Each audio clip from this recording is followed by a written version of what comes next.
A Little Princess. By Frances Hodgson Burnett. 1. Sara.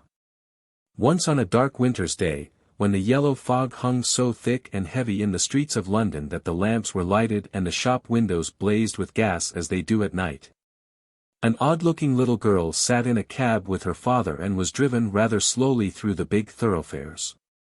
She sat with her feet tucked under her, and leaned against her father, who held her in his arm, as she stared out of the window at the passing people with a queer old-fashioned thoughtfulness in her big eyes. She was such a little girl that one did not expect to see such a look on her small face. It would have been an old look for a child of 12, and Sara Crewe was only 7. The fact was, however, that she was always dreaming and thinking odd things and could not herself remember any time when she had not been thinking things about grown-up people and the world they belonged to. She felt as if she had lived a long, long time. At this moment she was remembering the voyage she had just made from Bombay with her father, Captain Crewe. She was thinking of the big ship, of the lascars passing silently to and fro on it, of the children playing about on the hot deck, and of some young officers' wives who used to try to make her talk to them and laugh at the things she said. Principally, she was thinking of what a queer thing it was that at one time one was in India in the blazing sun, and then in the middle of the ocean. And then driving in a strange vehicle through strange streets where the day was as dark as the night. She found this so puzzling that she moved closer to her father. "Papa," she said in a low, mysterious little voice which was almost a whisper, "Papa." "What is it, darling?" Captain Crewe answered, holding her closer and looking down into her face. "What is Sara thinking of? Is this the place?" Sara whispered, cuddling still closer to him. "Is it, Papa?" "Yes, little Sara, it is. We have reached it at last." And though she was only 7 years old, she knew that he felt sad when he said it. It seemed to her many years since he had begun to prepare her mind for the place, as she always called it. Her mother had died when she was born, so she had never known or missed her. Her young, handsome, rich, petting father seemed to be the only relation she had in the world. They had always played together and been fond of each other. She only knew he was rich because she had heard people say so when they thought she was not listening, and she had also heard them say that when she grew up she would be rich, too. She did not know all that being rich meant. She had always lived in a beautiful bungalow, and had been used to seeing many servants who made salams to her and called her Missi Sahib, and gave her her own way in everything. She had had toys and pets and an ayah who worshipped her, and she had gradually learned that people who were rich had these things. That, however, was all she knew about it. During her short life only one thing had troubled her, and that thing was the place she was to be taken to some day. The climate of India was very bad for children, and as soon as possible they were sent away from it, generally to England and to school. She had seen other children go away, and had heard their fathers and mothers talk about the letters they received from them. She had known that she would be obliged to go also, and though sometimes her father's stories of the voyage and the new country had attracted her, she had been troubled by the thought that he could not stay with her. "Couldn't you go to that place with me, Papa?" she had asked when she was 5 years old. "Couldn't you go to school, too? I would help you with your lessons."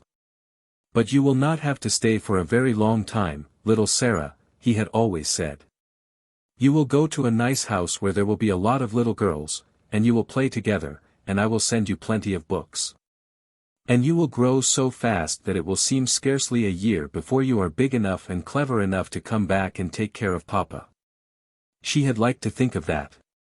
To keep the house for her father, to ride with him, and sit at the head of his table when he had dinner parties. To talk to him and read his books, that would be what she would like most in the world, and if one must go away to the place in England to attain it, she must make up her mind to go. She did not care very much for other little girls, but if she had plenty of books she could console herself. She liked books more than anything else, and was, in fact, always inventing stories of beautiful things and telling them to herself. Sometimes she had told them to her father, and he had liked them as much as she did. "Well, Papa," she said softly, "if we are here I suppose we must be resigned." He laughed at her old-fashioned speech and kissed her. He was really not at all resigned himself, though he knew he must keep that a secret. His quaint little Sara had been a great companion to him, and he felt he should be a lonely fellow when, on his return to India. He went into his bungalow knowing he need not expect to see the small figure in its white frock come forward to meet him. So he held her very closely in his arms as the cab rolled into the big, dull square in which stood the house which was their destination. It was a big, dull, brick house, exactly like all the others in its row, but that on the front door there shone a brass plate on which was engraved in black letters: Miss Minchin. Select Seminary for Young Ladies. "Here we are, Sara," said Captain Crewe, making his voice sound as cheerful as possible. Then he lifted her out of the cab and they mounted the steps and rang the bell. Sara often thought afterward that the house was somehow exactly like Miss Minchin. It was respectable and well furnished, but everything in it was ugly, and the very armchairs seemed to have hard bones in them. In the hall everything was hard and polished, even the red cheeks of the moon face on the tall clock in the corner had a severe varnished look.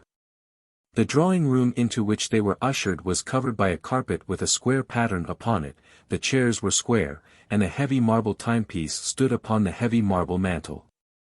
As she sat down in one of the stiff mahogany chairs, Sara cast one of her quick looks about her. "I don't like it, Papa," she said. "But then I dare say soldiers, even brave ones, don't really like going into battle." Captain Crewe laughed outright at this. He was young and full of fun, and he never tired of hearing Sara's queer speeches. "Oh, little Sara," he said. "What shall I do when I have no one to say solemn things to me? No one else is as solemn as you are." "But why do solemn things make you laugh so?" inquired Sara. "Because you are such fun when you say them," he answered, laughing still more. And then suddenly he swept her into his arms and kissed her very hard, stopping laughing all at once and looking almost as if tears had come into his eyes. It was just then that Miss Minchin entered the room. She was very like her house, Sara felt, tall and dull, and respectable and ugly. She had large, cold, fishy eyes, and a large, cold, fishy smile. It spread itself into a very large smile when she saw Sara and Captain Crewe.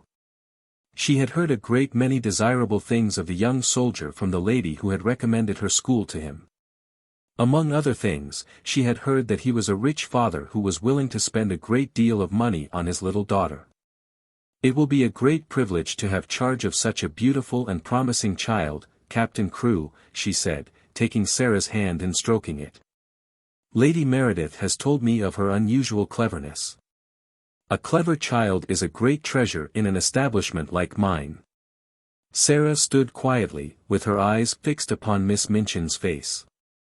She was thinking something odd, as usual. "Why does she say I am a beautiful child?" she was thinking. "I am not beautiful at all. Colonel Grange's little girl, Isabel, is beautiful.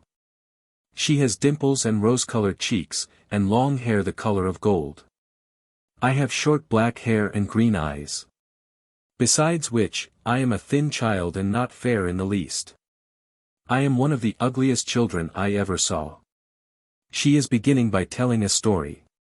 She was mistaken, however, in thinking she was an ugly child. She was not in the least like Isabel Grange, who had been the beauty of the regiment, but she had an odd charm of her own. She was a slim, supple creature, rather tall for her age, and had an intense, attractive little face.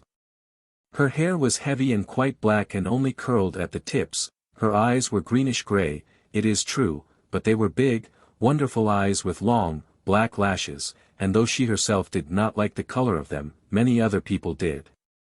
Still she was very firm in her belief that she was an ugly little girl, and she was not at all elated by Miss Minchin's flattery. "I should be telling a story if I said she was beautiful," she thought, "and I should know I was telling a story. I believe I am as ugly as she is, in my way." What did she say that for?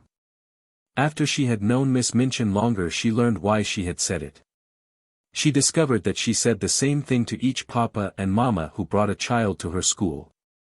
Sara stood near her father and listened while he and Miss Minchin talked. She had been brought to the seminary because Lady Meredith's two little girls had been educated there, and Captain Crewe had a great respect for Lady Meredith's experience.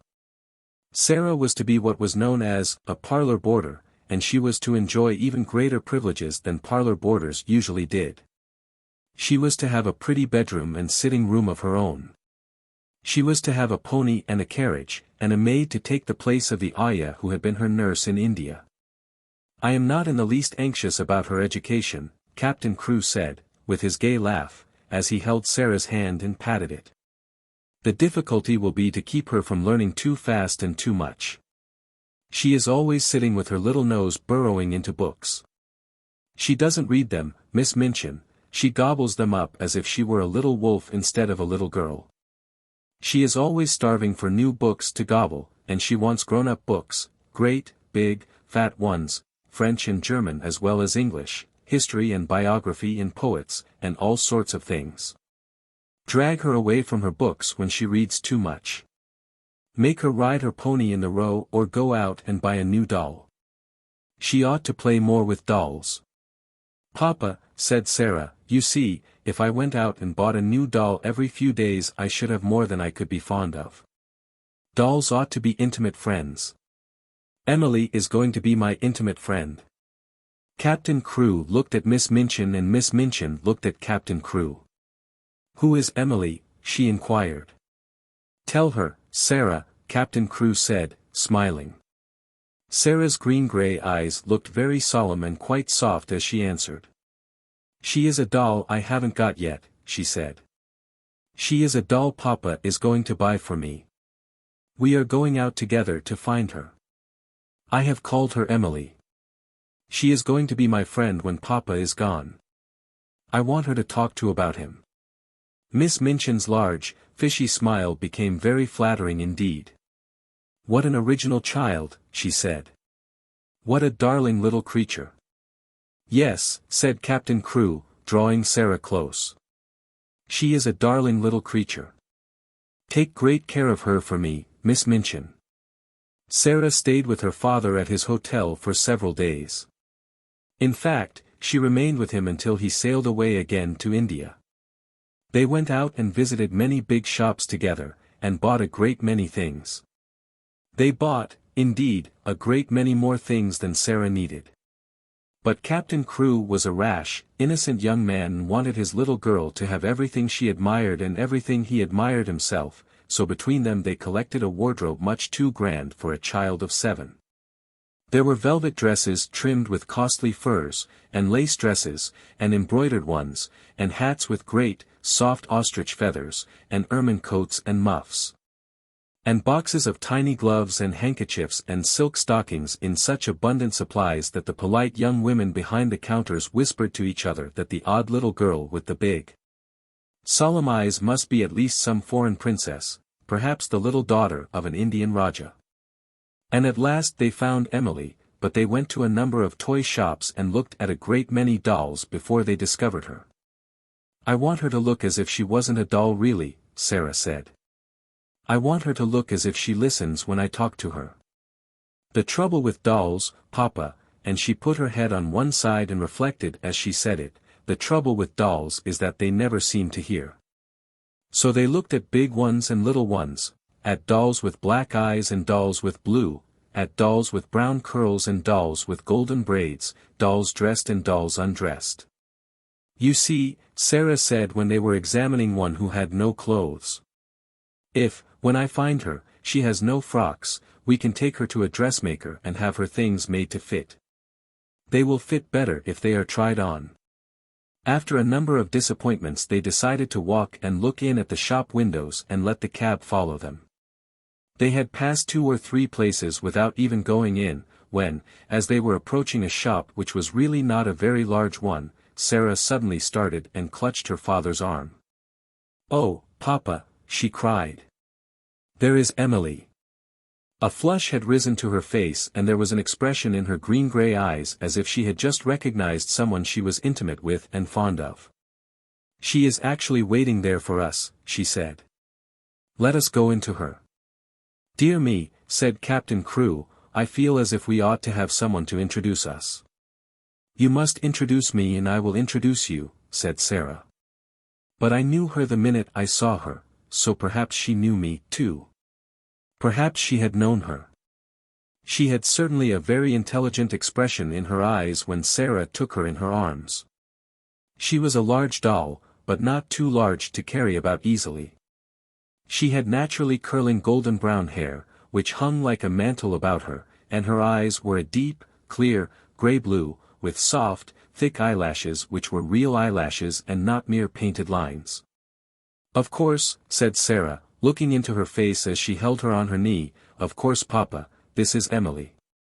So Emily was bought and actually taken to a children's outfitter's shop and measured for a wardrobe as grand as Sara's own. She had lace frocks, too, and velvet and muslin ones, and hats and coats and beautiful lace-trimmed underclothes, and gloves and handkerchiefs and furs. "I should like her always to look as if she was a child with a good mother," said Sara. "I'm her mother, though I am going to make a companion of her." Captain Crewe would really have enjoyed the shopping tremendously, but that a sad thought kept tugging at his heart. This all meant that he was going to be separated from his beloved, quaint little comrade. He got out of his bed in the middle of that night and went and stood looking down at Sara, who lay asleep with Emily in her arms. Her black hair was spread out on the pillow and Emily's golden brown hair mingled with it. Both of them had lace-ruffled nightgowns, and both had long eyelashes which lay and curled up on their cheeks. Emily looked so like a real child that Captain Crewe felt glad she was there. He drew a big sigh and pulled his mustache with a boyish expression. "Hi-ho, little Sara," he said to himself, "I don't believe you know how much your daddy will miss you." The next day he took her to Miss Minchin's and left her there. He was to sail away the next morning.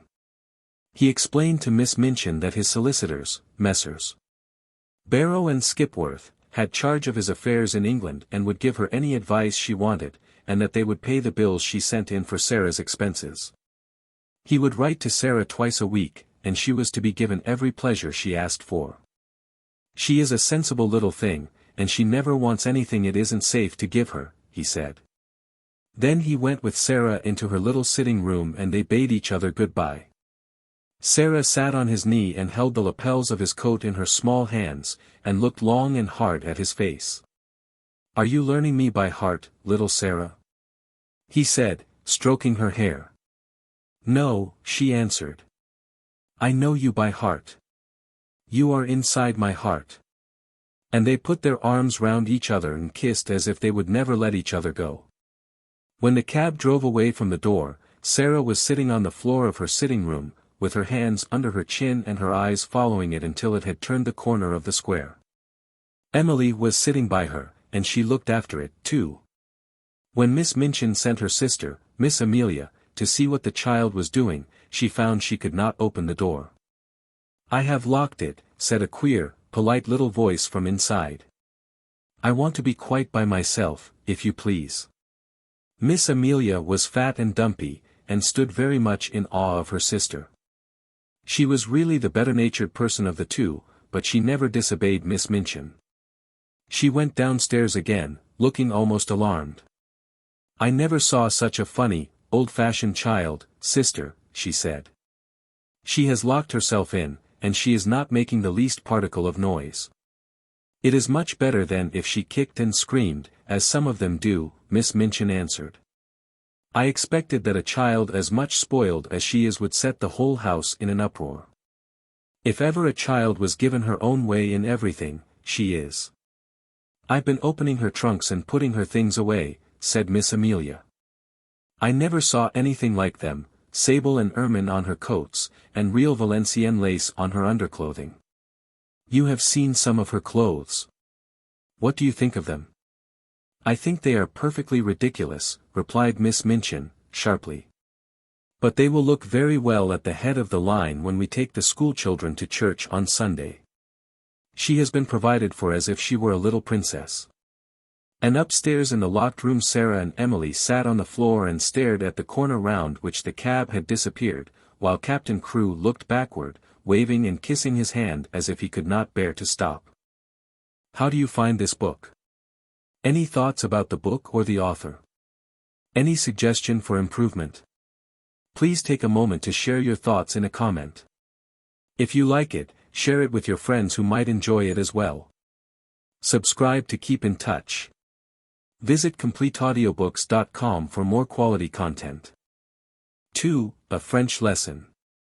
When Sara entered the schoolroom the next morning, everybody looked at her with wide, interested eyes.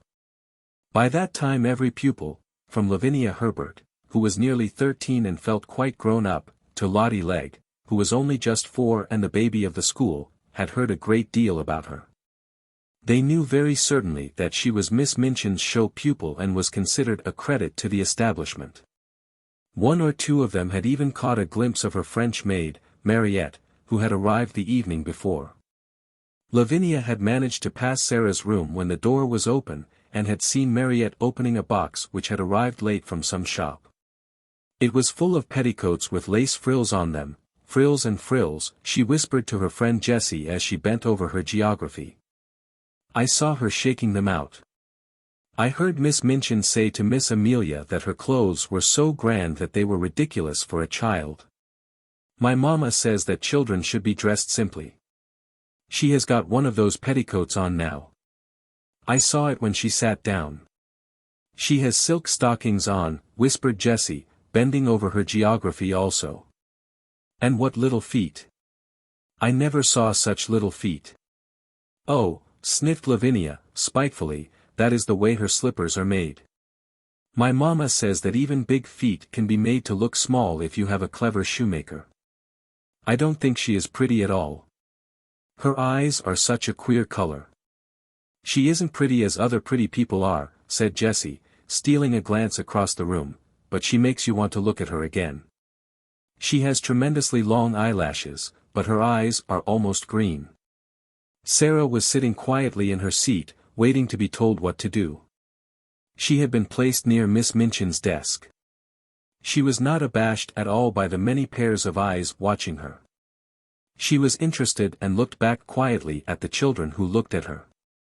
She wondered what they were thinking of, and if they liked Miss Minchin, and if they cared for their lessons, and if any of them had a papa at all like her own. She had had a long talk with Emily about her papa that morning. He is on the sea now, Emily, she had said. We must be very great friends to each other and tell each other things. Emily, look at me. You have the nicest eyes I ever saw, but I wish you could speak. She was a child full of imaginings and whimsical thoughts, and one of her fancies was that there would be a great deal of comfort in even pretending that Emily was alive and really heard and understood. After Mariette had dressed her in her dark blue schoolroom frock and tied her hair with a dark blue ribbon, she went to Emily, who sat in a chair of her own, and gave her a book. You can read that while I am downstairs, she said. And, seeing Mariette looking at her curiously, she spoke to her with a serious little face. What I believe about dolls, she said, is that they can do things they will not let us know about. Perhaps, really, Emily can read and talk and walk, but she will only do it when people are out of the room. That is her secret. You see, if people knew that dolls could do things, they would make them work.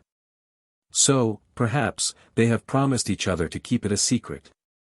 If you stay in the room, Emily will just sit there and stare, but if you go out, she will begin to read, perhaps, or go and look out of the window. Then if she heard either of us coming, she would just run back and jump into her chair and pretend she had been there all the time. Come ls droll. Mariette said to herself, and when she went downstairs she told the head housemaid about it. But she had already begun to like this odd little girl who had such an intelligent small face and such perfect manners. She had taken care of children before who were not so polite. Sara was a very fine little person, and had a gentle, appreciative way of saying, if you please, Mariette, thank you, Mariette, which was very charming. Mariette told the head housemaid that she thanked her as if she was thanking a lady. Elle a l'air d'une princesse, cette petite, she said. Indeed, she was very much pleased with her new little mistress and liked her place greatly. After Sara had sat in her seat in the schoolroom for a few minutes, being looked at by the pupils, Miss Minchin rapped in a dignified manner upon her desk. "Young ladies," she said, "I wish to introduce you to your new companion." All the little girls rose in their places, and Sara rose also. "I shall expect you all to be very agreeable to Miss Crewe. She has just come to us from a great distance, in fact, from India. As soon as lessons are over you must make each other's acquaintance." The pupils bowed ceremoniously, and Sara made a little curtsy, and then they sat down and looked at each other again. "Sara," said Miss Minchin in her schoolroom manner, "come here to me." She had taken a book from the desk and was turning over its leaves. Sara went to her politely. "As your papa has engaged a French maid for you," she began, "I conclude that he wishes you to make a special study of the French language." Sara felt a little awkward. "I think he engaged her," she said, "because he thought I would like her, Miss Minchin." "I am afraid," said Miss Minchin, with a slightly sour smile, "that you have been a very spoiled little girl and always imagined that things are done because you like them. My impression is that your papa wished you to learn French." If Sara had been older or less punctilious about being quite polite to people, she could have explained herself in a very few words. But, as it was, she felt a flush rising on her cheeks. Miss Minchin was a very severe and imposing person, and she seemed so absolutely sure that Sara knew nothing whatever of French that she felt as if it would be almost rude to correct her. The truth was that Sara could not remember the time when she had not seemed to know French. Her father had often spoken it to her when she had been a baby. Her mother had been a French woman, and Captain Crewe had loved her language, so it happened that Sara had always heard and been familiar with it. I have never really learned French, but, she began, trying shyly to make herself clear. One of Miss Minchin's chief secret annoyances was that she did not speak French herself, and was desirous of concealing the irritating fact. She, therefore, had no intention of discussing the matter and laying herself open to innocent questioning by a new little pupil. "That is enough," she said with polite tartness. "If you have not learned, you must begin at once. The French master, Monsieur Defarge, will be here in a few minutes. Take this book and look at it until he arrives." Sara's cheeks felt warm. She went back to her seat and opened the book. She looked at the first page with a grave face. She knew it would be rude to smile, and she was very determined not to be rude. But it was very odd to find herself expected to study a page which told her that le père meant the father, and la mère meant the mother. Miss Minchin glanced toward her scrutinizingly. "You look rather cross, Sara," she said. "I am sorry you do not like the idea of learning French." "I am very fond of it," answered Sara, thinking she would try again. "But you must not say but when you are told to do things," said Miss Minchin. "Look at your book again." And Sara did so, and did not smile, even when she found that le fils meant the son, and le frère meant the brother. When Monsieur Defarge comes, she thought, I can make him understand. Monsieur Defarge arrived very shortly afterward. He was a very nice, intelligent, middle-aged Frenchman, and he looked interested when his eyes fell upon Sara trying politely to seem absorbed in her little book of phrases. "Is this a new pupil for me, madam?" he said to Miss Minchin. "I hope that is my good fortune. Her papa, Captain Crewe, is very anxious that she should begin the language. But I am afraid she has a childish prejudice against it. She does not seem to wish to learn," said Miss Minchin. "I am sorry of that, mademoiselle," he said kindly to Sara. "Perhaps, when we begin to study together, I may show you that it is a charming tongue." Little Sara rose in her seat. She was beginning to feel rather desperate, as if she were almost in disgrace. She looked up into Monsieur Defarge's face with her big, green-grey eyes, and they were quite innocently appealing. She knew that he would understand as soon as she spoke. She began to explain quite simply in pretty and fluent French. Madame had not understood. She had not learned French exactly, not out of books, but her papa and other people had always spoken it to her, and she had read it and written it as she had read and written English. Her papa loved it, and she loved it because he did. Her dear mama, who had died when she was born, had been French. She would be glad to learn anything Monsieur would teach her, but what she had tried to explain to Madame was that she already knew the words in this book, and she held out the little book of phrases. When she began to speak, Miss Minchin started quite violently and sat staring at her over her eyeglasses, almost indignantly, until she had finished. Monsieur Defarge began to smile, and his smile was one of great pleasure. To hear this pretty childish voice speaking his own language so simply and charmingly made him feel almost as if he were in his native land, which in dark, foggy days in London sometimes seemed worlds away. When she had finished, he took the phrase book from her, with a look almost affectionate. But he spoke to Miss Minchin. "Ah, madam," he said, "there is not much I can teach her. She has not learned French, she is French. Her accent is exquisite." "You ought to have told me," exclaimed Miss Minchin, much mortified, turning to Sara. I tried," said Sara.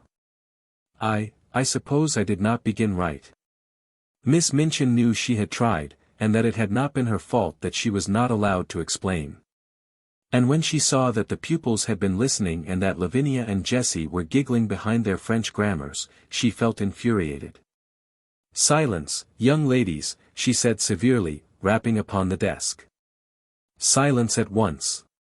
And she began from that minute to feel rather a grudge against her show pupil. 3. Ermengarde. On that first morning, when Sara sat at Miss Minchin's side, aware that the whole schoolroom was devoting itself to observing her, she had noticed very soon one little girl, about her own age, who looked at her very hard with a pair of light, rather dull, blue eyes. She was a fat child who did not look as if she were in the least clever, but she had a good-naturedly pouting mouth. Her flaxen hair was braided in a tight pigtail, tied with a ribbon, and she had pulled this pigtail around her neck, and was biting the end of the ribbon, resting her elbows on the desk, as she stared wonderingly at the new pupil. When Monsieur Defarge began to speak to Sara, she looked a little frightened. And when Sara stepped forward and, looking at him with the innocent, appealing eyes, answered him, without any warning, in French, the fat little girl gave a startled jump, and grew quite red in her odd amazement. Having wept hopeless tears for weeks in her efforts to remember that la mère meant the mother, and le père, the father. When one spoke sensible English, it was almost too much for her suddenly to find herself listening to a child her own age who seemed not only quite familiar with these words, but apparently knew any number of others, and could mix them up with verbs as if they were mere trifles. She stared so hard and bit the ribbon on her pigtail so fast that she attracted the attention of Miss Minchin, who, feeling extremely cross at the moment, immediately pounced upon her. "Mississippi St. John," she exclaimed severely. "What do you mean by such conduct? Remove your elbows. Take your ribbon out of your mouth. Sit up at once." Upon which Mrs. T. John gave another jump, and when Lavinia and Jessie tittered she became redder than ever, so red, indeed, that she almost looked as if tears were coming into her poor, dull, childish eyes. And Sara saw her and was so sorry for her that she began rather to like her and want to be her friend. It was a way of hers always to want to spring into any fray in which someone was made uncomfortable or unhappy. If Sara had been a boy and lived a few centuries ago, her father used to say, she would have gone about the country with her sword drawn, rescuing and defending everyone in distress. She always wants to fight when she sees people in trouble. So she took rather a fancy to fat, slow, little Mississippi St. John, and kept glancing toward her through the morning. She saw that lessons were no easy matter to her, and that there was no danger of her ever being spoiled by being treated as a show pupil. Her French lesson was a pathetic thing. Her pronunciation made even Monsieur Defarge smile in spite of himself, and Lavinia and Jessie and the more fortunate girls either giggled or looked at her in wondering disdain. But Sara did not laugh. She tried to look as if she did not hear when Mississippi St. John called le bon pain, li bong pang. She had a fine, hot little temper of her own, and it made her feel rather savage when she heard the titters and saw the poor, stupid, distressed child's face.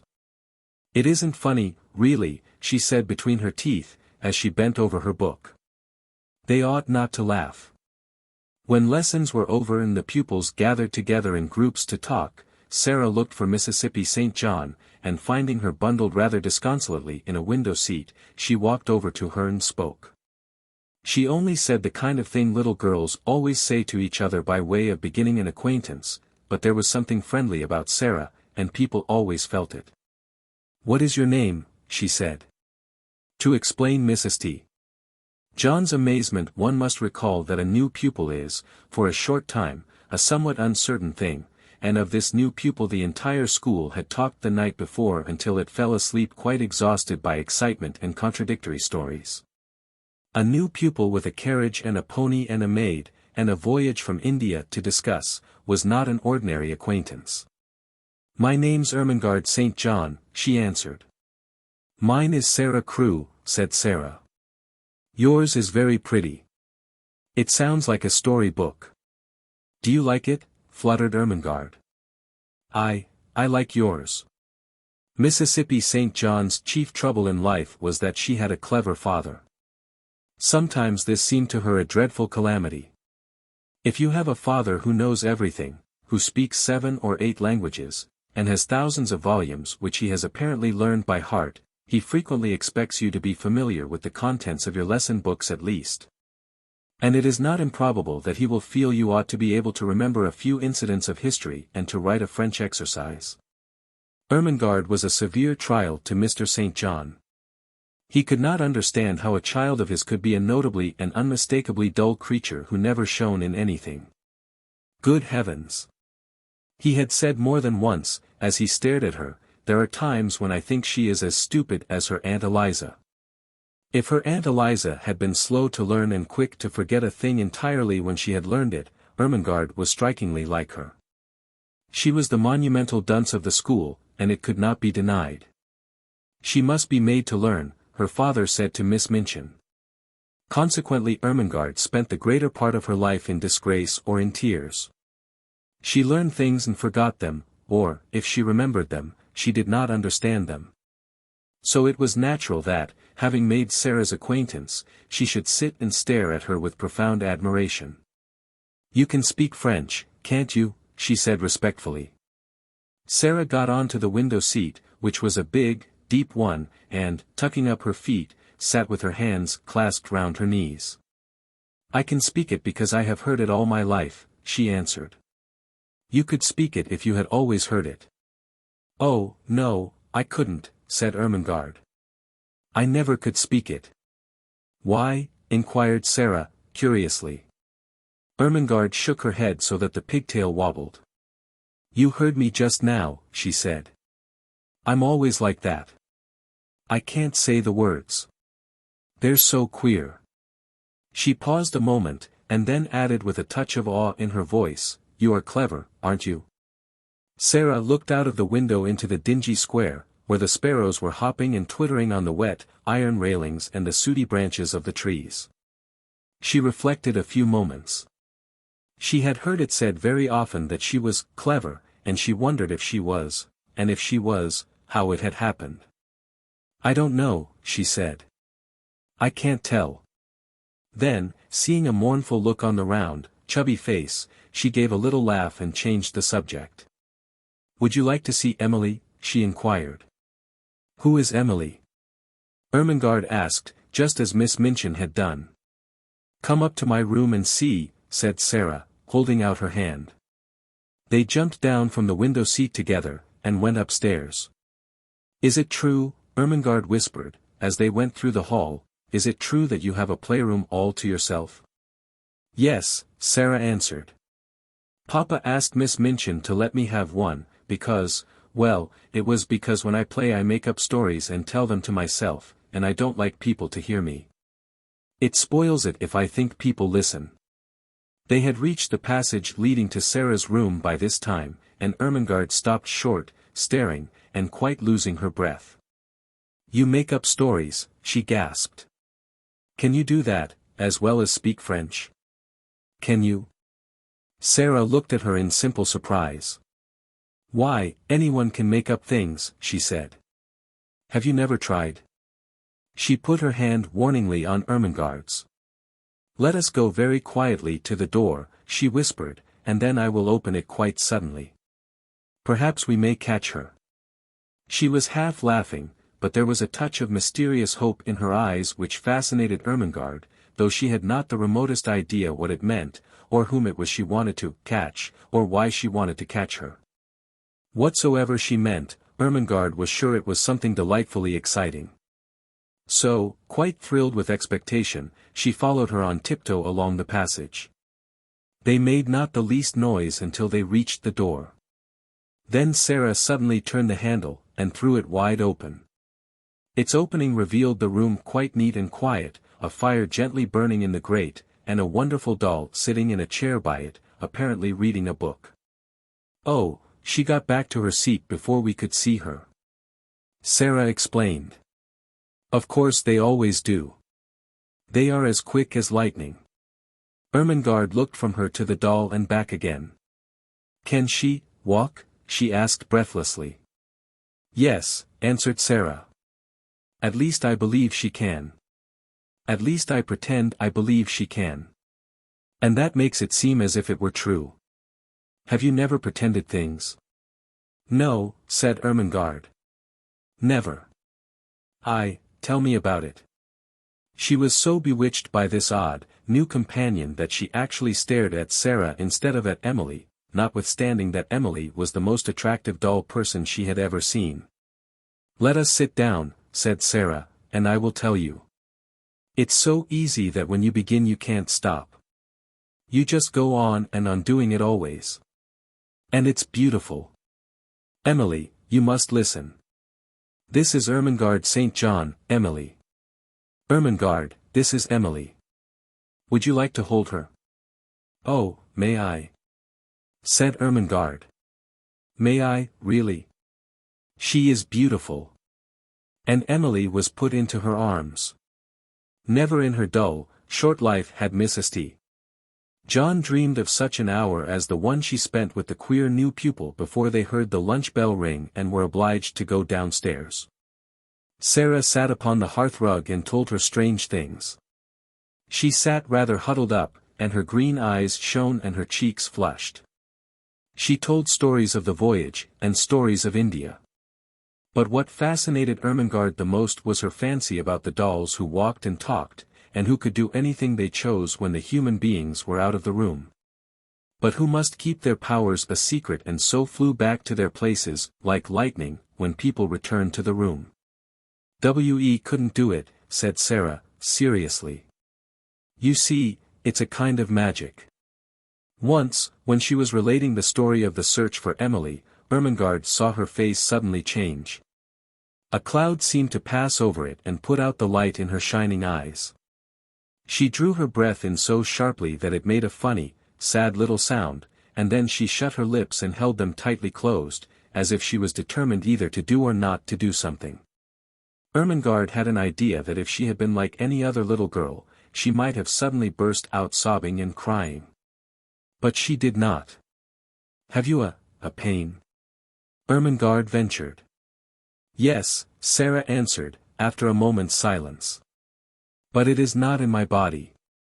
Then she added something in a low voice which she tried to keep quite steady, and it was this: Do you love your father more than anything else in all the whole world? Ermengarde's mouth fell open a little. She knew that it would be far from behaving like a respectable child at a select seminary to say that it had never occurred to you that you could love your father. That you would do anything desperate to avoid being left alone in his society for 10 minutes. She was, indeed, greatly embarrassed. I scarcely ever see him, she stammered. He is always in the library, reading things. I love mine more than all the world 10 times over, Sara said. That is what my pain is. He has gone away. She put her head quietly down on her little, huddled-up knees, and sat very still for a few minutes. She's going to cry out loud, thought Ermengarde, fearfully. But she did not. Her short, black locks tumbled about her ears, and she sat still. Then she spoke without lifting her head. I promised him I would bear it, she said. And I will. You have to bear things. Think what soldiers bear. Papa is a soldier. If there was a war he would have to bear marching and thirstiness and, perhaps, deep wounds. And he would never say a word, not one word. Ermengarde could only gaze at her, but she felt that she was beginning to adore her. She was so wonderful and different from anyone else. Presently, she lifted her face and shook back her black locks, with a queer little smile. If I go on talking and talking, she said, and telling you things about pretending, I shall bear it better. You don't forget, but you bear it better. Ermengarde did not know why a lump came into her throat and her eyes felt as if tears were in them.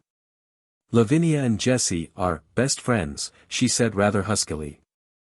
I wish we could be best friends. Would you have me for yours? You're clever, and I'm the stupidest child in the school, but I do so like you. I'm glad of that, said Sara. It makes you thankful when you are liked. Yes. We will be friends. And I'll tell you what, a sudden gleam lighting her face, I can help you with your French lessons. For Lottie. If Sara had been a different kind of child, the life she led at Miss Minchin's select seminary for the next few years would not have been at all good for her. She was treated more as if she were a distinguished guest at the establishment than as if she were a mere little girl. If she had been a self-opinionated, domineering child, she might have become disagreeable enough to be unbearable through being so much indulged and flattered. If she had been an indolent child, she would have learned nothing. Privately Miss Minchin disliked her, but she was far too worldly a woman to do or say anything which might make such a desirable pupil wish to leave her school. She knew quite well that if Sara wrote to her papa to tell him she was uncomfortable or unhappy, Captain Crewe would remove her at once. Miss Minchin's opinion was that if a child were continually praised and never forbidden to do what she liked, she would be sure to be fond of the place where she was so treated. Accordingly, Sara was praised for her quickness at her lessons, for her good manners, for her amiability to her fellow pupils, for her generosity if she gave sixpence to a beggar out of her full little purse. The simplest thing she did was treated as if it were a virtue, and if she had not had a disposition and a clever little brain, she might have been a very self-satisfied young person. But the clever little brain told her a great many sensible and true things about herself and her circumstances, and now and then she talked these things over to Ermengarde as time went on. Things happen to people by accident, she used to say. A lot of nice accidents have happened to me. It just happened that I always liked lessons and books, and could remember things when I learned them. It just happened that I was born with a father who was beautiful and nice and clever, and could give me everything I liked. Perhaps I have not really a good temper at all, but if you have everything you want and everyone is kind to you, how can you help but be good-tempered? I don't know, looking quite serious, how I shall ever find out whether I am really a nice child or a horrid one. Perhaps I'm a hideous child, and no one will ever know, just because I never have any trials. Lavinia has no trials, said Ermengarde, stolidly, and she is horrid enough. Sara rubbed the end of her little nose reflectively, as she thought the matter over. Well, she said at last, perhaps that is because Lavinia is growing. This was the result of a charitable recollection of having heard Miss Amelia say that Lavinia was growing so fast that she believed it affected her health and temper. Lavinia, in fact, was spiteful. She was inordinately jealous of Sara. Until the new pupil's arrival, she had felt herself the leader in the school. She had led because she was capable of making herself extremely disagreeable if the others did not follow her. She domineered over the little children, and assumed grand airs with those big enough to be her companions. She was rather pretty, and had been the best-dressed pupil in the procession when the select seminary walked out 2 by 2, until Sara's velvet coats and sable muffs appeared, combined with drooping ostrich feathers, and were led by Miss Minchin at the head of the line. This, at the beginning, had been bitter enough, but as time went on it became apparent that Sara was a leader, too, and not because she could make herself disagreeable, but because she never did. There's one thing about Sara Crewe, Jessie had enraged her, best friend, by saying honestly, she's never grand about herself the least bit, and you know she might be, lavvy. I believe I couldn't help being, just a little, if I had so many fine things and was made such a fuss over. It's disgusting, the way Miss Minchin shows her off when parents come. Dear Sara must come into the drawing room and talk to Mrs. Musgrave about India, mimicked Lavinia, in her most highly flavored imitation of Miss Minchin. Dear Sara must speak French to Lady Pitkin. Her accent is so perfect. She didn't learn her French at the seminary, at any rate. And there's nothing so clever in her knowing it. She says herself she didn't learn it at all. She just picked it up, because she always heard her papa speak it. And, as to her papa, there is nothing so grand in being an Indian officer. Well, said Jessie, slowly, he's killed tigers. He killed the one in the skin Sara has in her room. That's why she likes it so. She lies on it and strokes its head, and talks to it as if it was a cat. She's always doing something silly, snapped Lavinia. My mama says that way of hers of pretending things is silly. She says she will grow up eccentric. It was quite true that Sara was never grand. She was a friendly little soul, and shared her privileges and belongings with a free hand. The little ones, who were accustomed to being disdained and ordered out of the way by mature ladies aged 10 and 12, were never made to cry by this most envied of them all.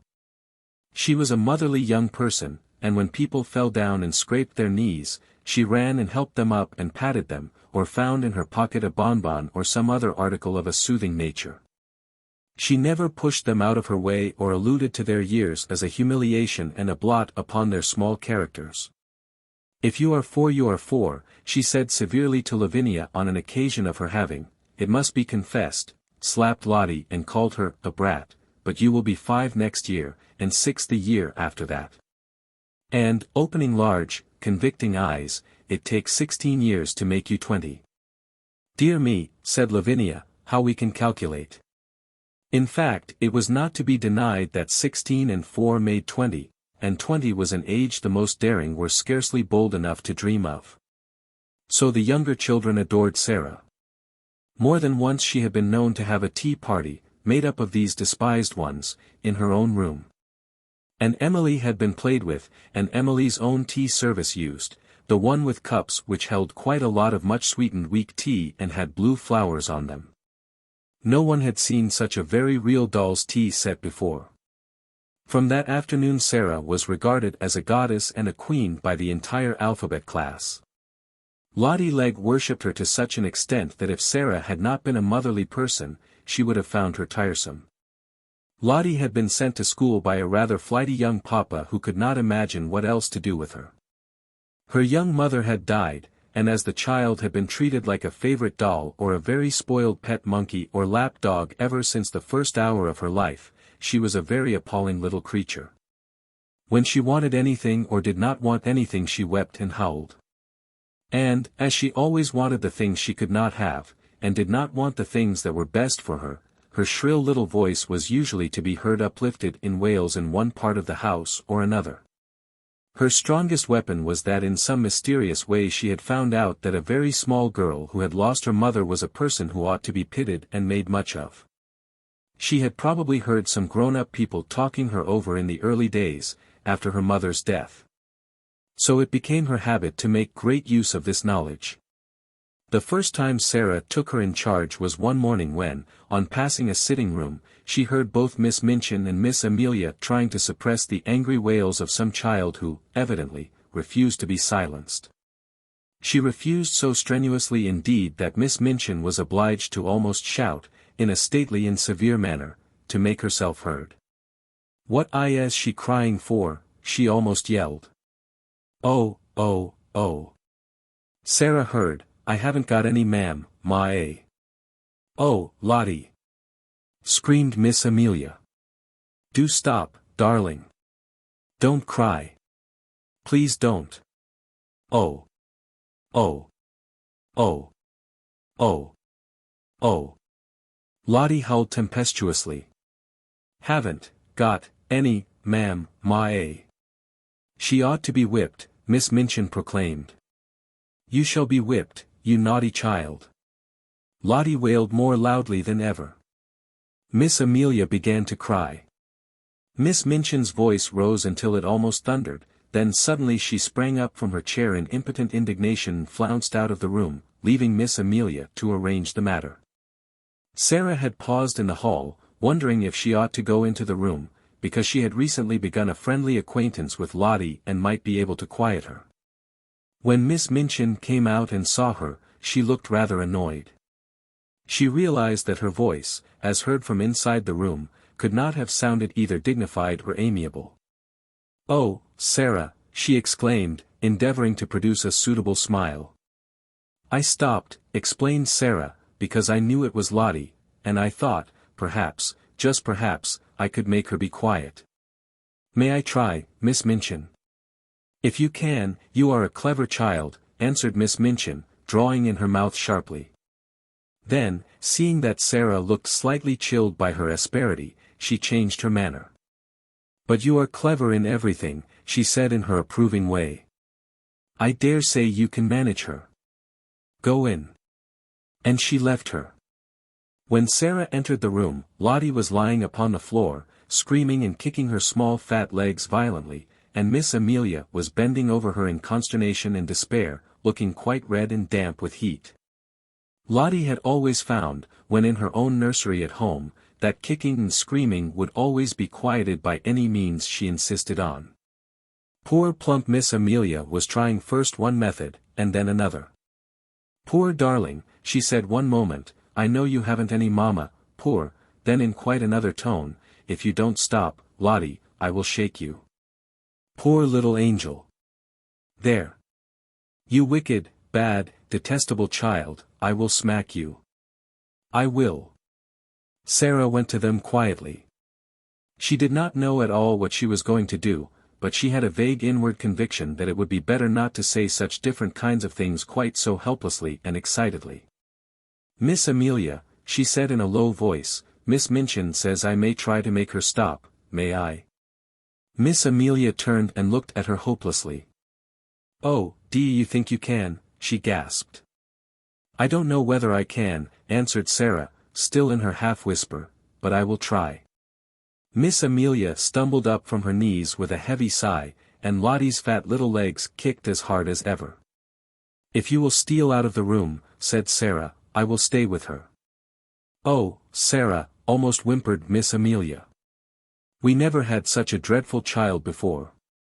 I don't believe we can keep her." But she crept out of the room, and was very much relieved to find an excuse for doing it. Sara stood by the howling furious child for a few moments, and looked down at her without saying anything. Then she sat down flat on the floor beside her and waited. Except for Lottie's angry screams, the room was quite quiet. This was a new state of affairs for little Miss Legg, who was accustomed, when she screamed, to hear other people protest and implore and command and coax by turns. To lie and kick and shriek, and find the only person near you not seeming to mind in the least, attracted her attention. She opened her tight-shut streaming eyes to see who this person was. And it was only another little girl. But it was the one who owned Emily and all the nice things. And she was looking at her steadily and as if she was merely thinking. Having paused for a few seconds to find this out, Lottie thought she must begin again, but the quiet of the room and of Sara's odd, interested face made her first howl rather half-hearted. "I haven't any ma, she announced. But her voice was not so strong. Sara looked at her still more steadily, but with a sort of understanding in her eyes. "Neither have I," she said. This was so unexpected that it was astounding. Lottie actually dropped her legs, gave a wriggle, and lay and stared. A new idea will stop a crying child when nothing else will. Also it was true that while Lottie disliked Miss Minchin, who was cross, and Miss Amelia, who was foolishly indulgent, she rather liked Sara, little as she knew her. She did not want to give up her grievance, but her thoughts were distracted from it, so she wriggled again, and, after a sulky sob, said, "Where is she?" Sara paused a moment. Because she had been told that her mama was in heaven, she had thought a great deal about the matter, and her thoughts had not been quite like those of other people. She went to heaven, she said. But I am sure she comes out sometimes to see me, though I don't see her. So does yours. Perhaps they can both see us now. Perhaps they are both in this room. Lottie sat bolt upright, and looked about her. She was a pretty, little, curly-headed creature, and her round eyes were like wet forget-me-nots. If her mamma had seen her during the last half hour, she might not have thought her the kind of child who ought to be related to an angel. Sara went on talking. Perhaps some people might think that what she said was rather like a fairy story, but it was all so real to her own imagination that Lottie began to listen in spite of herself. She had been told that her mamma had wings and a crown, and she had been shown pictures of ladies in beautiful white nightgowns, who were said to be angels. But Sara seemed to be telling a real story about a lovely country where real people were. There are fields and fields of flowers, she said, forgetting herself, as usual, when she began, and talking rather as if she were in a dream. Fields and fields of lilies, and when the soft wind blows over them it wafts the scent of them into the air, and everybody always breathes it, because the soft wind is always blowing. And little children run about in the lily fields and gather armfuls of them, and laugh and make little wreaths. And the streets are shining. And people are never tired, however far they walk. They can float anywhere they like. And there are walls made of pearl and gold all round the city, but they are low enough for the people to go and lean on them, and look down onto the earth and smile, and send beautiful messages. Whatsoever story she had begun to tell, Lottie would, no doubt, have stopped crying, and been fascinated into listening, but there was no denying that this story was prettier than most others. She dragged herself close to Sara, and drank in every word until the end came, far too soon. When it did come, she was so sorry that she put up her lip ominously. "I want to go there," she cried. "I haven't any mama in this school." Sara saw the danger signal, and came out of her dream. She took hold of the chubby hand and pulled her close to her side with a coaxing little laugh. "I will be your mama," she said. "We will play that you are my little girl. And Emily shall be your sister." Lottie's dimples all began to show themselves. "Shall she?" she said. "Yes," answered Sara, jumping to her feet. "Let us go and tell her. And then I will wash your face and brush your hair." To which Lottie agreed quite cheerfully, and trotted out of the room and upstairs with her. Without seeming even to remember that the whole of the last hour's tragedy had been caused by the fact that she had refused to be washed and brushed for lunch and Miss Minchin had been called in to use her majestic authority. And from that time Sara was an adopted mother. 5. Becky. Of course the greatest power Sara possessed and the one which gained her even more followers than her luxuries and the fact that she was the show pupil, the power that Lavinia and certain other girls were most envious of. And at the same time most fascinated by in spite of themselves, was her power of telling stories and of making everything she talked about seem like a story, whether it was one or not. Anyone who has been at school with a teller of stories knows what the wonder means, how he or she is followed about and besought in a whisper to relate romances.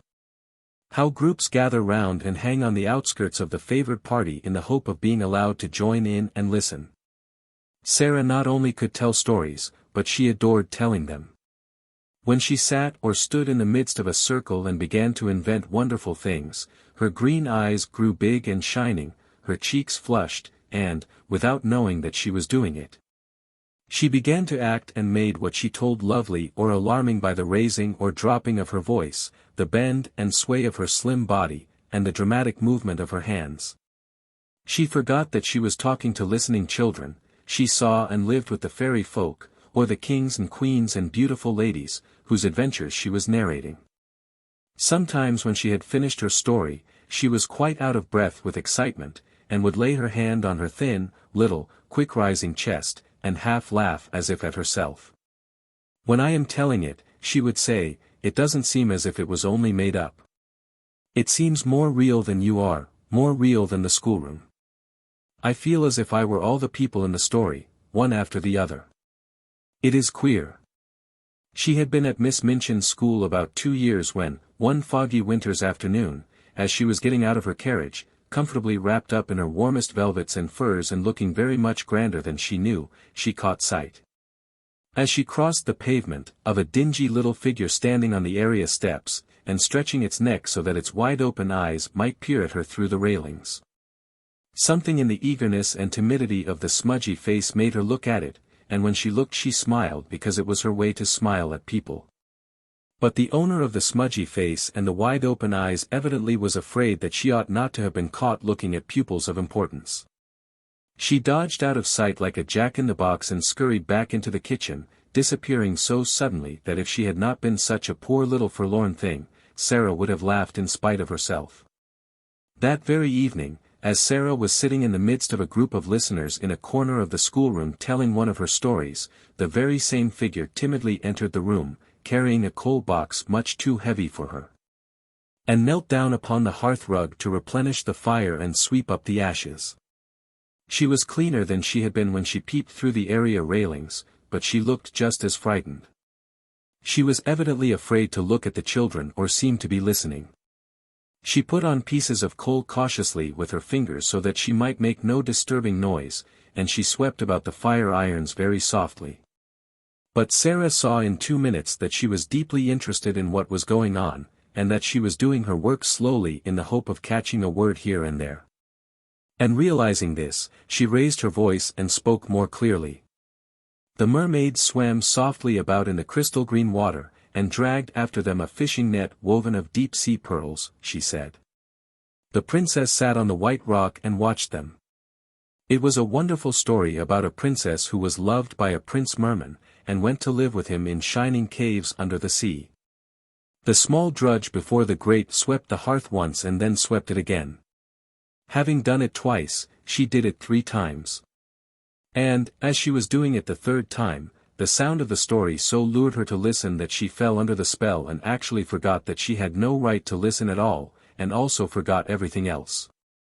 She sat down upon her heels as she knelt on the hearth-rug, and the brush hung idly in her fingers. The voice of the storyteller went on and drew her with it into winding grottos under the sea, glowing with soft, clear blue light, and paved with pure golden sands. Strange sea flowers and grasses waved about her, and far away faint singing and music echoed. The hearth brush fell from the work-roughened hand, and Lavinia Herbert looked round. "That girl has been listening," she said. The culprit snatched up her brush, and scrambled to her feet. She caught at the coal box and simply scuttled out of the room like a frightened rabbit. Sara felt rather hot-tempered. "I knew she was listening," she said. "Why shouldn't she?" Lavinia tossed her head with great elegance. "Well," she remarked, "I do not know whether your mamma would like you to tell stories to servant girls, but I know why mamma wouldn't like me to do it." "My mamma," said Sara, looking odd. "I don't believe she would mind in the least. She knows that stories belong to everybody." "I thought," retorted Lavinia, in severe recollection, "that your mamma was dead. How can she know things?" "Do you think she doesn't know things?" said Sara, in her stern little voice. Sometimes she had a rather stern little voice. "Sara's mamma knows everything," piped in Lottie. "So does my mamma, 'cept Sara is my mamma at Miss Minchin's, my other one knows everything. The streets are shining, and there are fields and fields of lilies, and everybody gathers them. Sara tells me when she puts me to bed." "You wicked thing," said Lavinia, turning on Sara, "making fairy stories about heaven." "There are much more splendid stories in Revelation," returned Sara. "Just look and see." "How do you know mine are fairy stories?" "But I can tell you, with a fine bit of unheavenly temper, you will never find out whether they are or not if you're not kinder to people than you are now. Come along, Lottie." And she marched out of the room, rather hoping that she might see the little servant again somewhere, but she found no trace of her when she got into the hall. "Who is that little girl who makes the fires?" she asked Mariette that night. Mariette broke forth into a flow of description. Ah, indeed, Mademoiselle Sara might well ask. She was a forlorn little thing who had just taken the place of scullery maid, though, as to being scullery maid, she was everything else besides. She blacked boots and grates, and carried heavy coal scuttles up and down stairs, and scrubbed floors and cleaned windows, and was ordered about by everybody. She was 14 years old, but was so stunted in growth that she looked about 12. In truth, Mariette was sorry for her. She was so timid that if one chanced to speak to her it appeared as if her poor, frightened eyes would jump out of her head. "What is her name?" asked Sara, who had sat by the table, with her chin on her hands, as she listened absorbedly to the recital. Her name was Becky. Mariette heard everyone below stairs calling, "Becky, do this," and "Becky, do that," every 5 minutes in the day. Sara sat and looked into the fire, reflecting on Becky for some time after Mariette left her. She made up a story of which Becky was the ill-used heroine. She thought she looked as if she had never had quite enough to eat. Her very eyes were hungry. She hoped she should see her again, but though she caught sight of her carrying things up or down stairs on several occasions, she always seemed in such a hurry and so afraid of being seen that it was impossible to speak to her. But a few weeks later, on another foggy afternoon, when she entered her sitting room she found herself confronting a rather pathetic picture. In her own special and pet easy chair before the bright fire, Becky, with a coal smudge on her nose and several on her apron, with her poor little cap hanging half off her head, and an empty coal box on the floor near her, sat fast asleep. Tired out beyond even the endurance of her hard-working young body. She had been sent up to put the bedrooms in order for the evening. There were a great many of them, and she had been running about all day. Sara's rooms she had saved until the last. They were not like the other rooms, which were plain and bare. Ordinary pupils were expected to be satisfied with mere necessaries. Sara's comfortable sitting room seemed a bower of luxury to the scullery maid, though it was, in fact, merely a nice, bright little room. But there were pictures and books in it, and curious things from India. There was a sofa and a low, soft chair. Emily sat in a chair of her own, with the air of a presiding goddess, and there was always a glowing fire in a polished grate. Becky saved it until the end of her afternoon's work, because it rested her to go into it, and she always hoped to snatch a few minutes to sit down in the soft chair and look about her. And think about the wonderful good fortune of the child who owned such surroundings and who went out on the cold days in beautiful hats and coats one tried to catch a glimpse of through the area railing. On this afternoon, when she had sat down, the sensation of relief to her short, aching legs had been so wonderful and delightful that it had seemed to soothe her whole body. And the glow of warmth and comfort from the fire had crept over her like a spell, until, as she looked at the red coals, a tired, slow smile stole over her smudged face, her head nodded forward without her being aware of it, her eyes drooped. And she fell fast asleep. She had really been only about 10 minutes in the room when Sara entered, but she was in as deep a sleep as if she had been, like the Sleeping Beauty, slumbering for 100 years. But she did not look, poor Becky, like a Sleeping Beauty at all. She looked only like an ugly, stunted, worn-out little scullery drudge. Sara seemed as much unlike her as if she were a creature from another world. On this particular afternoon she had been taking her dancing lesson, and the afternoon on which the dancing master appeared was rather a grand occasion at the seminary, though it occurred every week. The pupils were attired in their prettiest frocks, and as Sara danced particularly well, she was very much brought forward, and Mariette was requested to make her as diaphanous and fine as possible. Today a frock the color of a rose had been put on her, and Mariette had bought some real buds and made her a wreath to wear on her black locks. She had been learning a new, delightful dance in which she had been skimming and flying about the room, like a large rose-colored butterfly, and the enjoyment and exercise had brought a brilliant, happy glow into her face. When she entered the room, she floated in with a few of the butterfly steps, and there sat Becky, nodding her cap sideways off her head. "Oh," cried Sara, softly, when she saw her. "That poor thing." It did not occur to her to feel cross at finding her pet chair occupied by the small, dingy figure. To tell the truth, she was quite glad to find it there. When the ill-used heroine of her story wakened, she could talk to her. She crept toward her quietly, and stood looking at her. Becky gave a little snore. "I wish she'd waken herself," Sara said. "I don't like to waken her. But Miss Minchin would be cross if she found out. I'll just wait a few minutes." She took a seat on the edge of the table, and sat swinging her slim, rose-colored legs, and wondering what it would be best to do.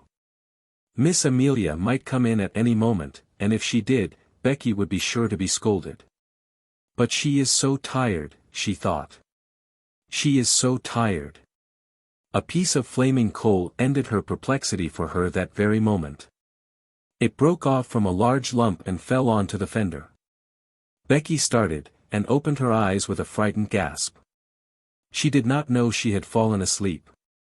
She had only sat down for one moment and felt the beautiful glow, and here she found herself staring in wild alarm at the wonderful pupil, who sat perched quite near her, like a rose-colored fairy, with interested eyes.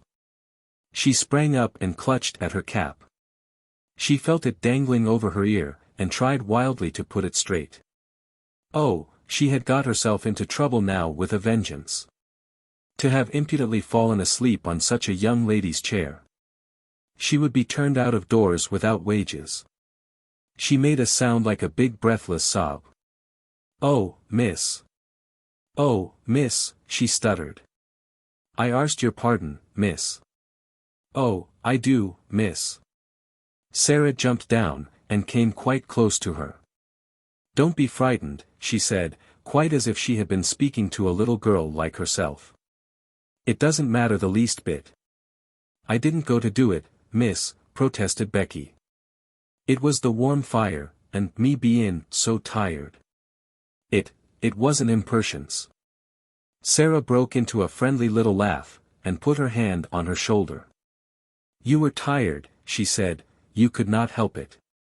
You are not really awake yet." How poor Becky stared at her. In fact, she had never heard such a nice, friendly sound in anyone's voice before. She was used to being ordered about and scolded, and having her ears boxed. And this one, in her rose-colored dancing afternoon splendor, was looking at her as if she were not a culprit at all, as if she had a right to be tired, even to fall asleep. The touch of the soft, slim little paw on her shoulder was the most amazing thing she had ever known. Ain't you angry, miss?" she gasped. "Ain't you goin' to tell the missus?" "No," cried out Sara. "Of course I'm not." The woeful fright in the coal-smutted face made her suddenly so sorry that she could scarcely bear it. One of her queer thoughts rushed into her mind. She put her hand against Becky's cheek. "Why," she said, "we are just the same, I am only a little girl like you. It's just an accident that I am not you, and you are not me." Becky did not understand in the least. Her mind could not grasp such amazing thoughts, and an accident meant to her a calamity in which someone was run over or fell off a ladder and was carried to the hospital. "A accident, miss," she fluttered respectfully. "Is it?" "Yes," Sara answered, and she looked at her dreamily for a moment. But the next she spoke in a different tone. She realized that Becky did not know what she meant. "Have you done your work?" she asked. "Dare you stay here a few minutes?" Becky lost her breath again. "Here, miss." "Me?" Sara ran to the door, opened it, and looked out and listened. "No one is anywhere about," she explained. "If your bedrooms are finished, perhaps you might stay a tiny while. I thought, perhaps, you might like a piece of cake." The next 10 minutes seemed to Becky like a sort of delirium. Sara opened a cupboard, and gave her a thick slice of cake. She seemed to rejoice when it was devoured in hungry bites. She talked and asked questions, and laughed until Becky's fears actually began to calm themselves, and she once or twice gathered boldness enough to ask a question or so herself, daring as she felt it to be. "Is that," she ventured, looking longingly at the rose-colored frock. And she asked it almost in a whisper. "Is that there your best?" "It is one of my dancing frocks," answered Sara. "I like it, don't you?" For a few seconds Becky was almost speechless with admiration. Then she said in an odd voice, I see a princess." I was standin' in the street with the crowd outside Covent Garden, watchin' the swells go inter the opera. And there was one everyone stared at most. They ses to each other, "That's the princess." She was a growed-up young lady, but she was pink all over, gown and cloak, and flowers and ball.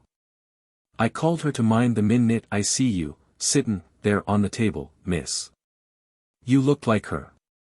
"I've often thought," said Sara, in her reflecting voice, "that I should like to be a princess. I wonder what it feels like. I believe I will begin pretending I am one." Becky stared at her admiringly, and, as before, did not understand her in the least. She watched her with a sort of adoration. Very soon Sara left her reflections and turned to her with a new question. "Becky," she said, "weren't you listening to that story?" "Yes, miss," confessed Becky, a little alarmed again. "I knowed I hadn't orter, but it was that beautiful I couldn't help it." "I liked you to listen to it," said Sara. "If you tell stories, you like nothing so much as to tell them to people who want to listen. I don't know why it is. Would you like to hear the rest?" Becky lost her breath again. "Me hear it?" she cried. "Like as if I was a pupil, miss. All about the prince, and the little white mare babies swimming about laughing, with stars in their hair?" Sara nodded. "You haven't time to hear it now, I'm afraid," she said. "But if you will tell me just what time you come to do my rooms, I will try to be here and tell you a bit of it every day until it is finished. It's a lovely long one, and I'm always putting new bits to it." "Then," breathed Becky, devoutly, "I wouldn't mind how heavy the coal boxes was, or what the cook done to me, if I might have that to think of." "You may," said Sara. "I'll tell it all to you." When Becky went downstairs, she was not the same Becky who had staggered up, loaded down by the weight of the coal scuttle. She had an extra piece of cake in her pocket, and she had been fed and warmed, but not only by cake and fire. Something else had warmed and fed her, and the something else was Sara. When she was gone Sara sat on her favorite perch on the end of her table. Her feet were on a chair, her elbows on her knees, and her chin in her hands. "If I was a princess, a real princess," she murmured, "I could scatter largesse to the populace. But even if I am only a pretend princess, I can invent little things to do for people. Things like this." She was just as happy as if it was largesse. "I'll pretend that to do things people like is scattering largesse. I've scattered largesse." 6. The Diamond Mines. Not very long after this a very exciting thing happened. Not only Sara, but the entire school, found it exciting, and made it the chief subject of conversation for weeks after it occurred. In one of his letters Captain Crewe told a most interesting story. A friend who had been at school with him when he was a boy had unexpectedly come to see him in India.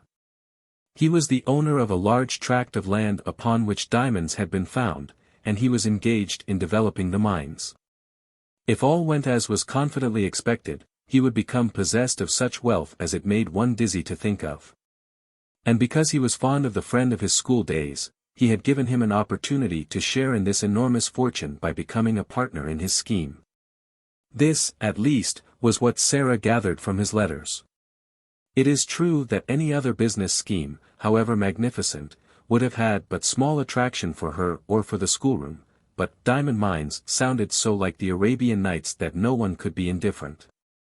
Sara thought them enchanting, and painted pictures, for Ermengarde and Lottie, of labyrinthine passages in the bowels of the earth, where sparkling stones studded the walls and roofs and ceilings, and strange, dark men dug them out with heavy picks. Ermengarde delighted in the story, and Lottie insisted on its being retold to her every evening. Lavinia was very spiteful about it, and told Jessie that she didn't believe such things as diamond mines existed. "My mamma has a diamond ring which cost £40, she said. And it is not a big one, either. If there were mines full of diamonds, people would be so rich it would be ridiculous." "Perhaps Sara will be so rich that she will be ridiculous," giggled Jessie. She's ridiculous without being rich, Lavinia sniffed. I believe you hate her, said Jessie. No, I don't, snapped Lavinia.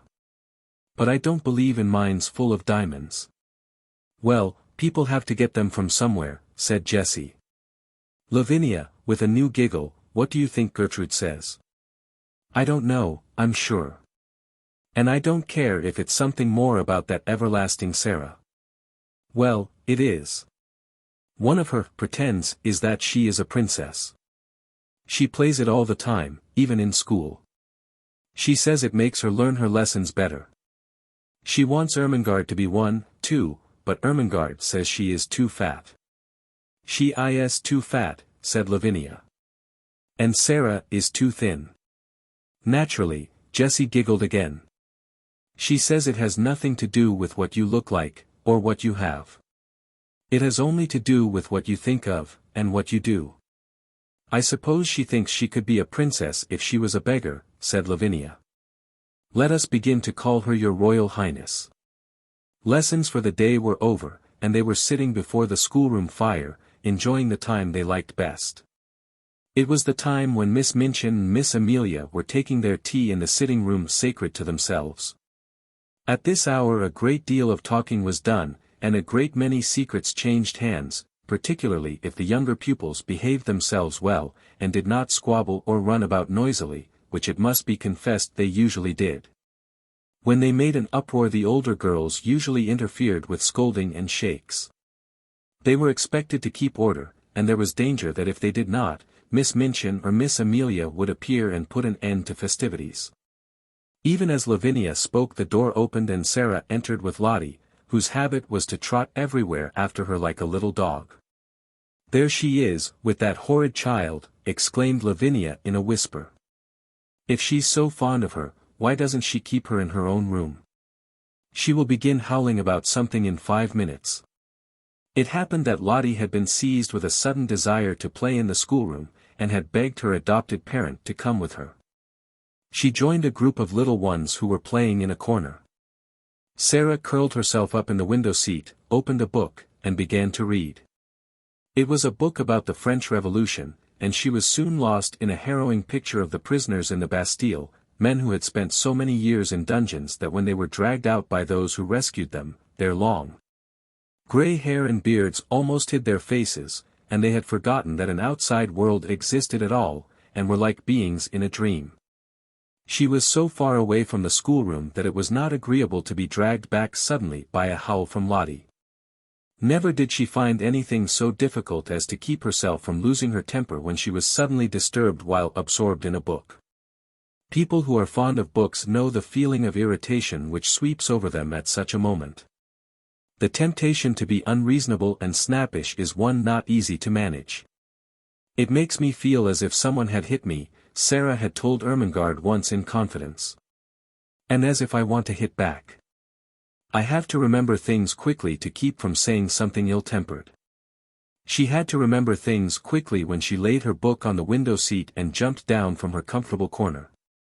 Lottie had been sliding across the schoolroom floor, and, having first irritated Lavinia and Jessie by making a noise, had ended by falling down and hurting her fat knee.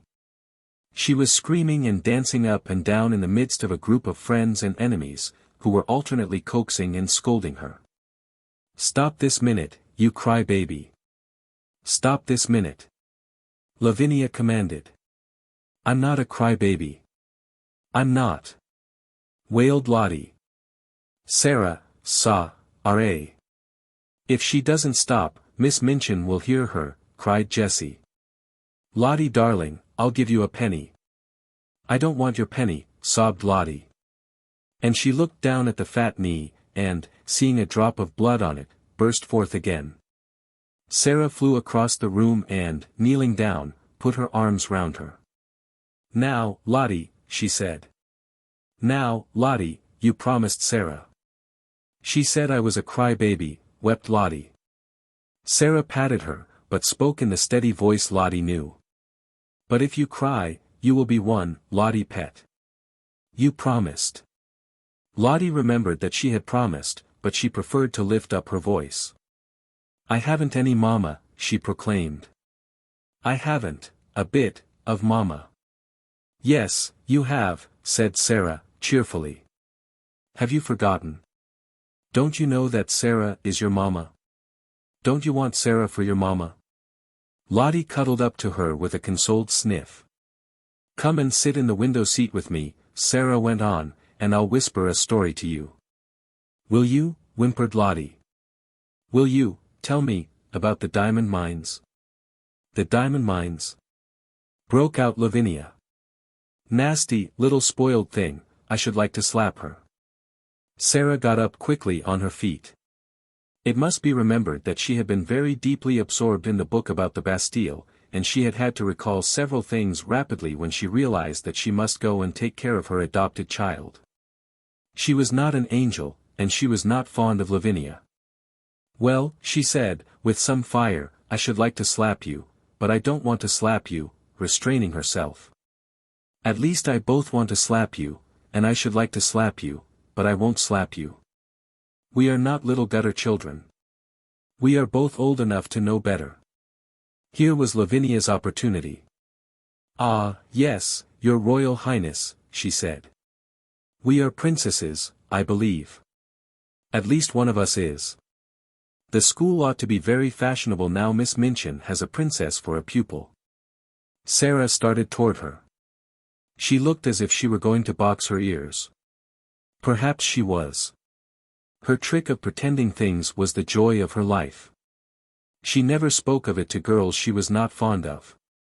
Her new pretend about being a princess was very near to her heart, and she was shy and sensitive about it. She had meant it to be rather a secret, and here was Lavinia deriding it before nearly all the school. She felt the blood rush up into her face and tingle in her ears. She only just saved herself. If you were a princess, you did not fly into rages. Her hand dropped, and she stood quite still a moment. When she spoke it was in a quiet, steady voice. She held her head up, and everybody listened to her. "It's true," she said. "Sometimes I do pretend I am a princess.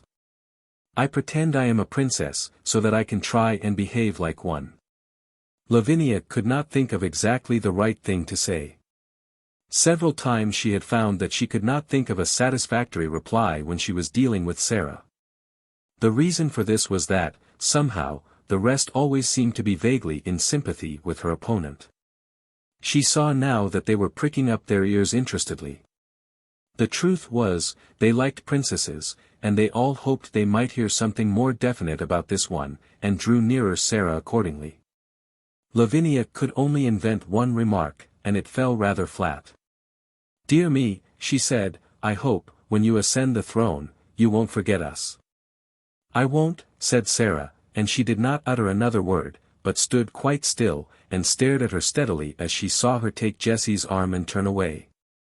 After this, the girls who were jealous of her used to speak of her as Princess Sara, whenever they wished to be particularly disdainful, and those who were fond of her gave her the name among themselves as a term of affection.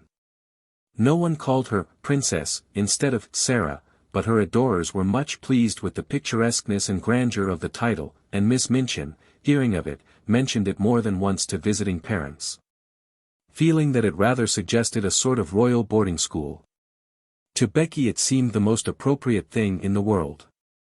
The acquaintance begun on the foggy afternoon when she had jumped up terrified from her sleep in the comfortable chair, had ripened and grown, though it must be confessed that Miss Minchin and Miss Amelia knew very little about it.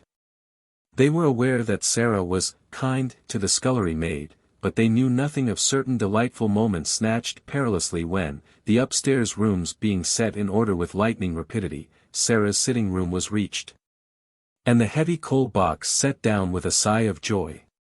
At such times stories were told by installments, things of a satisfying nature were either produced and eaten or hastily tucked into pockets to be disposed of at night, when Becky went upstairs to her attic to bed.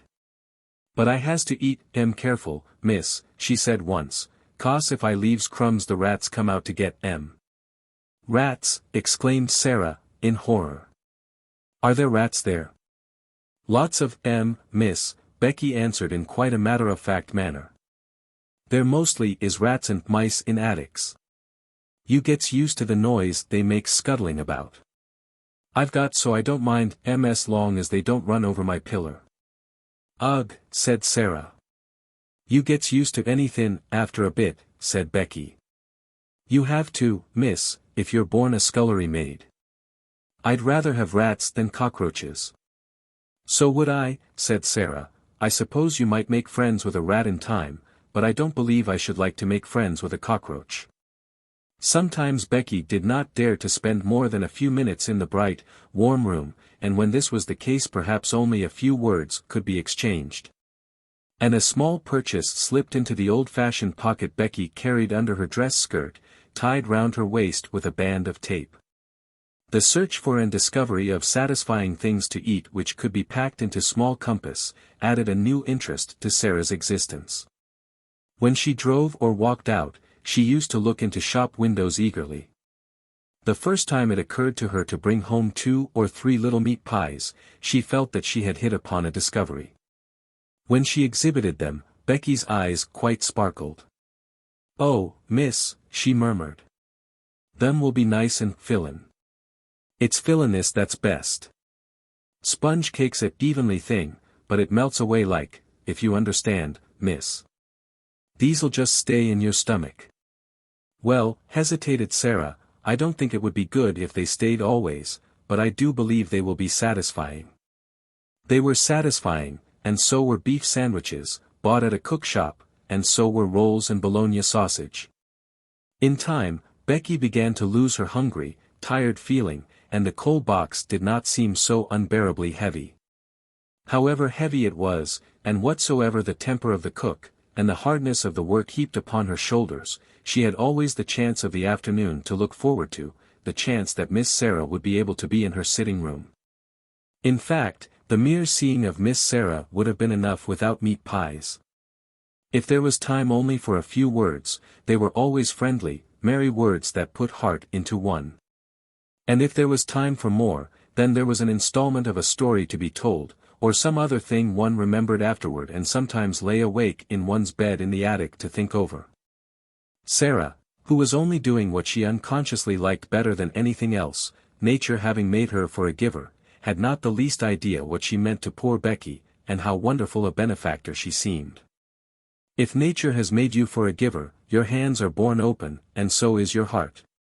And though there may be times when your hands are empty, your heart is always full, and you can give things out of that, warm things, kind things, sweet things, help and comfort and laughter, and sometimes gay, kind laughter is the best help of all. Becky had scarcely known what laughter was through all her poor, little hard-driven life.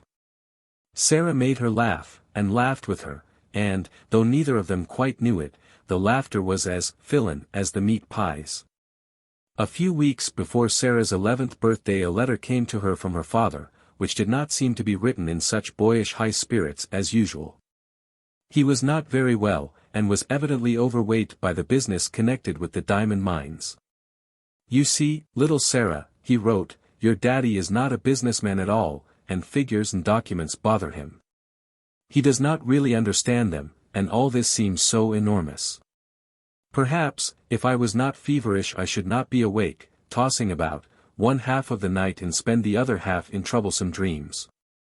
If my little missus were here, I dare say she would give me some solemn, good advice. You would, wouldn't you, little missus?" One of his many jokes had been to call her his little missus, because she had such an old-fashioned air. He had made wonderful preparations for her birthday. Among other things, a new doll had been ordered in Paris, and her wardrobe was to be, indeed, a marvel of splendid perfection. When she had replied to the letter asking her if the doll would be an acceptable present, Sara had been very quaint. "I am getting very old," she wrote, "you see, I shall never live to have another doll given me. This will be my last doll. There is something solemn about it. If I could write poetry, I am sure a poem about a last doll would be very nice. But I cannot write poetry.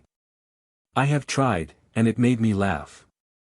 It did not sound like Watts or Coleridge or Shakespeare at all. No one could ever take Emily's place, but I should respect the last doll very much, and I am sure the school would love it. They all like dolls, though some of the big ones, the almost 15 ones, pretend they are too grown up. Captain Crewe had a splitting headache when he read this letter in his bungalow in India. The table before him was heaped with papers and letters which were alarming him and filling him with anxious dread, but he laughed as he had not laughed for weeks. "Oh," he said, "she's better fun every year she lives. God grant this business may right itself and leave me free to run home and see her. What wouldn't I give to have her little arms round my neck this minute? What wouldn't I give?" The birthday was to be celebrated by great festivities. The schoolroom was to be decorated, and there was to be a party. The boxes containing the presents were to be opened with great ceremony, and there was to be a glittering feast spread in Miss Minchin's sacred room. When the day arrived the whole house was in a whirl of excitement. How the morning passed nobody quite knew, because there seemed such preparations to be made. The schoolroom was being decked with garlands of holly. The desks had been moved away, and red covers had been put on the forms which were arrayed round the room against the wall. When Sara went into her sitting room in the morning, she found on the table a small, dumpy package, tied up in a piece of brown paper. She knew it was a present, and she thought she could guess whom it came from. She opened it quite tenderly. It was a square pincushion, made of not quite clean red flannel, and black pins had been stuck carefully into it to form the words, "Mene Happy Returns." "Oh," cried Sara, with a warm feeling in her heart. "What pains she has taken! I like it so, it makes me feel sorrowful." But the next moment she was mystified. On the under side of the pincushion was secured a card, bearing in neat letters the name, Miss Amelia Minchin. Sara turned it over and over. "Miss Amelia," she said to herself, "how can it be?" And just at that very moment she heard the door being cautiously pushed open and saw Becky peeping round it. There was an affectionate, happy grin on her face, and she shuffled forward and stood nervously pulling at her fingers. "Do you like it, Miss Sara?" she said. "Do you like it?" cried Sara. "You darling Becky, you made it all yourself." Becky gave a hysteric but joyful sniff, and her eyes looked quite moist with delight. "It ain't nothin' but flaneen, and the flaneen ain't new, but I wanted to give yer somethin' and I made it of nights. I knew you could pretend it was satin with diamond pins in. I tried to when I was makin' it. The card, miss, rather doubtfully, "'T warn't wrong of me to pick it up out o' the dustbin, was it?" Miss Amelia had throwed it away. "I hadn't no card o' my own, and knowed it wouldn't be a proper precinct if I didn't pin a card on, so I pinned Miss Amelia's." Sara flew at her and hugged her. She could not have told herself or anyone else why there was a lump in her throat. "Oh, Becky," she cried out, with a queer little laugh, "I love you, Becky, I do, I do." "Oh, miss," breathed Becky. "Thank yer, miss, kindly, it ain't good enough for that. The flaneen wasn't new." 7. The diamond mines again. When Sara entered the holly-hung schoolroom in the afternoon, she did so as the head of a sort of procession. Miss Minchin, in her grandest silk dress, led her by the hand. A manservant followed, carrying the box containing the last doll, a housemaid carried a second box, and Becky brought up the rear, carrying a third and wearing a clean apron and a new cap. Sara would have much preferred to enter in the usual way, but Miss Minchin had sent for her, and, after an interview in her private sitting room, had expressed her wishes. "This is not an ordinary occasion," she said. "I do not desire that it should be treated as one." So Sara was led grandly in and felt shy when, on her entry, the big girls stared at her and touched each other's elbows, and the little ones began to squirm joyously in their seats. "Silence, young ladies," said Miss Minchin, at the murmur which arose. "James, place the box on the table and remove the lid. Emma, put yours upon a chair." Becky, suddenly and severely. Becky had quite forgotten herself in her excitement, and was grinning at Lottie, who was wriggling with rapturous expectation. She almost dropped her box, the disapproving voice so startled her, and her frightened, bobbing curtsy of apology was so funny that Lavinia and Jessie tittered. "It is not your place to look at the young ladies," said Miss Minchin. "You forget yourself. Put your box down." Becky obeyed with alarmed haste and hastily backed toward the door. "You may leave us," Miss Minchin announced to the servants with a wave of her hand. Becky stepped aside respectfully to allow the superior servants to pass out first. She could not help casting a longing glance at the box on the table. Something made of blue satin was peeping from between the folds of tissue paper. "If you please, Miss Minchin," said Sara, suddenly, "mayn't Becky stay?" It was a bold thing to do. Miss Minchin was betrayed into something like a slight jump. Then she put her eyeglass up, and gazed at her show pupil disturbedly. "Becky!" she exclaimed. "My dearest Sara." Sara advanced a step toward her. "I want her because I know she will like to see the presents," she explained. "She is a little girl, too, you know." Miss Minchin was scandalized. She glanced from one figure to the other. "My dear Sara," she said, "Becky is the scullery maid." Scullery maids, are not little girls. It really had not occurred to her to think of them in that light. Scullery maids were machines who carried coal scuttles and made fires. "But Becky is," said Sara. "And I know she would enjoy herself. Please let her stay, because it is my birthday." Miss Minchin replied with much dignity. "As you ask it as a birthday favor, she may stay." Rebecca thanked Miss Sara for her great kindness. Becky had been backing into the corner, twisting the hem of her apron in delighted suspense.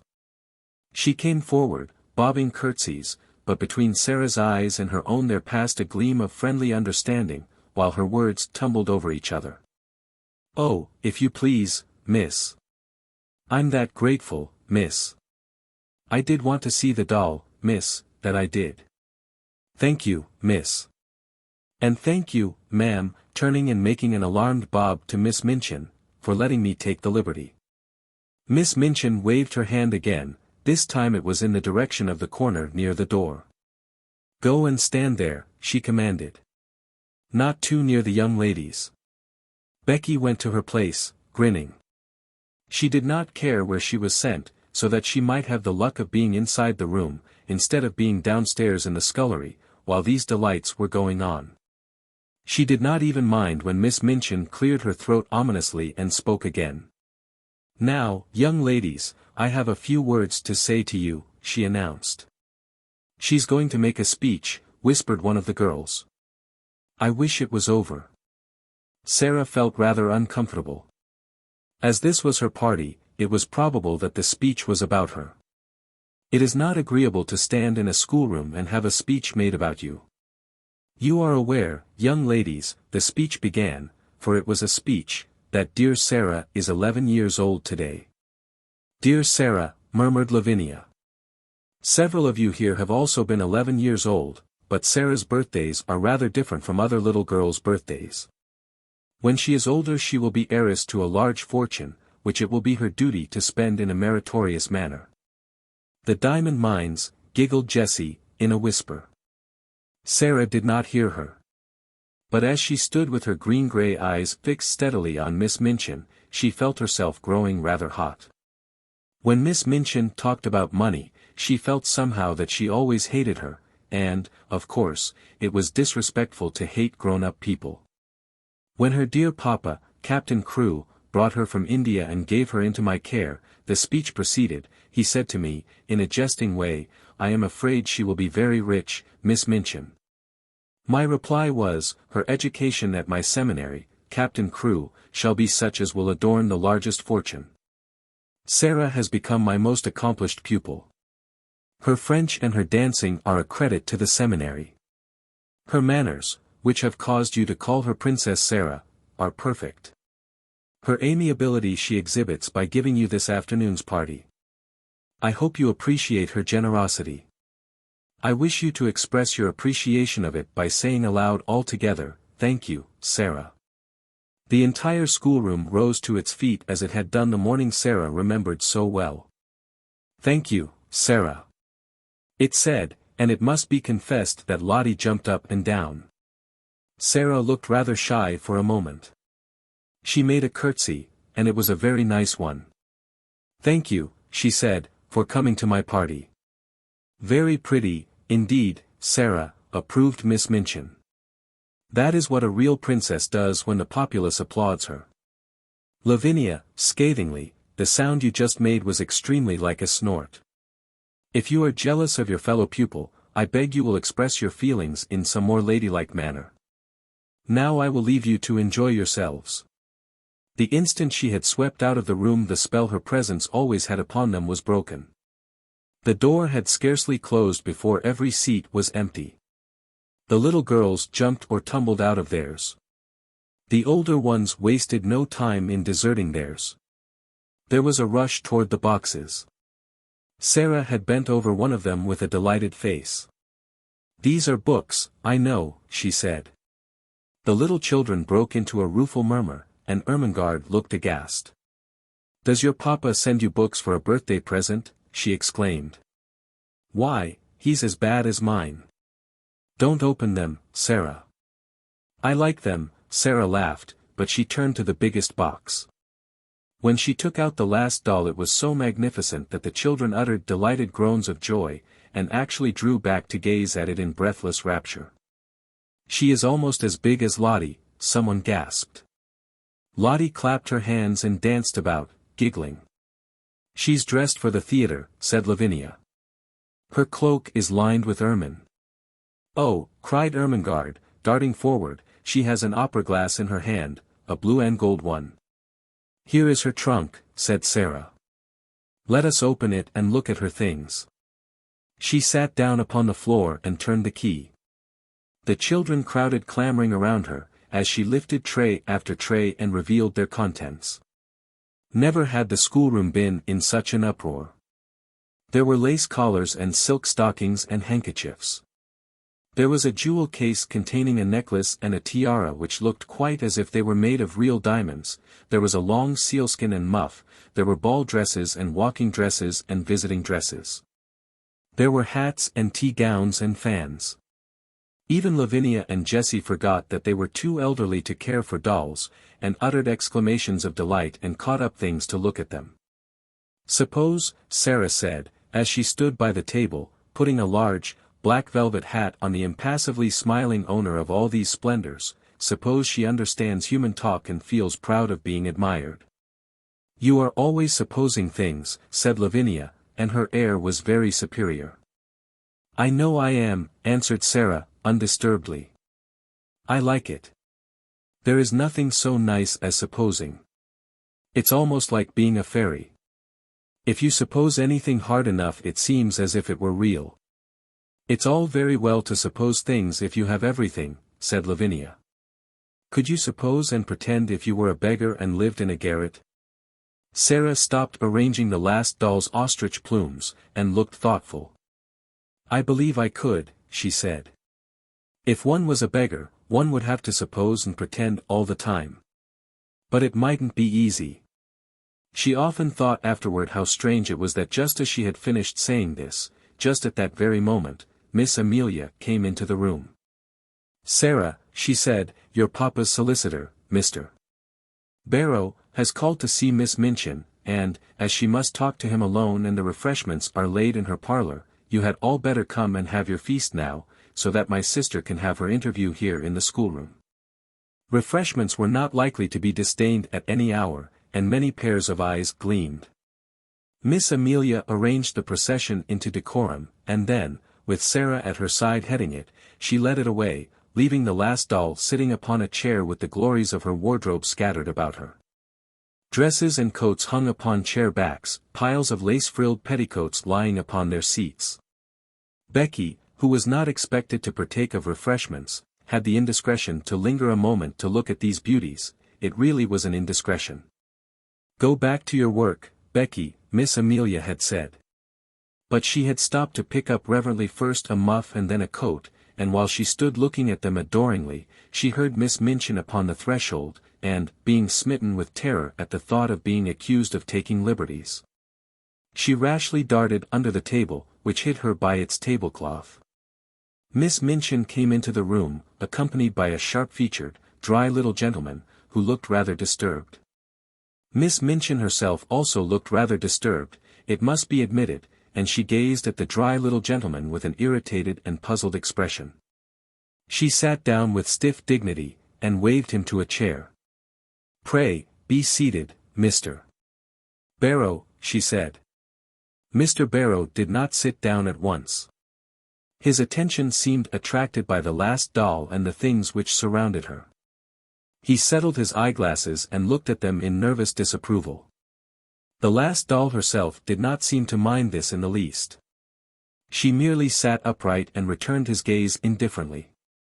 £100, Mr. Barrow remarked succinctly. All expensive material, and made at a Parisian modiste's. He spent money lavishly enough, that young man. Miss Minchin felt offended. This seemed to be a disparagement of her best patron and was a liberty. Even solicitors had no right to take liberties. "I beg your pardon, Mr. Barrow," she said stiffly. "I do not understand." "Birthday presents," said Mr. Barrow in the same critical manner, to a child 11 years old. "Mad extravagance, I call it." Miss Minchin drew herself up still more rigidly. "Captain Crewe is a man of fortune," she said. "The diamond mines alone." Mr. Barrow wheeled round upon her. "Diamond mines," he broke out. "There are none. Never were." Miss Minchin actually got up from her chair. "What?" she cried. "What do you mean?" "At any rate," answered Mr. Barrow, quite snappishly, "it would have been much better if there never had been any." "Any diamond mines?" ejaculated Miss Minchin, catching at the back of a chair and feeling as if a splendid dream was fading away from her. "Diamond mines spell ruin oftener than they spell wealth," said Mr. Barrow. "When a man is in the hands of a very dear friend and is not a businessman himself, he had better steer clear of the dear friend's diamond mines, or gold mines, or any other kind of mines dear friends want his money to put into." "The late Captain Crewe." Here Miss Minchin stopped him with a gasp. "The late Captain Crewe," she cried out. "The late? You don't come to tell me that Captain Crewe is—" "He's dead, ma'am," Mr. Barrow answered with jerky brusqueness. "Died of jungle fever and business troubles combined. The jungle fever might not have killed him if he had not been driven mad by the business troubles, and the business troubles might not have put an end to him if the jungle fever had not assisted. Captain Crewe is dead." Miss Minchin dropped into her chair again. The words he had spoken filled her with alarm. "What were his business troubles?" she said. "What were they?" "Diamond mines," answered Mr. Barrow, "and dear friends, and ruin." Miss Minchin lost her breath. "Ruin," she gasped out. "Lost every penny. That young man had too much money. The dear friend was mad on the subject of the diamond mine. He put all his own money into it, and all Captain Crewe's. Then the dear friend ran away. Captain Crewe was already stricken with fever when the news came. The shock was too much for him. He died delirious, raving about his little girl, and didn't leave a penny." Now Miss Minchin understood, and never had she received such a blow in her life. Her show pupil, her show patron, swept away from the select seminary at one blow. She felt as if she had been outraged and robbed, and that Captain Crewe and Sara and Mr. Barrow were equally to blame. "Do you mean to tell me," she cried out, "that he left nothing? That Sara will have no fortune? That the child is a beggar? That she is left on my hands a little pauper instead of an heiress?" Mr. Barrow was a shrewd businessman, and felt it as well to make his own freedom from responsibility quite clear without any delay. "She is certainly left a beggar," he replied. "And she is certainly left on your hands, ma'am, as she hasn't a relation in the world that we know of." Miss Minchin started forward. She looked as if she was going to open the door and rush out of the room to stop the festivities going on joyfully and rather noisily that moment over the refreshments. "It is monstrous," she said. "She's in my sitting room at this moment, dressed in silk gauze and lace petticoats, giving a party at my expense." "She's giving it at your expense, madam, if she's giving it," said Mr. Barrow, calmly. "Barrow and Skipworth are not responsible for anything. There never was a cleaner sweep made of a man's fortune.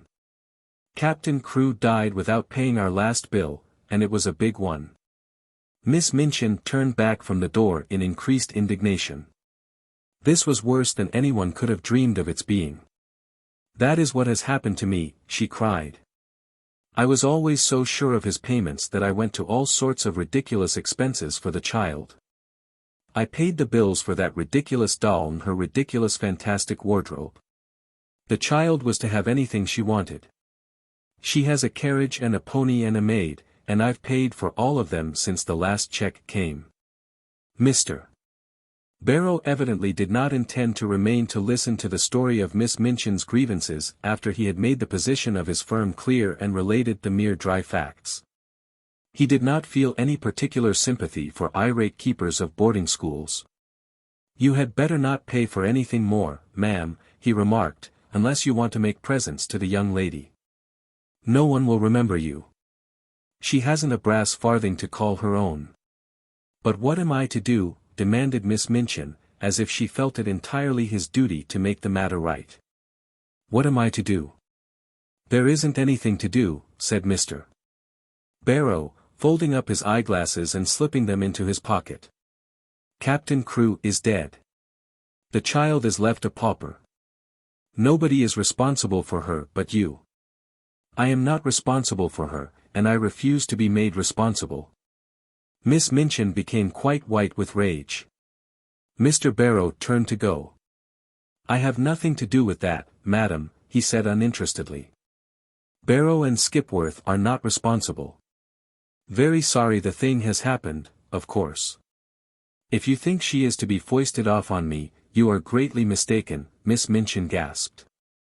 "I have been robbed and cheated, I will turn her into the street." If she had not been so furious, she would have been too discreet to say quite so much. She saw herself burdened with an extravagantly brought-up child whom she had always resented, and she lost all self-control. Mr. Barrow undisturbedly moved toward the door.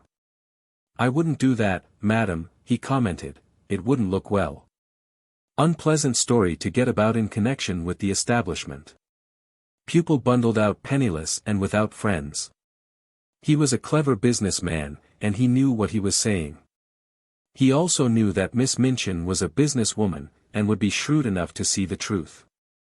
She could not afford to do a thing which would make people speak of her as cruel and hard-hearted.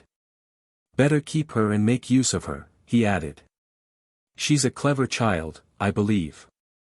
You can get a good deal out of her as she grows older." "I will get a good deal out of her before she grows older," exclaimed Miss Minchin. "I am sure you will, ma'am," said Mr.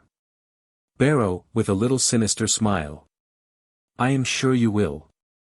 Good morning." He bowed himself out and closed the door, and it must be confessed that Miss Minchin stood for a few moments and glared at it. What he had said was quite true. She knew it. She had absolutely no redress. Her show pupil had melted into nothingness, leaving only a friendless, beggared little girl. Such money as she herself had advanced was lost and could not be regained. And as she stood there breathless under her sense of injury, there fell upon her ears a burst of gay voices from her own sacred room, which had actually been given up to the feast. She could at least stop this.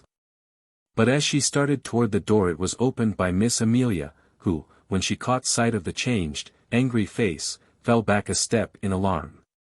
"What is the matter, sister?" she ejaculated. Miss Minchin's voice was almost fierce when she answered. "Where is Sara Crewe?" Miss Amelia was bewildered. "Sara," she stammered. "Why, she's with the children in your room, of course. Has she a black frock in her sumptuous wardrobe?" In bitter irony. "A black frock? Miss Amelia stammered again. A black one? She has frocks of every other color. Has she a black one? Miss Amelia began to turn pale. No, yes, she said. But it is too short for her. She has only the old black velvet, and she has outgrown it. Go and tell her to take off that preposterous pink silk gauze, and put the black one on, whether it is too short or not. She has done with finery. Then Miss Amelia began to wring her fat hands and cry. Oh, sister, she sniffed. Oh, sister. What can have happened?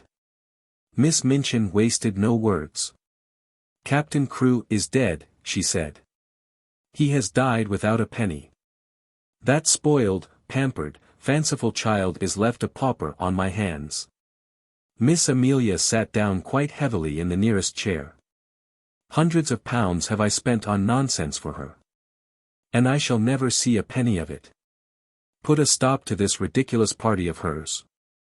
Go and make her change her frock at once. Panted Miss Amelia. And must I go and tell her now? This moment, was the fierce answer. Don't sit staring like a goose. Go. Poor Miss Amelia was accustomed to being called a goose. She knew, in fact, that she was rather a goose, and that it was left to geese to do a great many disagreeable things. It was a somewhat embarrassing thing to go into the midst of a room full of delighted children, and tell the giver of the feast that she had suddenly been transformed into a little beggar. And must go upstairs and put on an old black frock which was too small for her. But the thing must be done. This was evidently not the time when questions might be asked. She rubbed her eyes with her handkerchief until they looked quite red. After which she got up and went out of the room, without venturing to say another word. When her older sister looked and spoke as she had done just now, the wisest course to pursue was to obey orders without any comment. Miss Minchin walked across the room. She spoke to herself aloud without knowing that she was doing it. During the last year the story of the diamond mines had suggested all sorts of possibilities to her. Even proprietors of seminaries might make fortunes in stocks, with the aid of owners of mines. And now, instead of looking forward to gains, she was left to look back upon losses. The Princess Sara, indeed, she said. The child has been pampered as if she were a queen. She was sweeping angrily past the corner table as she said it, and the next moment she started at the sound of a loud, sobbing sniff which issued from under the cover. What is that? She exclaimed angrily. The loud, sobbing sniff was heard again, and she stooped and raised the hanging folds of the table cover. How dare you, she cried out. How dare you? Come out immediately. It was poor Becky who crawled out, and her cap was knocked on one side, and her face was red with repressed crying. If you please, it's me, Mum, she explained. I know I hadn't ought to. But I was lookin' at the doll, Mum, and I was frightened when you come in, and slipped under the table. You have been there all the time, listening, said Miss Minchin. No, Mum, Becky protested, bobbing curtsies. Not listenin', I thought I could slip out without your noticin', but I couldn't and I had to stay. But I didn't listen, Mum, I wouldn't for nothin'. But I couldn't help hearin'. Suddenly it seemed almost as if she lost all fear of the awful lady before her. She burst into fresh tears. Oh, please, she said, I dare say you'll give me warning, Mum, but I'm so sorry for poor Miss Sara, I'm so sorry. Leave the room, ordered Miss Minchin. Becky curtsied again, the tears openly streaming down her cheeks. Yes, I will, she said, trembling. But oh, I just wanted to arst you, Miss Sara, she's been such a rich young lady, and she's been waited on, hand and foot, and what will she do now, Mum, without no maid? Oh please, would you let me wait on her after I've done my pots and kettles? I'd do that quick, if you'd let me wait on her now she's poor. Oh, breaking out afresh, poor little Miss Sara, Mum, that was called a princess. Somehow, she made Miss Minchin feel more angry than ever. That the very scullery maid should range herself on the side of this child, whom she realized more fully than ever that she had never liked, was too much. She actually stamped her foot. "No, certainly not," she said. "She will wait on herself, and on other people, too. Leave the room this instant, or you'll leave your place." Becky threw her apron over her head and fled. She ran out of the room and down the steps into the scullery, and there she sat down among her pots and kettles, and wept as if her heart would break.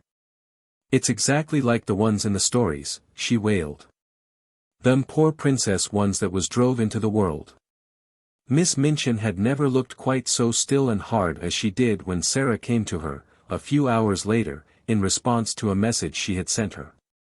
Even by that time it seemed to Sara as if the birthday party had either been a dream or a thing which had happened years ago, and had happened in the life of quite another little girl. Every sign of the festivities had been swept away. The holly had been removed from the schoolroom walls, and the forms and desks put back into their places. Miss Minchin's sitting room looked as it always did, all traces of the feast were gone, and Miss Minchin had resumed her usual dress. The pupils had been ordered to lay aside their party frocks, and this having been done, they had returned to the schoolroom and huddled together in groups, whispering and talking excitedly. "Tell Sara to come to my room," Miss Minchin had said to her sister. "And explain to her clearly that I will have no crying or unpleasant scenes." "Sister," replied Miss Amelia, "she is the strangest child I ever saw. She has actually made no fuss at all. You remember she made none when Captain Crewe went back to India. When I told her what had happened, she just stood quite still and looked at me without making a sound. Her eyes seemed to get bigger and bigger, and she went quite pale. When I had finished, she still stood staring for a few seconds, and then her chin began to shake, and she turned round and ran out of the room and upstairs. Several of the other children began to cry, but she did not seem to hear them or to be alive to anything but just what I was saying. It made me feel quite queer not to be answered. And when you tell anything sudden and strange, you expect people will say something, whatever it is. Nobody but Sara herself ever knew what had happened in her room after she had run upstairs and locked her door. In fact, she herself scarcely remembered anything but that she walked up and down, saying over and over again to herself in a voice which did not seem her own, "My papa is dead. My papa is dead." Once she stopped before Emily, who sat watching her from her chair, and cried out wildly, "Emily! Do you hear? Do you hear? Papa is dead. He is dead in India, thousands of miles away." When she came into Miss Minchin's sitting room in answer to her summons, her face was white and her eyes had dark rings around them. Her mouth was set as if she did not wish it to reveal what she had suffered and was suffering. She did not look in the least like the rose-colored butterfly child who had flown about from one of her treasures to the other in the decorated schoolroom. She looked instead a strange, desolate, almost grotesque little figure. She had put on, without Mariette's help, the cast-aside black velvet frock. It was too short and tight, and her slender legs looked long and thin, showing themselves from beneath the brief skirt. As she had not found a piece of black ribbon, her short, thick, black hair tumbled loosely about her face and contrasted strongly with its pallor. She held Emily tightly in one arm, and Emily was swathed in a piece of black material. "Put down your doll," said Miss Minchin. "What do you mean by bringing her here?" "No," Sara answered. "I will not put her down. She is all I have. My papa gave her to me." She had always made Miss Minchin feel secretly uncomfortable, and she did so now. She did not speak with rudeness so much as with a cold steadiness with which Miss Minchin felt it difficult to cope, perhaps because she knew she was doing a heartless and inhuman thing. "You will have no time for dolls in future," she said. "You will have to work and improve yourself and make yourself useful." Sara kept her big, strange eyes fixed on her, and said not a word. "Everything will be very different now," Miss Minchin went on. "I suppose Miss Amelia has explained matters to you?" "Yes," answered Sara. "My papa is dead. He left me no money. I am quite poor. You are a beggar, said Miss Minchin, her temper rising at the recollection of what all this meant. It appears that you have no relations and no home, and no one to take care of you. For a moment the thin, pale little face twitched, but Sara again said nothing. What are you staring at? Demanded Miss Minchin, sharply. Are you so stupid that you cannot understand? I tell you that you are quite alone in the world, and have no one to do anything for you, unless I choose to keep you here out of charity. I understand, answered Sara, in a low tone. And there was a sound as if she had gulped down something which rose in her throat. I understand.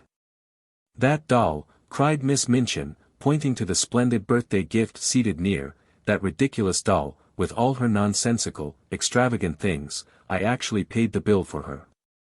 Sara turned her head toward the chair. The last doll, she said. The last doll. And her little mournful voice had an odd sound. The last doll, indeed, said Miss Minchin. And she is mine, not yours. Everything you own is mine. Please take it away from me, then, said Sara. I do not want it. If she had cried and sobbed and seemed frightened, Miss Minchin might almost have had more patience with her. She was a woman who liked to domineer and feel her power, and as she looked at Sara's pale little steadfast face and heard her proud little voice, she quite felt as if her might was being set at naught. Don't put on grand airs, she said. The time for that sort of thing is past. You are not a princess any longer. Your carriage and your pony will be sent away, your maid will be dismissed. You will wear your oldest and plainest clothes, your extravagant ones are no longer suited to your station. You are like Becky, you must work for your living. To her surprise, a faint gleam of light came into the child's eyes, a shade of relief. Can I work? She said. If I can work it will not matter so much. What can I do? You can do anything you are told, was the answer. You are a sharp child, and pick up things readily. If you make yourself useful I may let you stay here. You speak French well, and you can help with the younger children. May I? Exclaimed Sara. Oh, please let me. I know I can teach them. I like them, and they like me. Don't talk nonsense about people liking you, said Miss Minchin. You will have to do more than teach the little ones. You will run errands and help in the kitchen as well as in the schoolroom. If you don't please me, you will be sent away. Remember that. Now go. Sara stood still just a moment, looking at her. In her young soul, she was thinking deep and strange things. Then she turned to leave the room. Stop, said Miss Minchin. Don't you intend to thank me? Sara paused, and all the deep, strange thoughts surged up in her breast. What for? She said. For my kindness to you, replied Miss Minchin. For my kindness in giving you a home. Sara made 2 or 3 steps toward her. Her thin little chest heaved up and down, and she spoke in a strange unchildishly fierce way. You are not kind, she said. You are not kind, and it is not a home. And she had turned and run out of the room before Miss Minchin could stop her or do anything but stare after her with stony anger.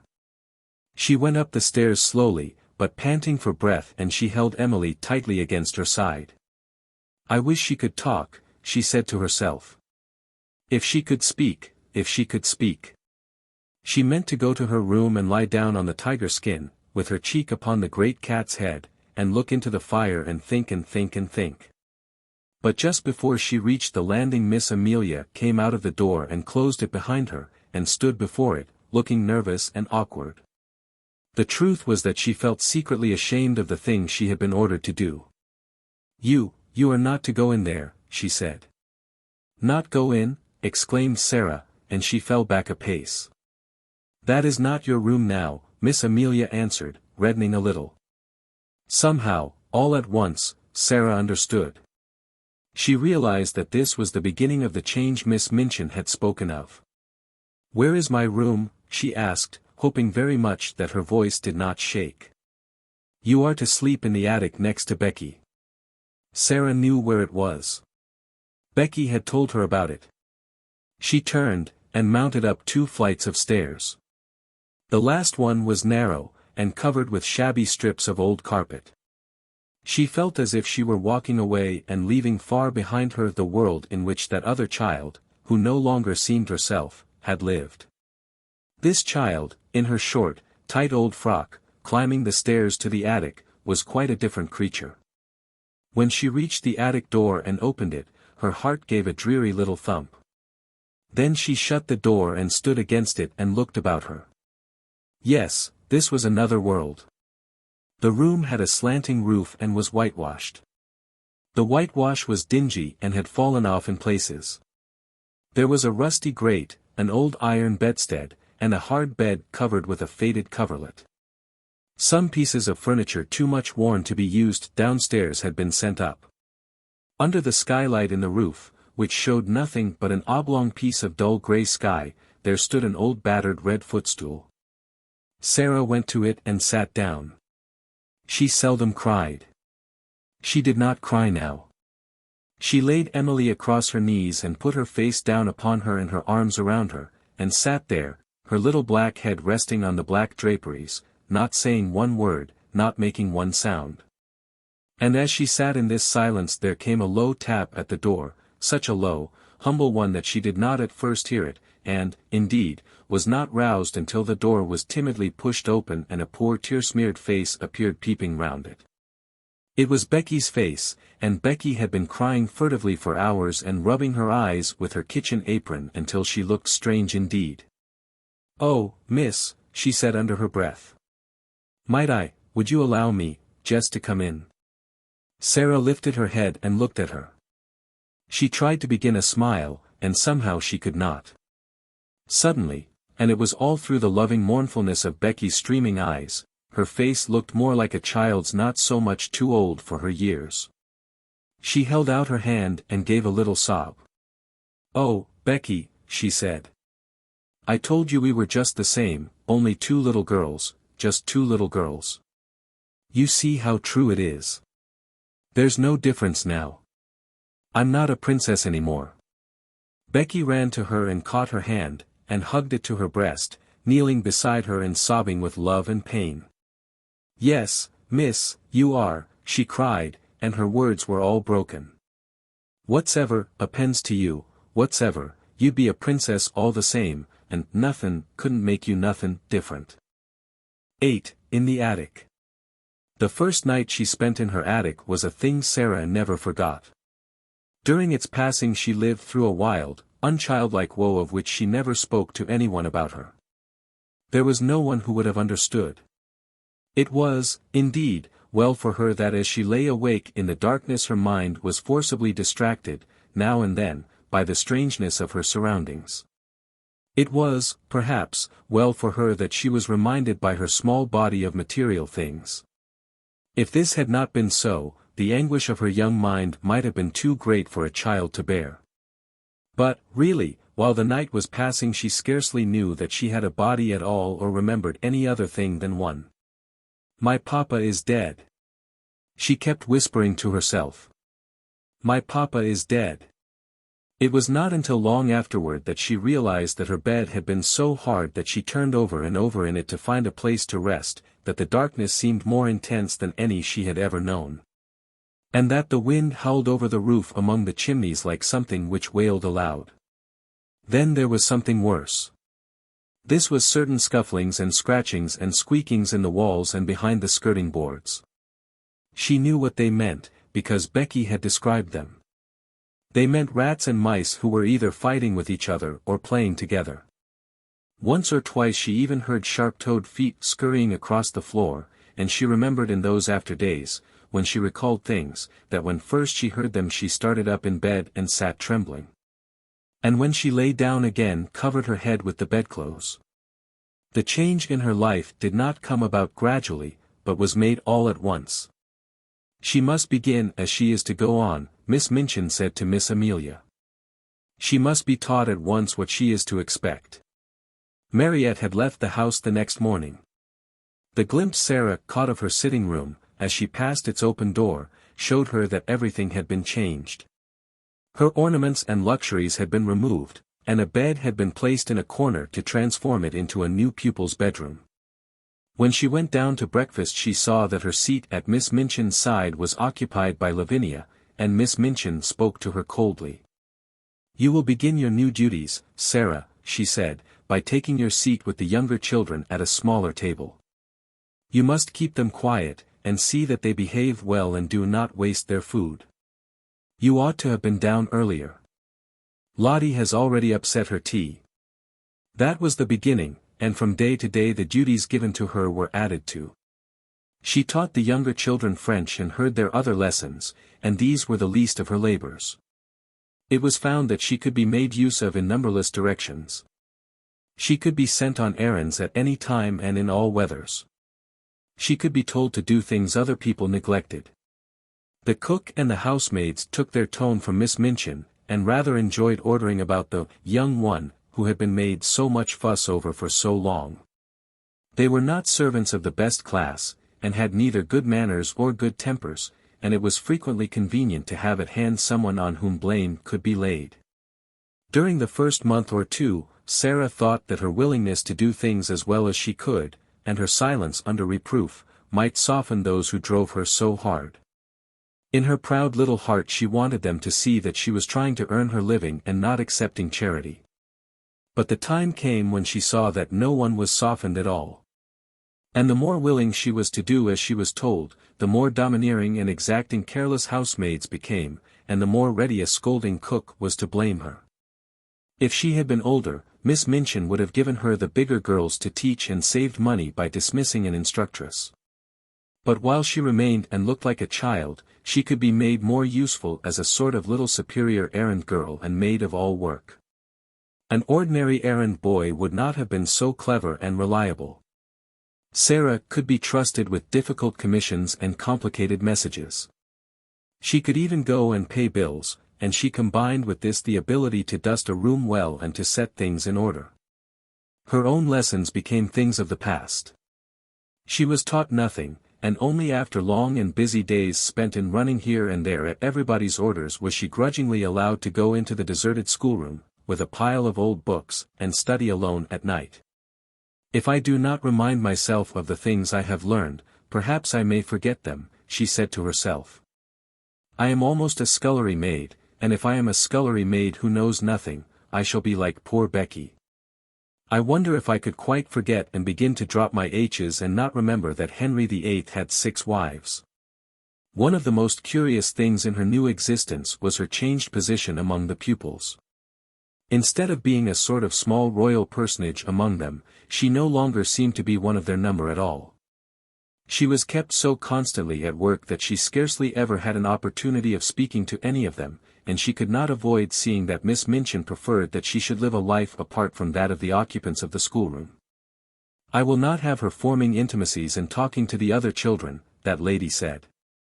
"Girls like a grievance, and if she begins to tell romantic stories about herself, she will become an ill-used heroine, and parents will be given a wrong impression. It is better that she should live a separate life, one suited to her circumstances. I am giving her a home, and that is more than she has any right to expect from me."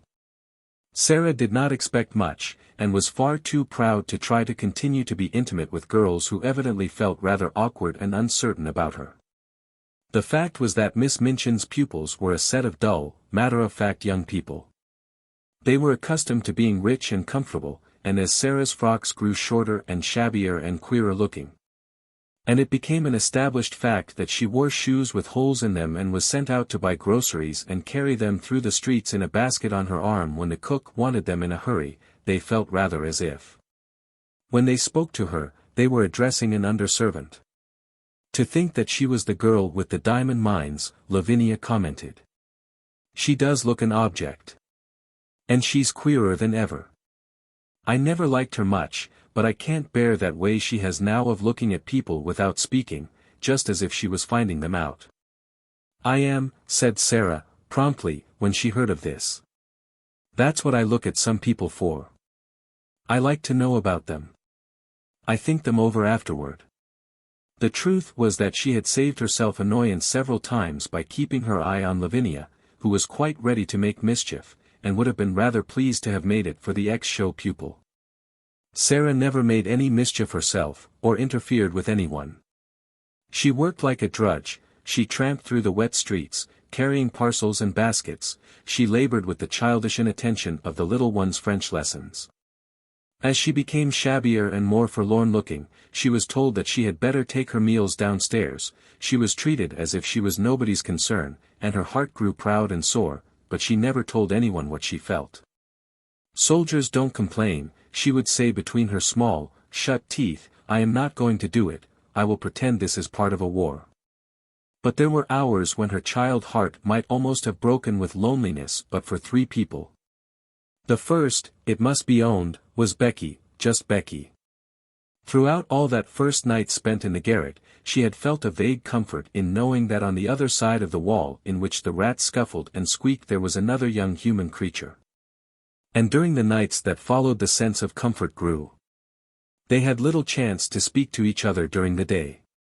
Each had her own tasks to perform, and any attempt at conversation would have been regarded as a tendency to loiter and lose time. "Don't mind me, miss," Becky whispered during the first morning, "if I don't say nothin' polite. Some 'un be down on us if I did.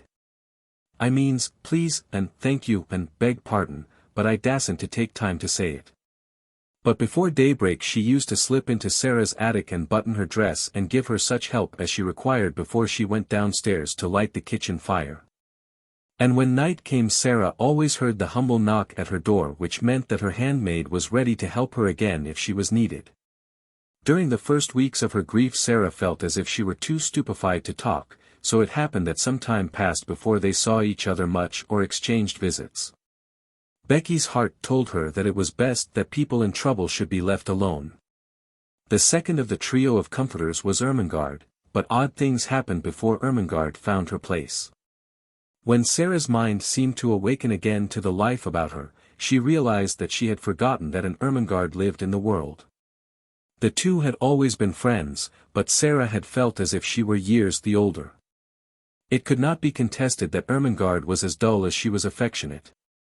She clung to Sara in a simple, helpless way, she brought her lessons to her that she might be helped. She listened to her every word and besieged her with requests for stories. But she had nothing interesting to say herself, and she loathed books of every description. She was, in fact, not a person one would remember when one was caught in the storm of a great trouble, and Sara forgot her. It had been all the easier to forget her because she had been suddenly called home for a few weeks. When she came back she did not see Sara for a day or two, and when she met her for the first time she encountered her coming down a corridor with her arms full of garments which were to be taken downstairs to be mended. Sara herself had already been taught to mend them. She looked pale and unlike herself, and she was attired in the queer, outgrown frock whose shortness showed so much thin black leg. Ermengarde was too slow a girl to be equal to such a situation. She could not think of anything to say. She knew what had happened, but, somehow, she had never imagined Sara could look like this, so odd and poor and almost like a servant. It made her quite miserable, and she could do nothing but break into a short hysterical laugh and exclaim, aimlessly and as if without any meaning, "Oh, Sara, is that you?" "Yes," answered Sara, and suddenly a strange thought passed through her mind and made her face flush. She held the pile of garments in her arms, and her chin rested upon the top of it to keep it steady. Something in the look of her straight-gazing eyes made Ermengarde lose her wits still more. She felt as if Sara had changed into a new kind of girl, and she had never known her before. Perhaps it was because she had suddenly grown poor and had to mend things and work like Becky. "Oh," she stammered. How are you?" "I don't know," Sara replied. "How are you?" I'm quite well," said Ermengarde, overwhelmed with shyness. Then spasmodically she thought of something to say which seemed more intimate. Are you very unhappy?" she said in a rush. Then Sara was guilty of an injustice. Just at that moment her torn heart swelled within her, and she felt that if anyone was as stupid as that, one had better get away from her. "What do you think?" she said. "Do you think I am very happy?" And she marched past her without another word. In course of time she realized that if her wretchedness had not made her forget things, she would have known that poor, dull Ermengarde was not to be blamed for her unready, awkward ways. She was always awkward, and the more she felt, the more stupid she was given to being. But the sudden thought which had flashed upon her had made her oversensitive. She is like the others, she had thought. She does not really want to talk to me. She knows no one does. So for several weeks a barrier stood between them. When they met by chance Sara looked the other way, and Ermengarde felt too stiff and embarrassed to speak. Sometimes they nodded to each other in passing, but there were times when they did not even exchange a greeting. If she would rather not talk to me, Sara thought, I will keep out of her way. Miss Minchin makes that easy enough. Miss Minchin made it so easy that at last they scarcely saw each other at all. At that time it was noticed that Ermengarde was more stupid than ever, and that she looked listless and unhappy. She used to sit in the window seat, huddled in a heap, and stare out of the window without speaking. Once Jessie, who was passing, stopped to look at her curiously. "What are you crying for, Ermengarde?" she asked. "I'm not crying," answered Ermengarde, in a muffled, unsteady voice. "You are," said Jessie. "A great big tear just rolled down the bridge of your nose and dropped off at the end of it. And there goes another." "Well," said Ermengarde, "I'm miserable, and no one need interfere." And she turned her plump back and took out her handkerchief and boldly hid her face in it. That night, when Sara went to her attic, she was later than usual. She had been kept at work until after the hour at which the pupils went to bed, and after that she had gone to her lessons in the lonely schoolroom. When she reached the top of the stairs, she was surprised to see a glimmer of light coming from under the attic door. "Nobody goes there but myself," she thought quickly, "but someone has lighted a candle." Someone had, indeed, lighted a candle, and it was not burning in the kitchen candlestick she was expected to use, but in one of those belonging to the pupils' bedrooms. The someone was sitting upon the battered footstool, and was dressed in her nightgown and wrapped up in a red shawl. It was Ermengarde. "Ermengarde," cried Sara. She was so startled that she was almost frightened. "You will get into trouble." Ermengarde stumbled up from her footstool. She shuffled across the attic in her bedroom slippers, which were too large for her. Her eyes and nose were pink with crying. "I know I shall, if I'm found out," she said. "But I don't care a bit." "Oh, Sara, please tell me. What is the matter? Why don't you like me any more?" Something in her voice made the familiar lump rise in Sara's throat. It was so affectionate and simple, so like the old Ermengarde who had asked her to be best friends. It sounded as if she had not meant what she had seemed to mean during these past weeks. "I do like you," Sara answered. "I thought, you see, everything is different now. I thought you were different." Ermengarde opened her wet eyes wide. "Why, it was you who were different," she cried. "You didn't want to talk to me. I didn't know what to do. It was you who were different after I came back." Sara thought a moment. She saw she had made a mistake. "I am different," she explained, "though not in the way you think. Miss Minchin does not want me to talk to the girls. Most of them don't want to talk to me. I thought, perhaps, you didn't. So I tried to keep out of your way." "Oh, Sara," Ermengarde almost wailed in her reproachful dismay. And then after one more look they rushed into each other's arms. It must be confessed that Sara's small black head lay for some minutes on the shoulder covered by the red shawl. When Ermengarde had seemed to desert her, she had felt horribly lonely. Afterward they sat down upon the floor together, Sara clasping her knees with her arms, and Ermengarde rolled up in her shawl. Ermengarde looked at the odd, big-eyed little face adoringly. "I couldn't bear it any more," she said. "I dare say you could live without me, Sara, but I couldn't live without you. I was nearly dead. So tonight, when I was crying under the bedclothes, I thought all at once of creeping up here and just begging you to let us be friends again.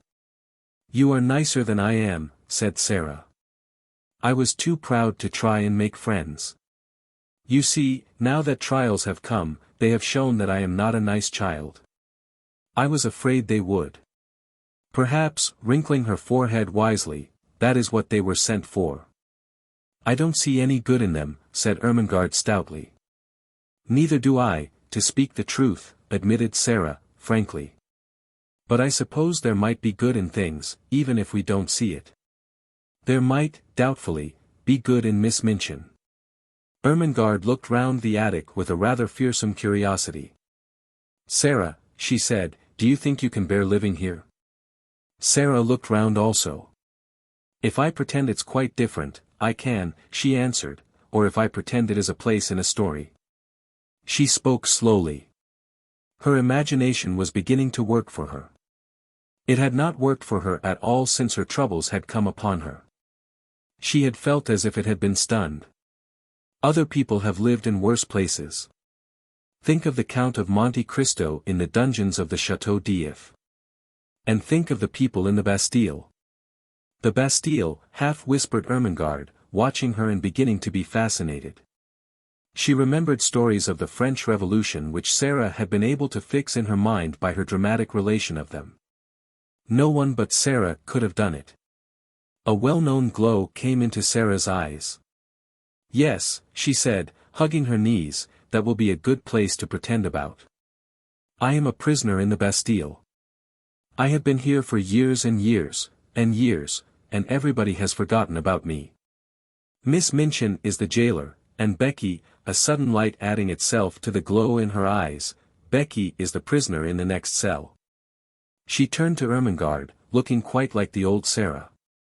I shall pretend that, she said. And it will be a great comfort. Ermengarde was at once enraptured and awed. And will you tell me all about it, she said. May I creep up here at night, whenever it is safe, and hear the things you have made up in the day? It will seem as if we were more best friends than ever. Yes, answered Sara, nodding. Adversity tries people, and mine has tried you and proved how nice you are. 9. Melchisedec. The third person in the trio was Lottie. She was a small thing and did not know what adversity meant, and was much bewildered by the alteration she saw in her young adopted mother. She had heard it rumored that strange things had happened to Sara. But she could not understand why she looked different, why she wore an old black frock and came into the schoolroom only to teach instead of to sit in her place of honor and learn lessons herself. There had been much whispering among the little ones when it had been discovered that Sara no longer lived in the rooms in which Emily had so long sat in state. Lottie's chief difficulty was that Sara said so little when one asked her questions. At 7 mysteries must be made very clear if one is to understand them. Are you very poor now, Sara? She had asked confidentially the first morning her friend took charge of the small French class. Are you as poor as a beggar? She thrust a fat hand into the slim one and opened round, tearful eyes. I don't want you to be as poor as a beggar. She looked as if she was going to cry. And Sara hurriedly consoled her. Beggars have nowhere to live, she said courageously. I have a place to live in. Where do you live? Persisted Lottie. The new girl sleeps in your room, and it isn't pretty any more. I live in another room, said Sara. Is it a nice one? Inquired Lottie. I want to go and see it. You must not talk, said Sara. Miss Minchin is looking at us. She will be angry with me for letting you whisper. She had found out already that she was to be held accountable for everything which was objected to. If the children were not attentive, if they talked, if they were restless, it was she who would be reproved. But Lottie was a determined little person. If Sara would not tell her where she lived, she would find out in some other way. She talked to her small companions and hung about the elder girls and listened when they were gossiping. And acting upon certain information they had unconsciously let drop, she started late one afternoon on a voyage of discovery, climbing stairs she had never known the existence of, until she reached the attic floor. There she found 2 doors near each other, and opening one, she saw her beloved Sara standing upon an old table and looking out of a window. Sara, she cried, aghast. Mama Sara. She was aghast because the attic was so bare and ugly and seemed so far away from all the world. Her short legs had seemed to have been mounting hundreds of stairs. Sara turned round at the sound of her voice. It was her turn to be aghast. What would happen now? If Lottie began to cry and anyone chanced to hear, they were both lost. She jumped down from her table and ran to the child. "Don't cry and make a noise," she implored. "I shall be scolded if you do, and I have been scolded all day." It's not such a bad room, Lottie." "Isn't it?" gasped Lottie, and as she looked round it she bit her lip. She was a spoiled child yet, but she was fond enough of her adopted parent to make an effort to control herself for her sake. Then, somehow, it was quite possible that any place in which Sara lived might turn out to be nice. "Why isn't it, Sara?" she almost whispered. Sara hugged her close and tried to laugh. There was a sort of comfort in the warmth of the plump, childish body. She had had a hard day and had been staring out of the windows with hot eyes. "You can see all sorts of things you can't see downstairs," she said. "What sort of things?" demanded Lottie, with that curiosity Sara could always awaken even in bigger girls. "Chimneys, quite close to us, with smoke curling up in wreaths and clouds and going up into the sky, and sparrows hopping about and talking to each other just as if they were people, and other attic windows where heads may pop out any minute and you can wonder who they belong to. And it all feels as high up, as if it was another world." "Oh, let me see it," cried Lottie. "Lift me up." Sara lifted her up, and they stood on the old table together and leaned on the edge of the flat window in the roof, and looked out. Anyone who has not done this does not know what a different world they saw. The slate spread out on either side of them and slanted down into the rain gutter pipes. The sparrows, being at home there, twittered and hopped about quite without fear. Two of them perched on the chimney top nearest and quarreled with each other fiercely until one pecked the other and drove him away. The garret window next to theirs was shut because the house next door was empty. "I wish someone lived there," Sara said. "It is so close that if there was a little girl in the attic, we could talk to each other through the windows and climb over to see each other, if we were not afraid of falling." The sky seemed so much nearer than when one saw it from the street, that Lottie was enchanted. From the attic window, among the chimney pots, the things which were happening in the world below seemed almost unreal. One scarcely believed in the existence of Miss Minchin and Miss Amelia and the schoolroom, and the roll of wheels in the square seemed a sound belonging to another existence. "Oh, Sara," cried Lottie, cuddling in her guarding arm. "I like this attic, I like it. It is nicer than downstairs." "Look at that sparrow," whispered Sara. "I wish I had some crumbs to throw to him." "I have some," came in a little shriek from Lottie. "I have part of a bun in my pocket. I bought it with my penny yesterday, and I saved a bit."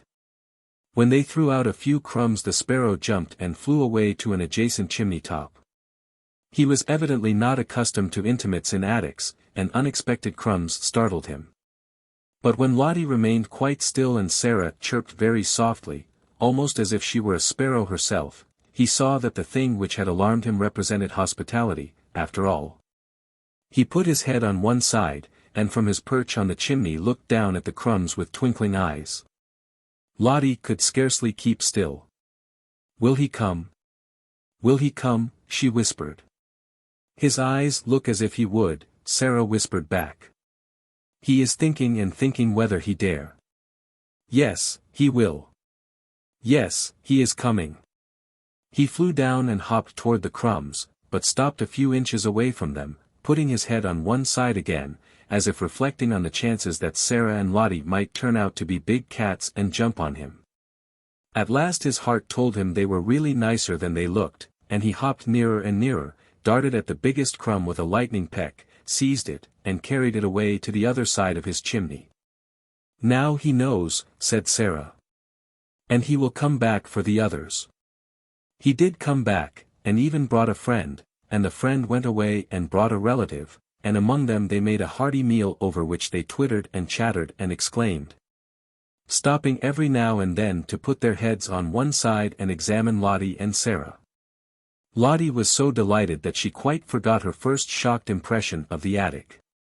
In fact, when she was lifted down from the table and returned to earthly things, as it were, Sara was able to point out to her many beauties in the room which she herself would not have suspected the existence of. "It is so little and so high above everything," she said, "that it is almost like a nest in a tree. The slanting ceiling is so funny. See, you can scarcely stand up at this end of the room. And when the morning begins to come I can lie in bed and look right up into the sky through that flat window in the roof. It is like a square patch of light. If the sun is going to shine, little pink clouds float about, and I feel as if I could touch them. And if it rains, the drops patter and patter as if they were saying something nice. Then if there are stars, you can lie and try to count how many go into the patch. It takes such a lot. And just look at that tiny, rusty grate in the corner.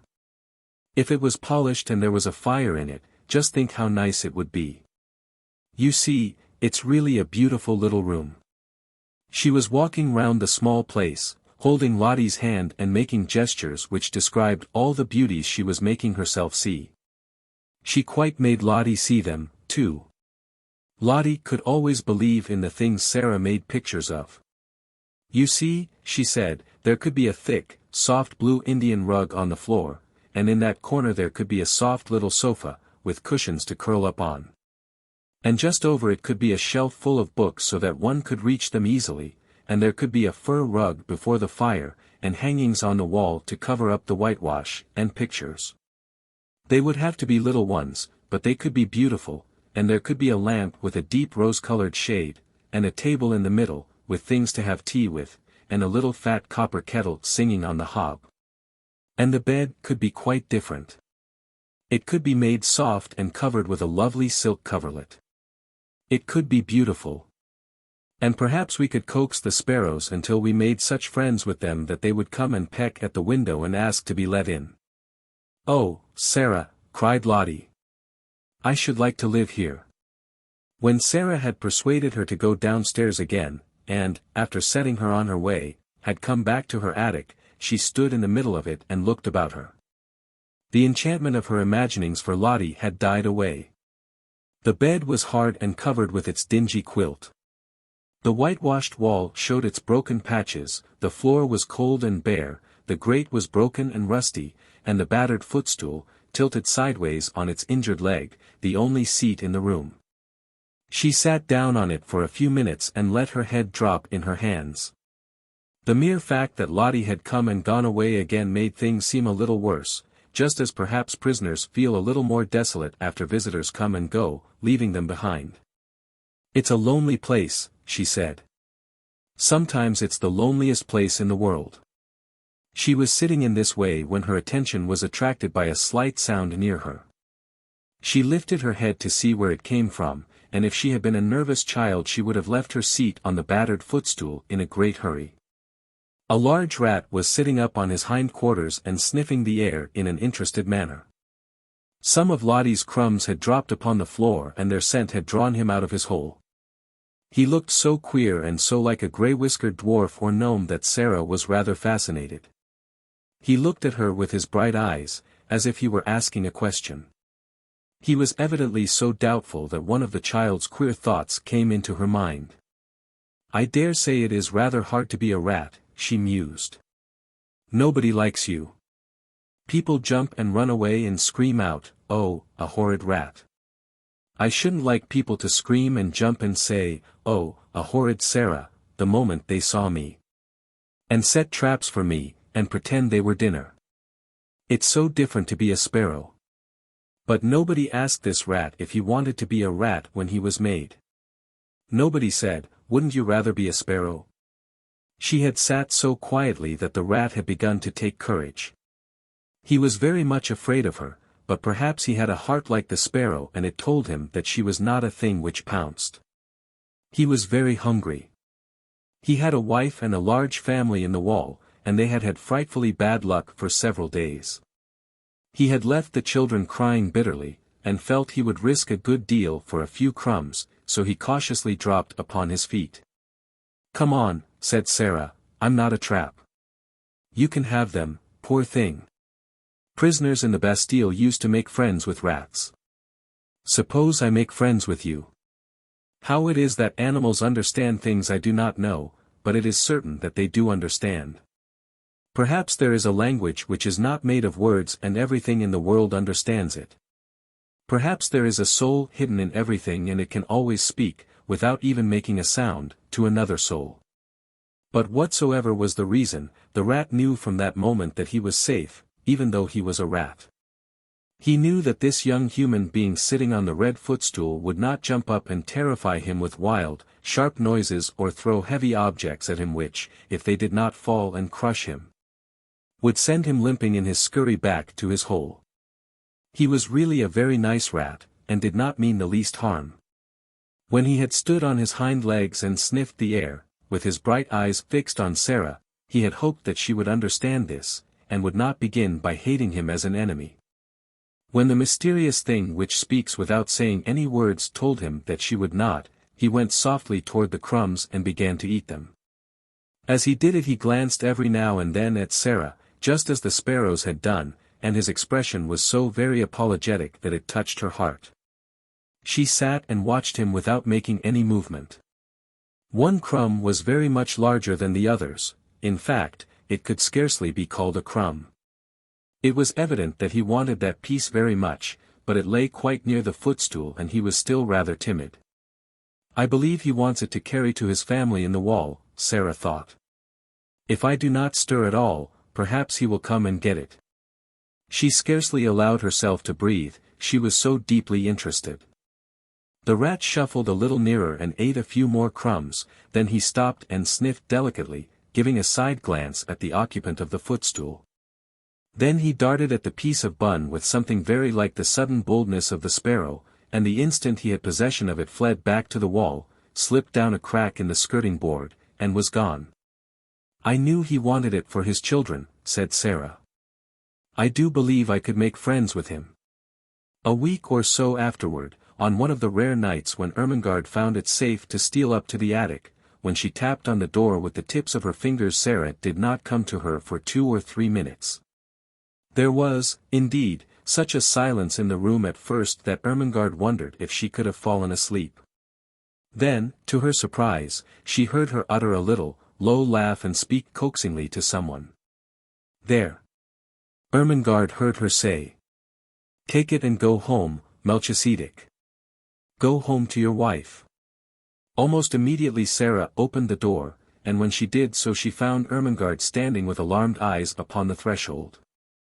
Who are you talking to, Sara?" she gasped out. Sara drew her in cautiously, but she looked as if something pleased and amused her. "You must promise not to be frightened, not to scream the least bit, or I can't tell you," she answered.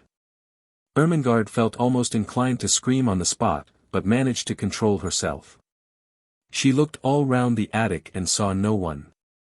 And yet Sara had certainly been speaking to someone. She thought of ghosts.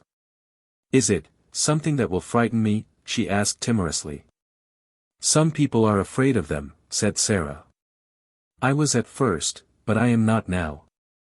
"Was it a ghost?" quaked Ermengarde. "No," said Sara, laughing. "It was my rat." Ermengarde made one bound, and landed in the middle of the little dingy bed. She tucked her feet under her nightgown and the red shawl. She did not scream, but she gasped with fright. "Oh! Oh!" she cried under her breath. "A rat! A rat! I was afraid you would be frightened," said Sara. "But you needn't be. I am making him tame.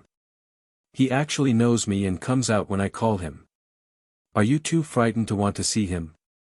The truth was that, as the days had gone on and, with the aid of scraps brought up from the kitchen, her curious friendship had developed, she had gradually forgotten that the timid creature she was becoming familiar with was a mere rat.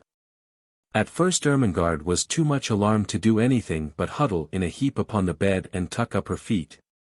But the sight of Sara's composed little countenance and the story of Melchisedec's first appearance began at last to rouse her curiosity. And she leaned forward over the edge of the bed and watched Sara go and kneel down by the hole in the skirting board. He won't run out quickly and jump on the bed, will he?" she said. "No," answered Sara. "He's as polite as we are. He is just like a person. Now watch." She began to make a low, whistling sound, so low and coaxing that it could only have been heard in entire stillness. She did it several times, looking entirely absorbed in it. Ermengarde thought she looked as if she were working a spell. And at last, evidently in response to it, a grey-whiskered, bright-eyed head peeped out of the hole. Sara had some crumbs in her hand. She dropped them, and Melchisedec came quietly forth and ate them. A piece of larger size than the rest he took and carried in the most businesslike manner back to his home. "You see," said Sara, "that is for his wife and children. He is very nice. He only eats the little bits. After he goes back I can always hear his family squeaking for joy. There are 3 kinds of squeaks. One kind is the children's, and one is Mrs. Melchisedec's, and one is Melchisedec's own." Ermengarde began to laugh. "Oh, Sara," she said. "You are queer, but you are nice." "I know I am queer," admitted Sara, cheerfully, "and I try to be nice." She rubbed her forehead with her little brown paw, and a puzzled, tender look came into her face. "Papa always laughed at me," she said.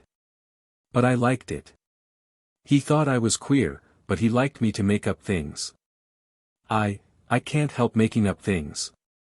If I didn't, I don't believe I could live." She paused and glanced around the attic. "I'm sure I couldn't live here," she added in a low voice. Ermengarde was interested, as she always was. "When you talk about things," she said, "they seem as if they grew real. You talk about Melchisedec as if he was a person." "He is a person," said Sara. "He gets hungry and frightened, just as we do, and he is married and has children. How do we know he doesn't think things, just as we do? His eyes look as if he was a person. That was why I gave him a name." She sat down on the floor in her favorite attitude, holding her knees. "Besides," she said, "he is a Bastille rat sent to be my friend. I can always get a bit of bread the cook has thrown away, and it is quite enough to support him." "Is it the Bastille yet?" asked Ermengarde, eagerly. "Do you always pretend it is the Bastille?" "Nearly always," answered Sara. "Sometimes I try to pretend it is another kind of place. But the Bastille is generally easiest, particularly when it is cold." Just at that moment Ermengarde almost jumped off the bed, she was so startled by a sound she heard. It was like 2 distinct knocks on the wall. "What is that?" she exclaimed. Sara got up from the floor and answered quite dramatically. "It is the prisoner in the next cell." "Becky," cried Ermengarde, enraptured. "Yes," said Sara. "Listen," the 2 knocks meant, "Prisoner, are you there?" She knocked 3 times on the wall herself, as if in answer. "That means, yes, I am here, and all is well." 4 knocks came from Becky's side of the wall. "That means," explained Sara, "then, fellow sufferer, we will sleep in peace. Good night." Ermengarde quite beamed with delight. "Oh, Sara," she whispered joyfully. "It is like a story."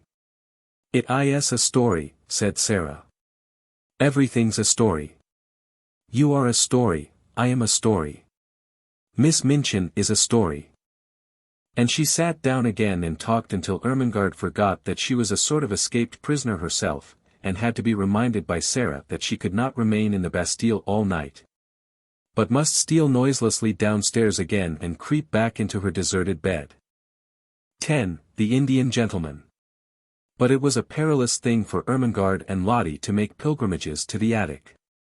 They could never be quite sure when Sara would be there, and they could scarcely ever be certain that Miss Amelia would not make a tour of inspection through the bedrooms after the pupils were supposed to be asleep.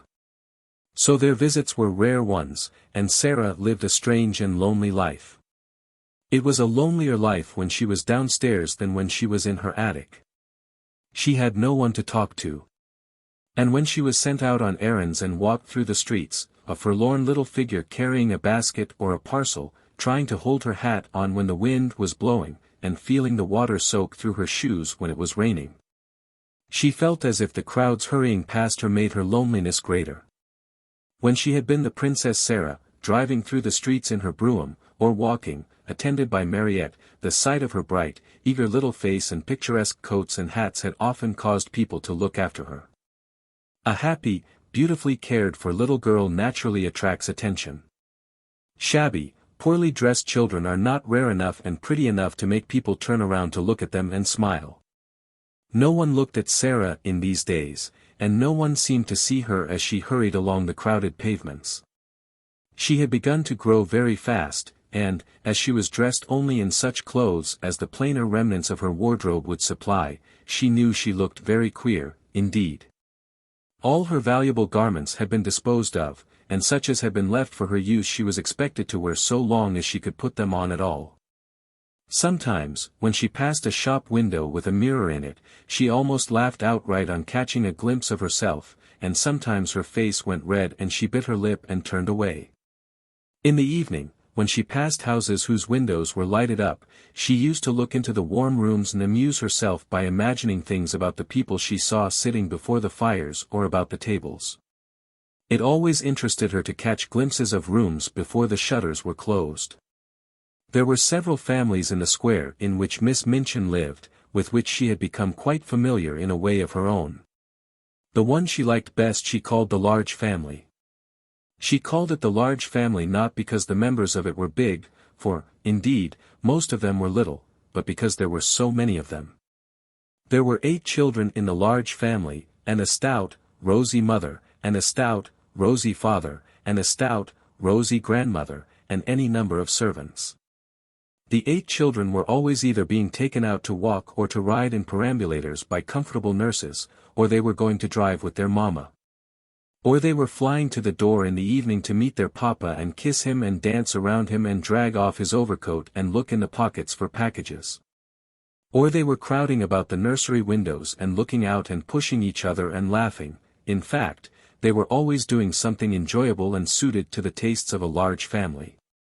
Sara was quite fond of them, and had given them names out of books, quite romantic names. She called them the Montmorencys when she did not call them the large family. The fat, fair baby with the lace cap was Ethelberta Beauchamp Montmorency. The next baby was Violet Chumley Montmorency. The little boy who could just stagger and who had such round legs was Sidney Cecil Vivian Montmorency. And then came Lillian Evangeline Maud Marian, Rosalind Gladys, Guy Clarence, Veronica Eustacia, and Claude Harold Hector. One evening a very funny thing happened, though, perhaps, in one sense it was not a funny thing at all. Several of the Montmorencys were evidently going to a children's party, and just as Sara was about to pass the door they were crossing the pavement to get into the carriage which was waiting for them. Veronica Eustacia and Rosalind Gladys, in white lace frocks and lovely sashes, had just got in, and Guy Clarence, aged 5, was following them.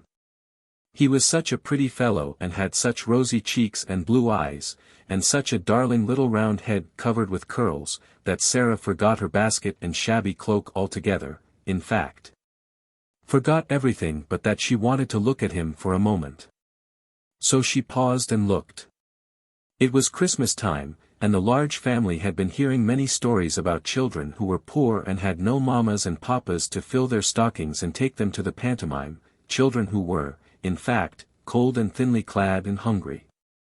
In the stories, kind people, sometimes little boys and girls with tender hearts, invariably saw the poor children and gave them money or rich gifts, or took them home to beautiful dinners. Guy Clarence had been affected to tears that very afternoon by the reading of such a story, and he had burned with a desire to find such a poor child and give her a certain sixpence he possessed, and thus provide for her for life.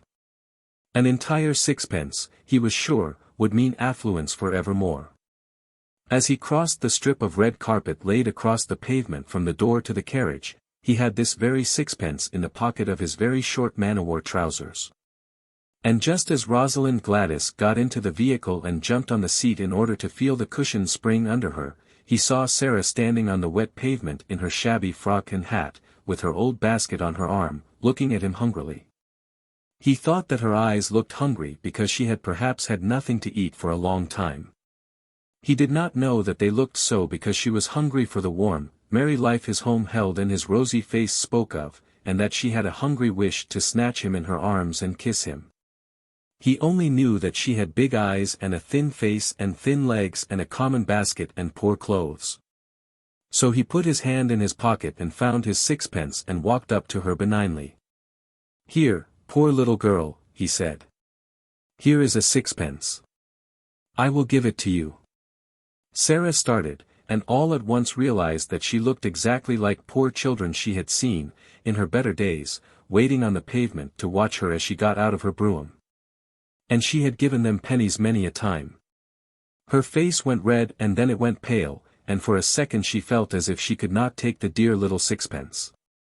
"Oh, no," she said. "Oh, no, thank you, I mustn't take it, indeed."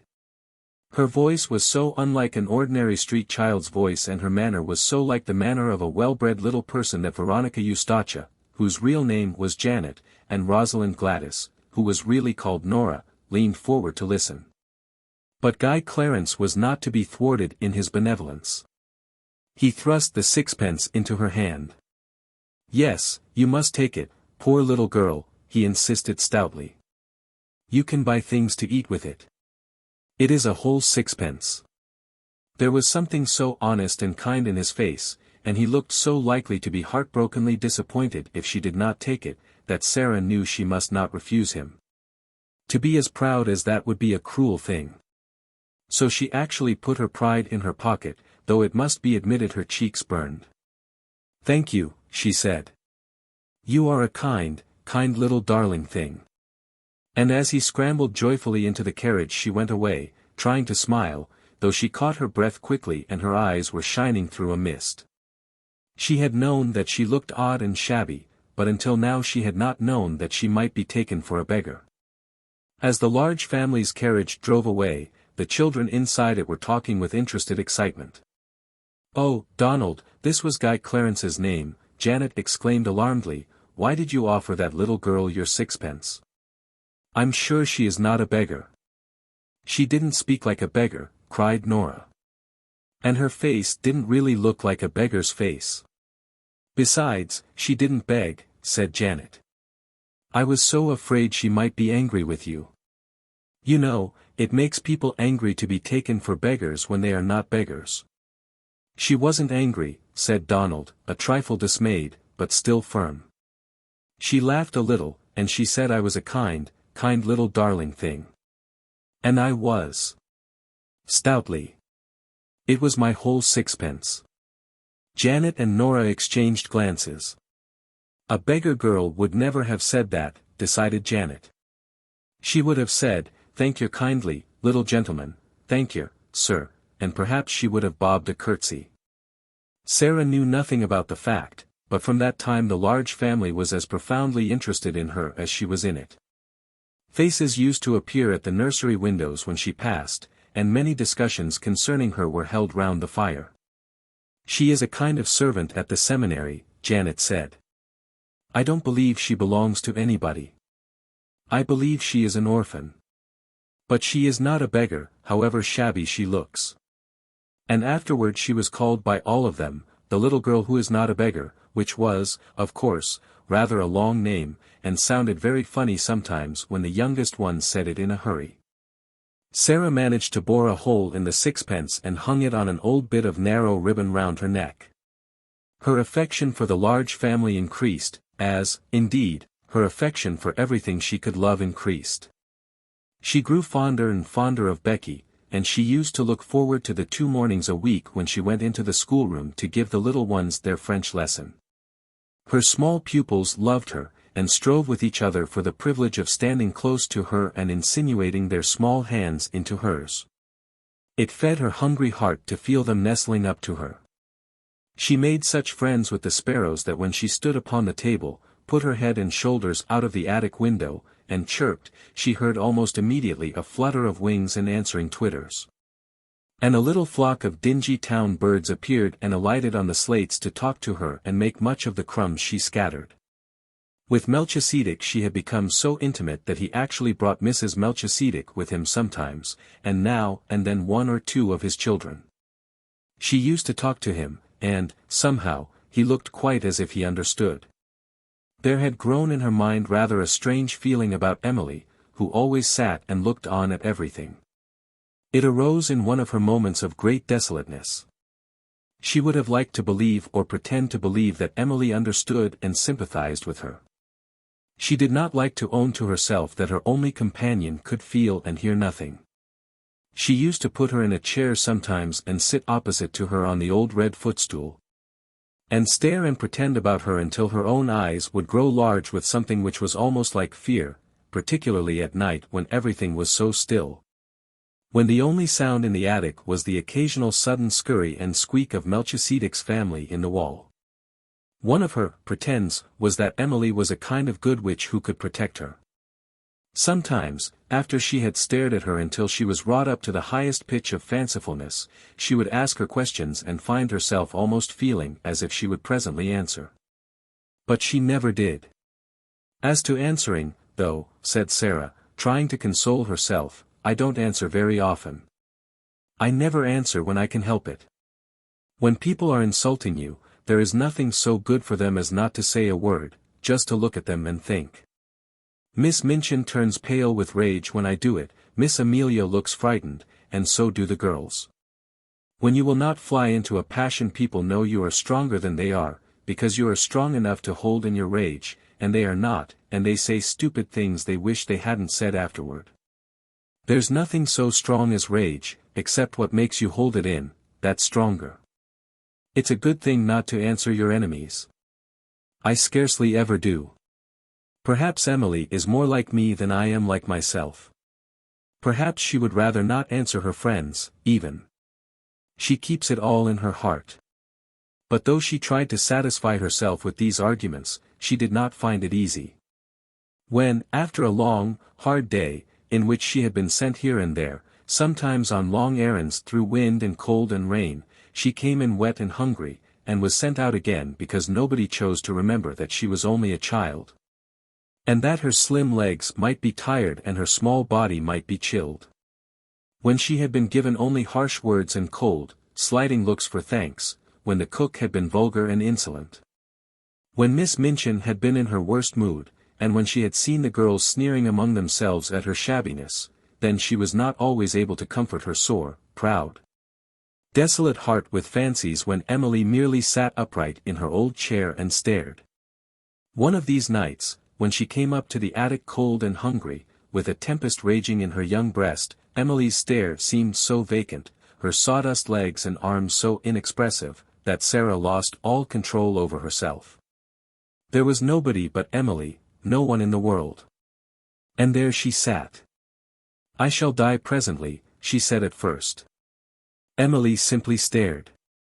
I can't bear this, said the poor child, trembling. I know I shall die. I'm cold, I'm wet. I'm starving to death. I've walked 1,000 miles today, and they have done nothing but scold me from morning until night. And because I could not find that last thing the cook sent me for, they would not give me any supper. Some men laughed at me because my old shoes made me slip down in the mud. I'm covered with mud now. And they laughed. Do you hear? She looked at the staring glass eyes and complacent face, and suddenly a sort of heartbroken rage seized her. She lifted her little savage hand and knocked Emily off the chair, bursting into a passion of sobbing, Sara who never cried. You are nothing but a doll, she cried. Nothing but a doll, doll, doll. You care for nothing. You are stuffed with sawdust. You never had a heart. Nothing could ever make you feel. You are a doll. Emily lay on the floor, with her legs ignominiously doubled up over her head, and a new flat place on the end of her nose, but she was calm, even dignified. Sara hid her face in her arms. The rats in the wall began to fight and bite each other and squeak and scramble. Melchisedec was chastising some of his family. Sara's sobs gradually quieted themselves. It was so unlike her to break down that she was surprised at herself. After a while she raised her face and looked at Emily, who seemed to be gazing at her round the side of one angle, and, somehow, by this time actually with a kind of glassy-eyed sympathy. Sara bent and picked her up. Remorse overtook her. She even smiled at herself, a very little smile. "You can't help being a doll," she said with a resigned sigh, "any more than Lavinia and Jessie can help not having any sense. We are not all made alike. Perhaps you do your sawdust best." And she kissed her and shook her clothes straight, and put her back upon her chair. She had wished very much that someone would take the empty house next door. She wished it because of the attic window which was so near hers. It seemed as if it would be so nice to see it propped open someday and a head and shoulders rising out of the square aperture. If it looked a nice head, she thought, I might begin by saying, "Good morning," and all sorts of things might happen. But, of course, it's not really likely that anyone but under servants would sleep there.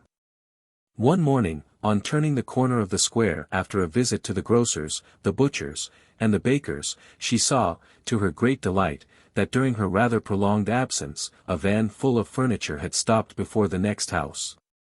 The front doors were thrown open, and men in shirt sleeves were going in and out carrying heavy packages and pieces of furniture.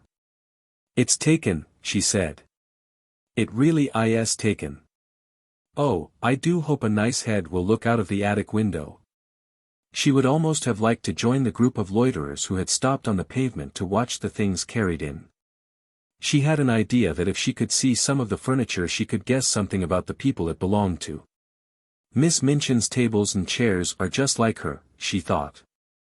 I remember thinking that the first minute I saw her, even though I was so little. I told Papa afterward, and he laughed and said it was true.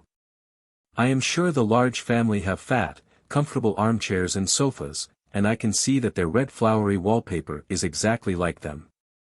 It's warm and cheerful and kind-looking and happy. She was sent out for parsley to the greengrocer's later in the day, and when she came up the area steps her heart gave quite a quick beat of recognition. Several pieces of furniture had been set out of the van upon the pavement. There was a beautiful table of elaborately wrought teakwood, and some chairs, and a screen covered with rich oriental embroidery. The sight of them gave her a weird, homesick feeling. She had seen things so like them in India. One of the things Miss Minchin had taken from her was a carved teakwood desk her father had sent her.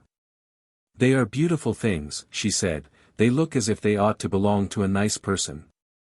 All the things look rather grand. I suppose it is a rich family."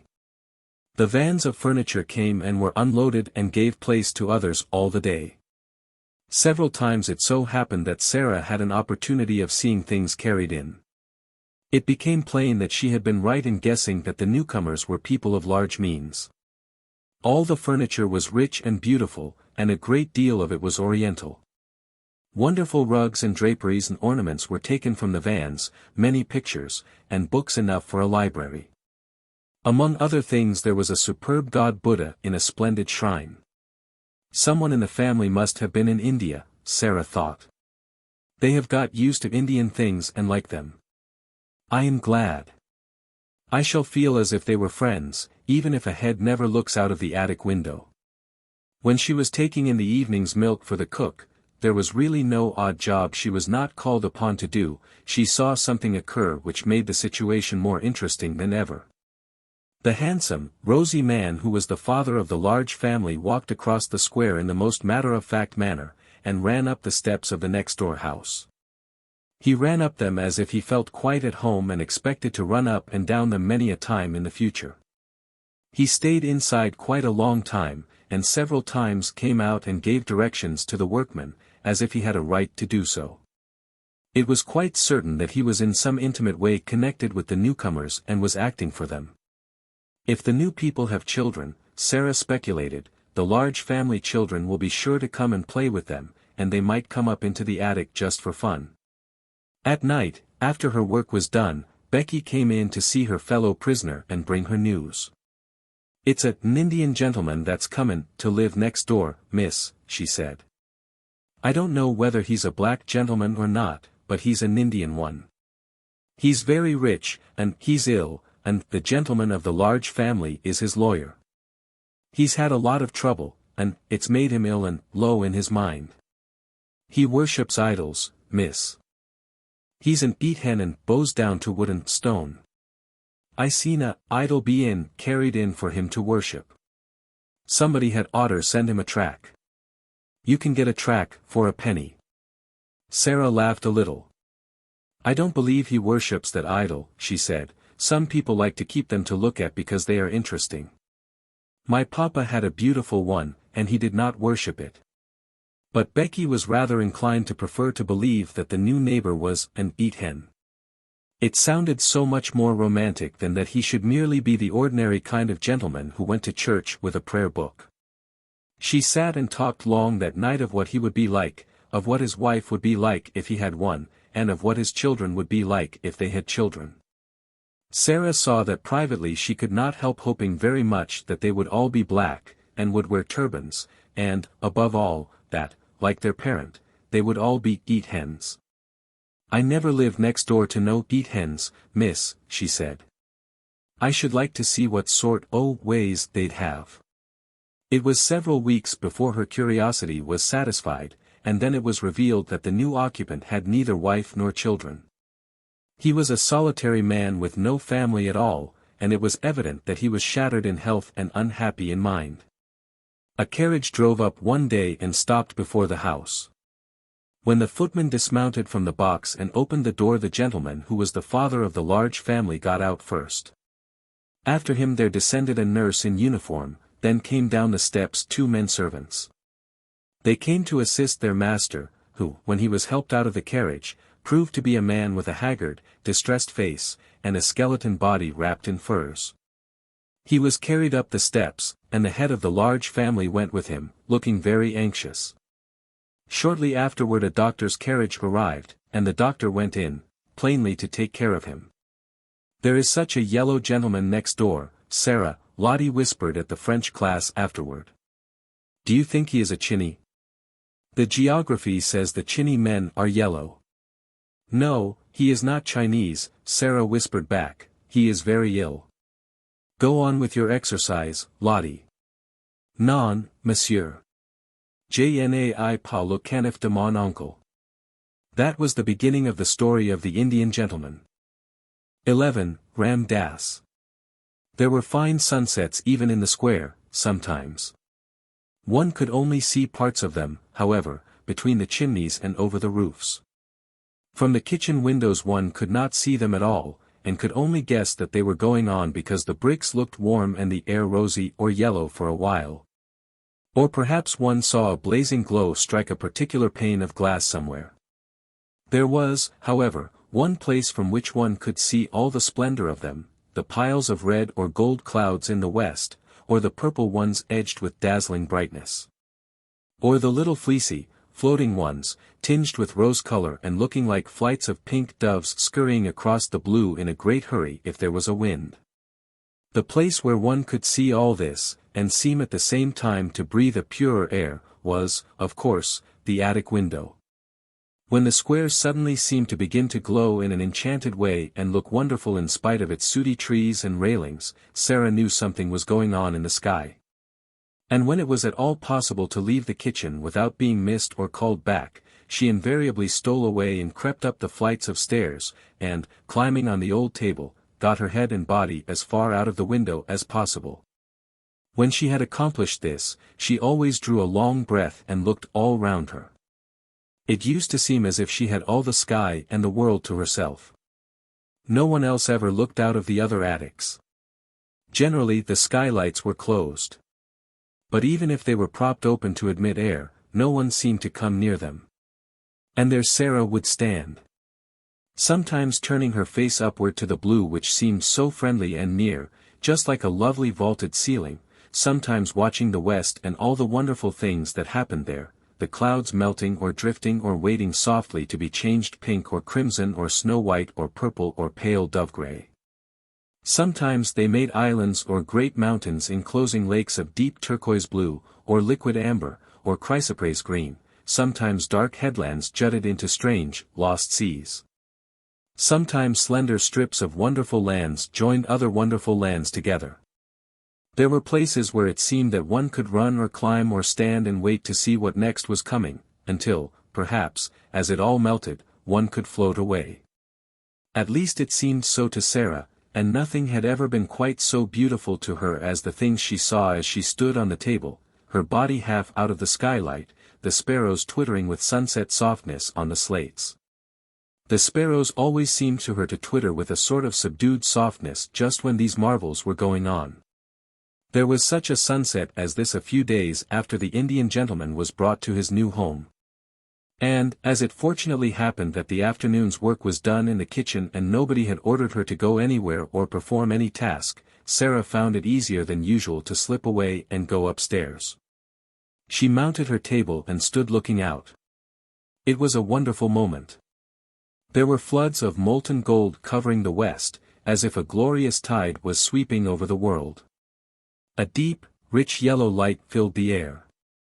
The birds flying across the tops of the houses showed quite black against it. "It's a splendid one," said Sara, softly, to herself. "It makes me feel almost afraid, as if something strange was just going to happen. The splendid ones always make me feel like that." She suddenly turned her head because she heard a sound a few yards away from her. It was an odd sound like a queer little squeaky chattering. It came from the window of the next attic. Someone had come to look at the sunset as she had. There was a head and a part of a body emerging from the skylight, but it was not the head or body of a little girl or a housemaid. It was the picturesque white-swathed form and dark-faced, gleaming-eyed, white-turbaned head of a native Indian manservant, a Lascar. Sara said to herself quickly, and the sound she had heard came from a small monkey he held in his arms as if he were fond of it, and which was snuggling and chattering against his breast. As Sara looked toward him he looked toward her. The first thing she thought was that his dark face looked sorrowful and homesick. She felt absolutely sure he had come up to look at the sun, because he had seen it so seldom in England that he longed for a sight of it. She looked at him interestedly for a second, and then smiled across the slates. She had learned to know how comforting a smile, even from a stranger, may be. Hers was evidently a pleasure to him. His whole expression altered, and he showed such gleaming white teeth as he smiled back that it was as if a light had been illuminated in his dusky face. The friendly look in Sara's eyes was always very effective when people felt tired or dull. It was perhaps in making his salute to her that he loosened his hold on the monkey. He was an impish monkey and always ready for adventure, and it is probable that the sight of a little girl excited him. He suddenly broke loose, jumped onto the slates, ran across them chattering, and actually leaped on to Sara's shoulder, and from there down into her attic room. It made her laugh and delighted her. But she knew he must be restored to his master, if the Lascar was his master, and she wondered how this was to be done. Would he let her catch him, or would he be naughty and refuse to be caught, and perhaps get away and run off over the roofs and be lost? That would not do at all. Perhaps he belonged to the Indian gentleman, and the poor man was fond of him. She turned to the Lascar, feeling glad that she remembered still some of the Hindustani she had learned when she lived with her father. She could make the man understand. She spoke to him in the language he knew. "Will he let me catch him?"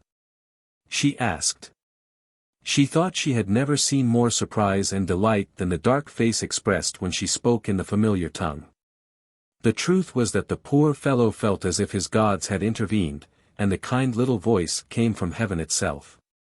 At once Sara saw that he had been accustomed to European children. He poured forth a flood of respectful thanks. He was the servant of Missi Sahib. The monkey was a good monkey and would not bite, but, unfortunately, he was difficult to catch. He would flee from one spot to another, like the lightning. He was disobedient, though not evil. Ram Das knew him as if he were his child, and Ram Das he would sometimes obey, but not always. If Missi Sahib would permit Ram Das, he himself could cross the roof to her room, enter the windows, and regain the unworthy little animal. But he was evidently afraid Sara might think he was taking a great liberty and perhaps would not let him come. But Sara gave him leave at once. "Can you get across?" she inquired. "In a moment," he answered her. "Then come," she said. "He is flying from side to side of the room as if he was frightened." Ram Das slipped through his attic window and crossed to hers as steadily and lightly as if he had walked on roofs all his life. He slipped through the skylight and dropped upon his feet without a sound. Then he turned to Sara and salaamed again. The monkey saw him and uttered a little scream. Ram Das hastily took the precaution of shutting the skylight, and then went in chase of him. It was not a very long chase. The monkey prolonged it a few minutes evidently for the mere fun of it, but presently he sprang chattering on to Ram Das's shoulder and sat there chattering and clinging to his neck with a weird little skinny arm. Ram Das thanked Sara profoundly. She had seen that his quick native eyes had taken in at a glance all the bare shabbiness of the room, but he spoke to her as if he were speaking to the little daughter of a Raja, and pretended that he observed nothing. He did not presume to remain more than a few moments after he had caught the monkey, and those moments were given to further deep and grateful obeisance to her in return for her indulgence. This little evil one, he said, stroking the monkey, was, in truth, not so evil as he seemed, and his master, who was ill, was sometimes amused by him.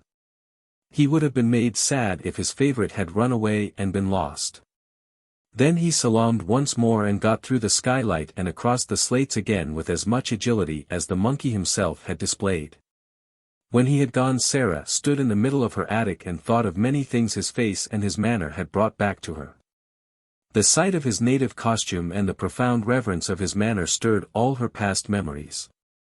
It seemed a strange thing to remember that she, the drudge whom the cook had said insulting things to an hour ago, had only a few years ago been surrounded by people who all treated her as Ram Das had treated her. Who salaamed when she went by, whose foreheads almost touched the ground when she spoke to them, who were her servants and her slaves. It was like a sort of dream. It was all over, and it could never come back. It certainly seemed that there was no way in which any change could take place. She knew what Miss Minchin intended that her future should be. So long as she was too young to be used as a regular teacher, she would be used as an errand girl and servant and yet expected to remember what she had learned and in some mysterious way to learn more. The greater number of her evenings she was supposed to spend at study, and at various indefinite intervals she was examined and knew she would have been severely admonished if she had not advanced as was expected of her. The truth, indeed, was that Miss Minchin knew that she was too anxious to learn to require teachers. Give her books, and she would devour them and end by knowing them by heart.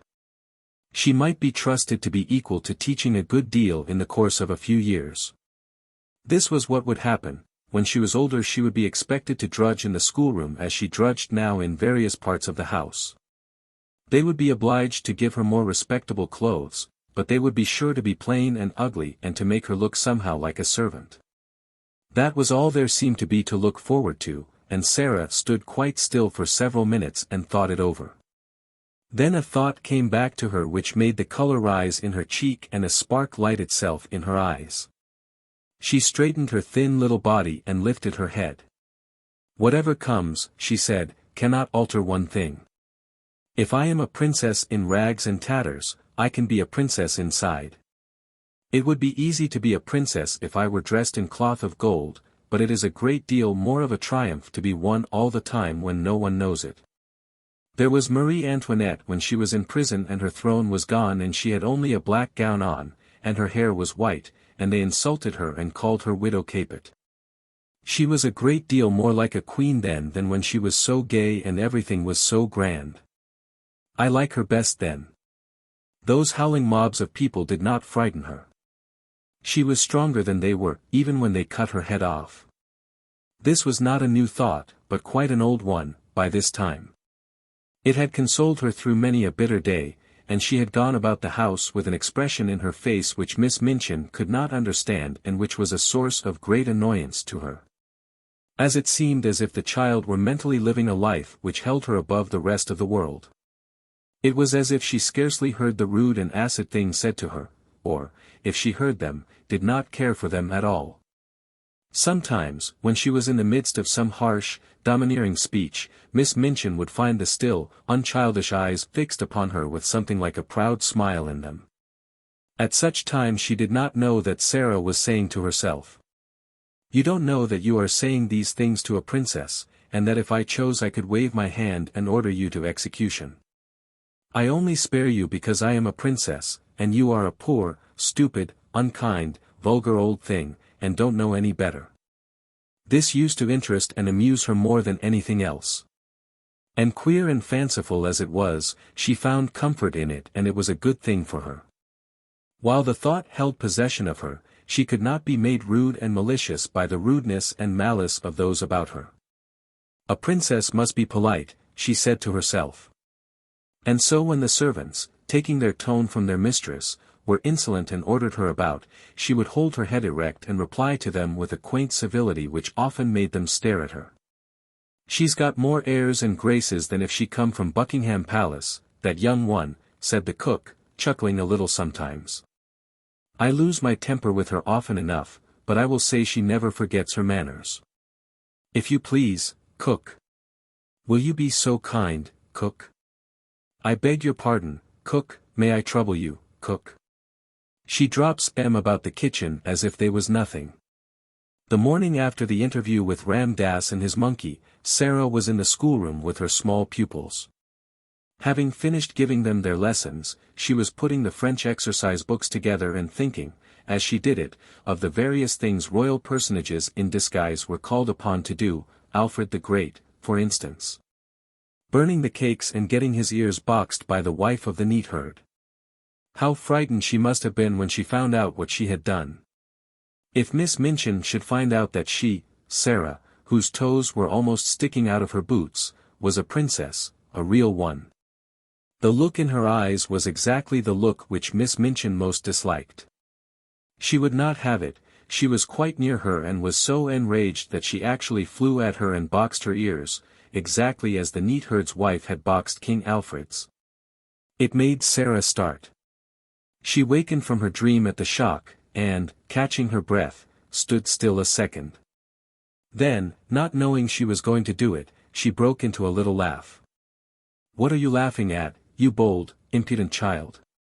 Miss Minchin exclaimed. It took Sara a few seconds to control herself sufficiently to remember that she was a princess. Her cheeks were red and smarting from the blows she had received. "I was thinking," she answered. "Beg my pardon immediately," said Miss Minchin. Sara hesitated a second before she replied.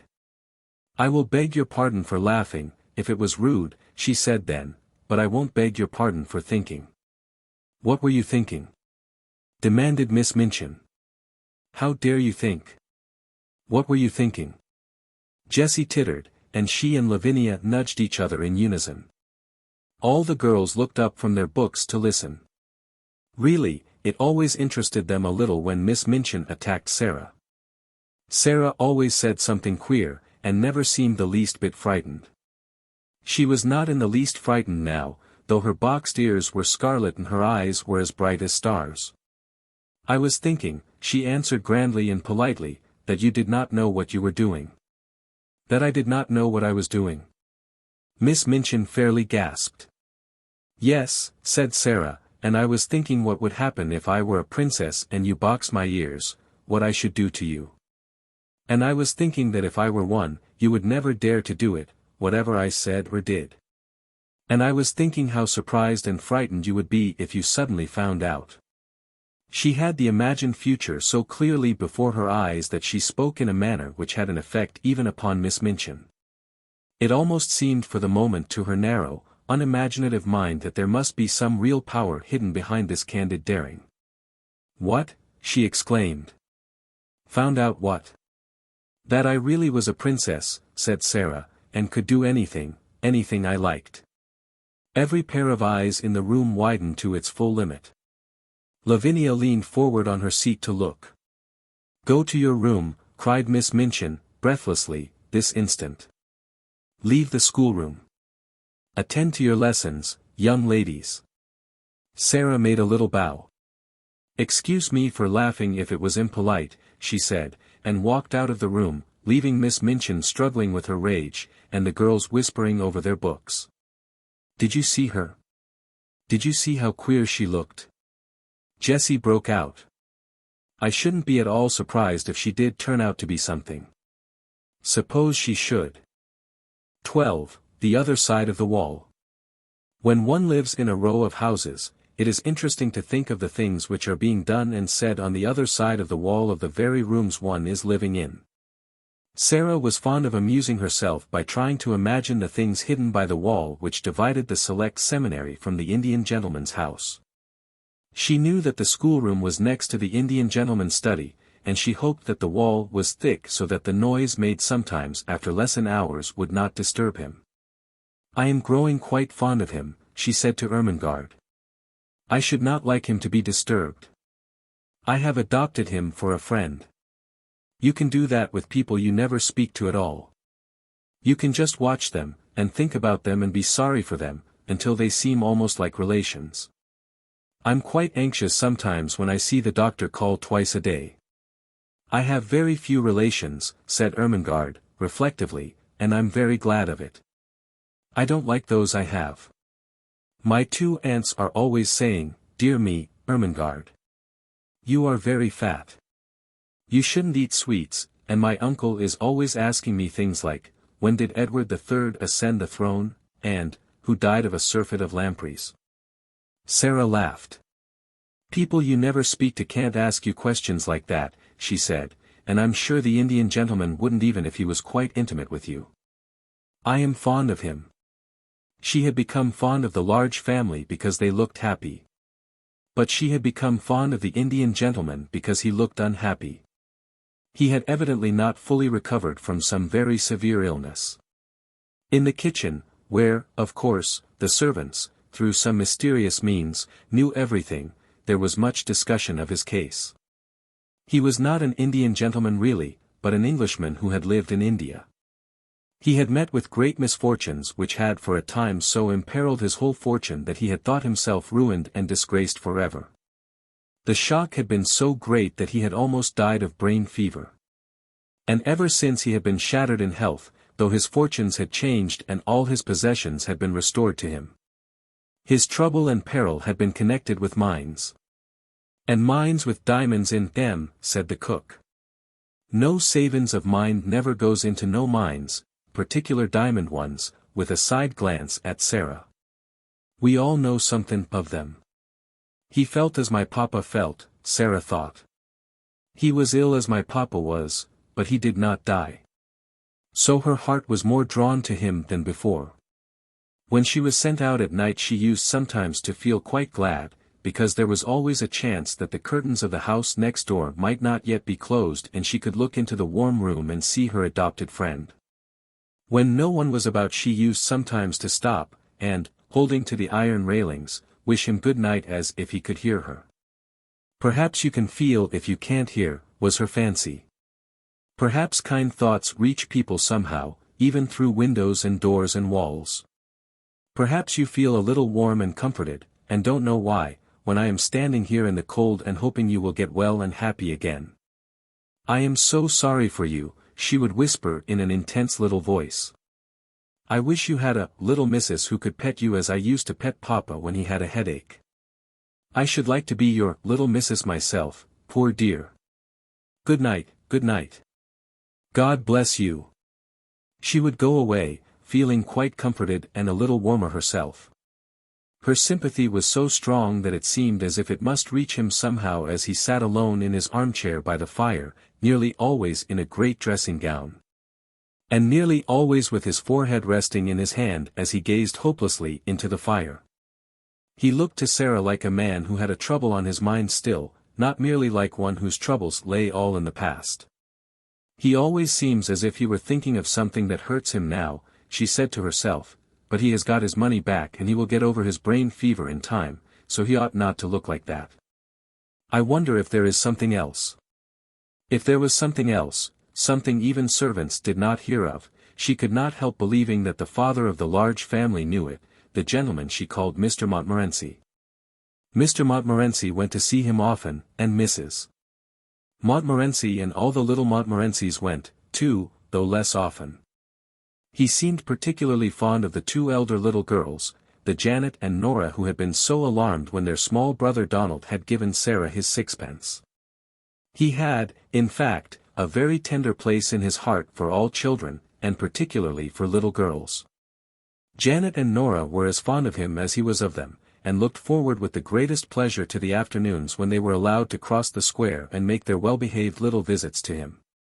They were extremely decorous little visits because he was an invalid. "He is a poor thing," said Janet, "and he says we cheer him up. We try to cheer him up very quietly." Janet was the head of the family, and kept the rest of it in order. It was she who decided when it was discreet to ask the Indian gentleman to tell stories about India, and it was she who saw when he was tired and it was the time to steal quietly away and tell Ram Dass to go to him. They were very fond of Ram Dass. He could have told any number of stories if he had been able to speak anything but Hindustani. The Indian gentleman's real name was Mr. Carrisford, and Janet told Mr. Carrisford about the encounter with the little girl who was not a beggar. He was very much interested, and all the more so when he heard from Ram Dass of the adventure of the monkey on the roof. Ram Dass made for him a very clear picture of the attic and its desolateness, of the bare floor and broken plaster, the rusty, empty grate, and the hard, narrow bed. "Carmichael," he said to the father of the large family, after he had heard this description, "I wonder how many of the attics in this square are like that one, and how many wretched little servant girls sleep on such beds. While I toss on my down pillows, loaded and harassed by wealth that is, most of it, not mine." "My dear fellow," Mr. Carmichael answered cheerily, "the sooner you cease tormenting yourself the better it will be for you. If you possessed all the wealth of all the Indies, you could not set right all the discomforts in the world, and if you began to refurnish all the attics in this square, there would still remain all the attics in all the other squares and streets to put in order. And there you are." Mr. Carrisford sat and bit his nails as he looked into the glowing bed of coals in the grate. "Do you suppose," he said slowly, after a pause, "do you think it is possible that the other child, the child I never cease thinking of, I believe, could possibly be reduced to any such condition as the poor little soul next door?" Mr. Carmichael looked at him uneasily. He knew that the worst thing the man could do for himself, for his reason and his health, was to begin to think in the particular way of this particular subject. "If the child at Madame Pascal's school in Paris was the one you are in search of," he answered soothingly, "she would seem to be in the hands of people who can afford to take care of her. They adopted her because she had been the favorite companion of their little daughter who died. They had no other children, and Madame Pascal said that they were extremely well-to-do Russians. And the wretched woman actually did not know where they had taken her," exclaimed Mr. Carrisford. Mr. Carmichael shrugged his shoulders.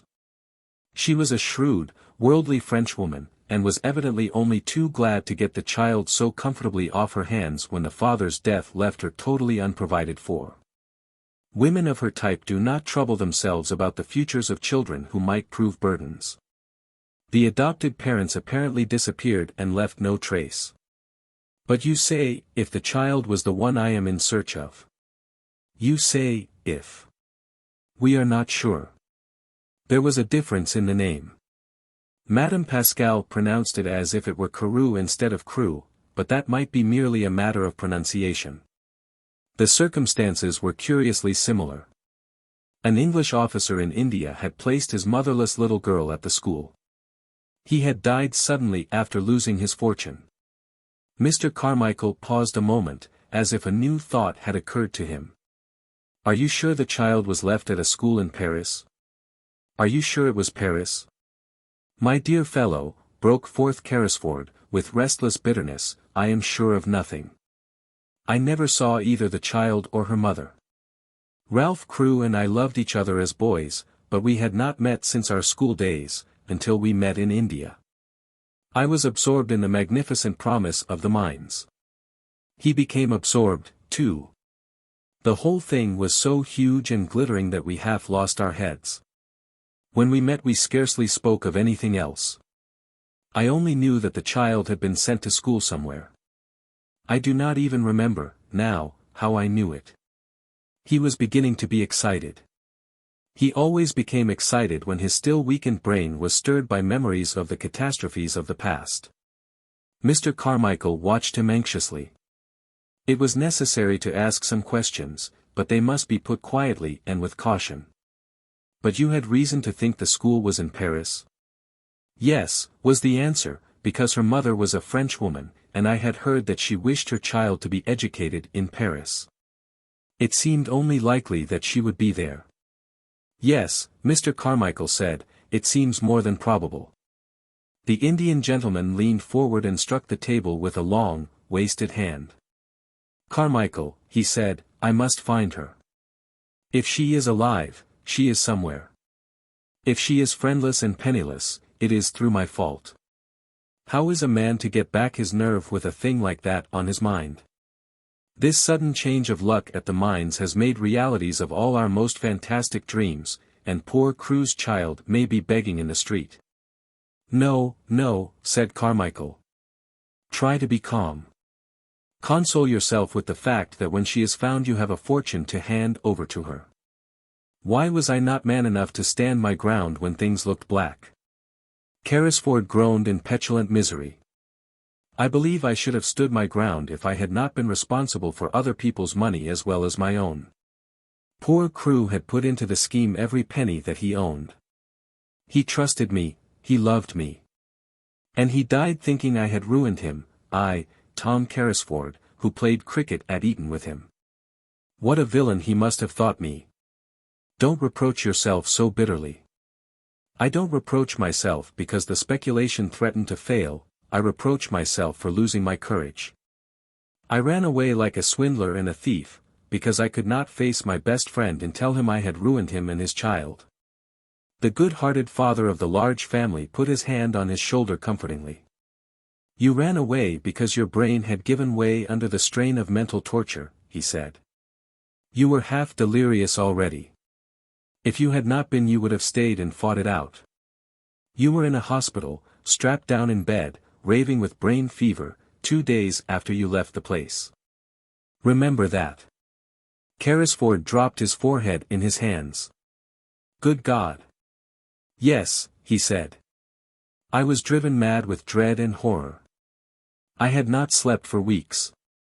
The night I staggered out of my house all the air seemed full of hideous things mocking and mouthing at me. That is explanation enough in itself, said Mr. Carmichael. How could a man on the verge of brain fever judge sanely? Carrisford shook his drooping head. And when I returned to consciousness poor Crewe was dead, and buried. And I seemed to remember nothing. I did not remember the child for months and months. Even when I began to recall her existence everything seemed in a sort of haze. He stopped a moment and rubbed his forehead. It sometimes seems so now when I try to remember. Surely I must sometime have heard Crewe speak of the school she was sent to. Don't you think so? He might not have spoken of it definitely. You never seem even to have heard her real name. He used to call her by an odd pet name he had invented. He called her his little missus. But the wretched mines drove everything else out of our heads. We talked of nothing else. If he spoke of the school, I forgot. And now I shall never remember. Come, come, said Carmichael. We shall find her yet. We will continue to search for Madame Pascal's good-natured Russians. She seemed to have a vague idea that they lived in Moscow. We will take that as a clue. I will go to Moscow. If I were able to travel, I would go with you, said Carrisford, but I can only sit here wrapped in furs and stare at the fire. And when I look into it I seem to see Crewe's gay young face gazing back at me. He looks as if he were asking me a question.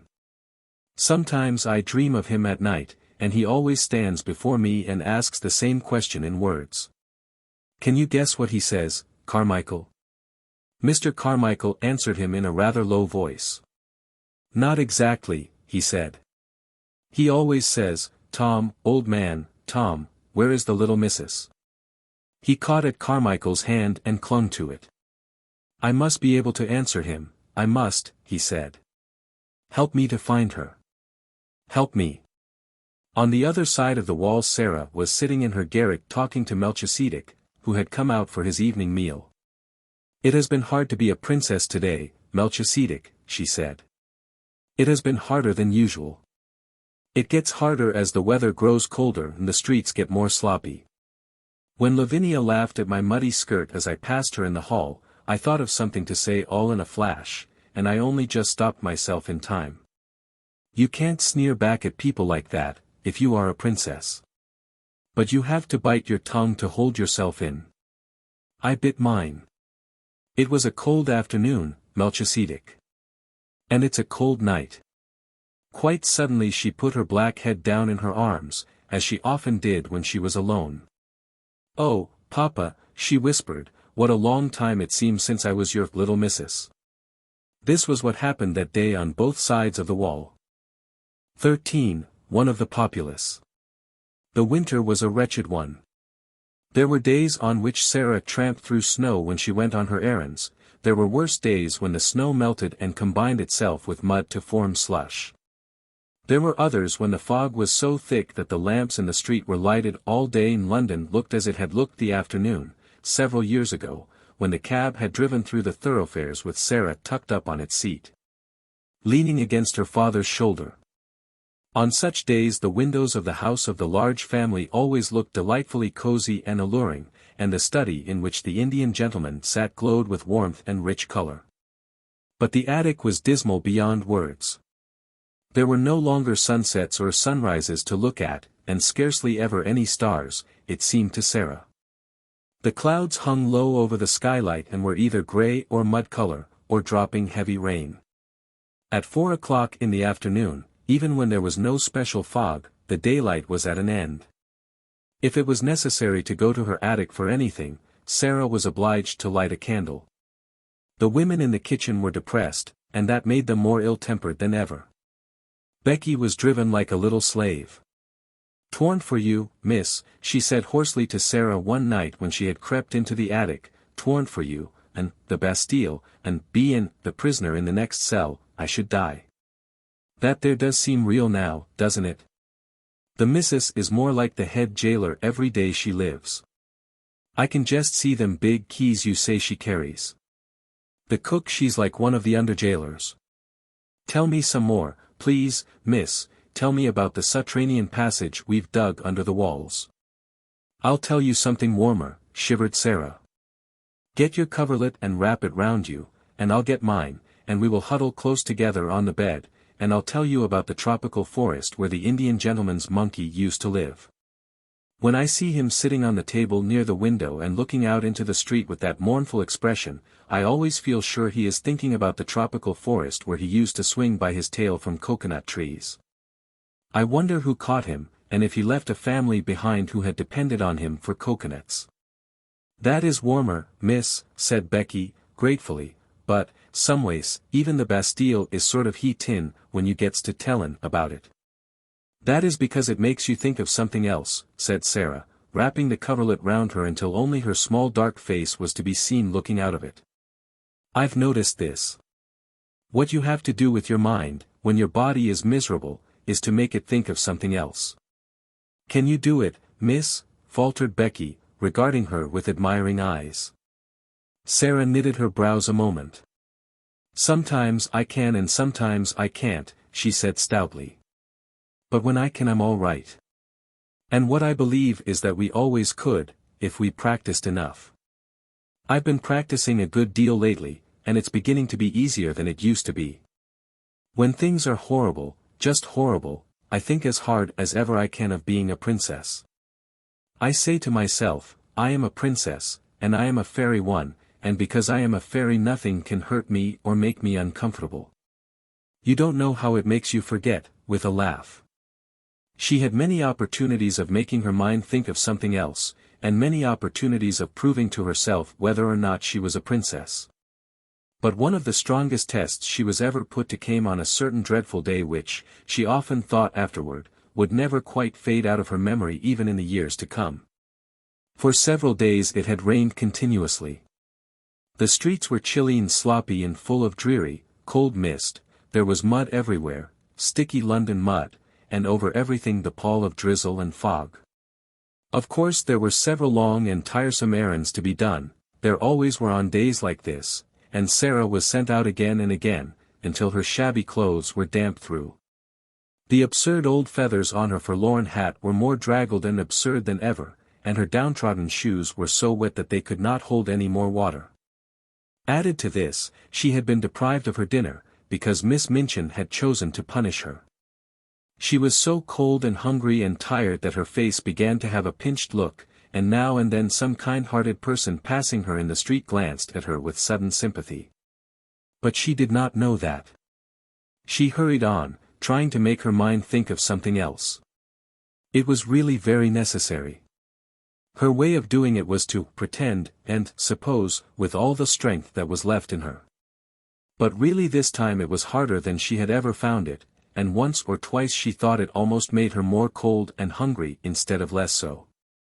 But she persevered obstinately, and as the muddy water squelched through her broken shoes and the wind seemed trying to drag her thin jacket from her, she talked to herself as she walked, though she did not speak aloud or even move her lips. Suppose I had dry clothes on, she thought.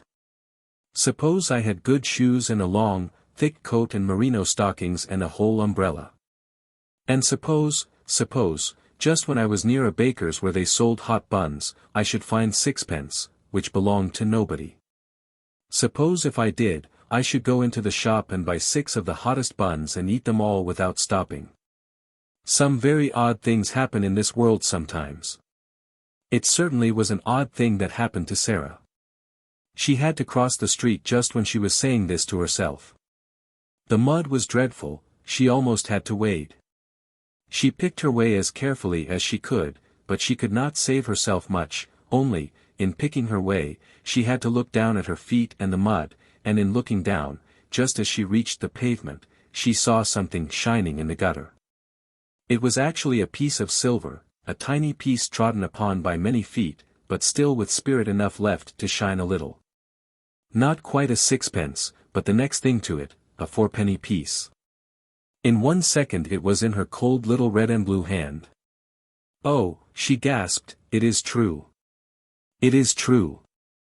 And then, if you will believe me, she looked straight at the shop directly facing her. And it was a baker's shop, and a cheerful, stout, motherly woman with rosy cheeks was putting into the window a tray of delicious newly baked hot buns, fresh from the oven, large, plump, shiny buns, with currants in them. It almost made Sara feel faint for a few seconds, the shock, and the sight of the buns, and the delightful odors of warm bread floating up through the baker's cellar window. She knew she need not hesitate to use the little piece of money. It had evidently been lying in the mud for some time, and its owner was completely lost in the stream of passing people who crowded and jostled each other all day long. "But I'll go and ask the baker woman if she has lost anything," she said to herself, rather faintly. So she crossed the pavement and put her wet foot on the step. As she did so she saw something that made her stop. It was a little figure more forlorn even than herself, a little figure which was not much more than a bundle of rags, from which small, bare, red muddy feet peeped out. Only because the rags with which their owner was trying to cover them were not long enough. Above the rags appeared a shock head of tangled hair, and a dirty face with big, hollow, hungry eyes.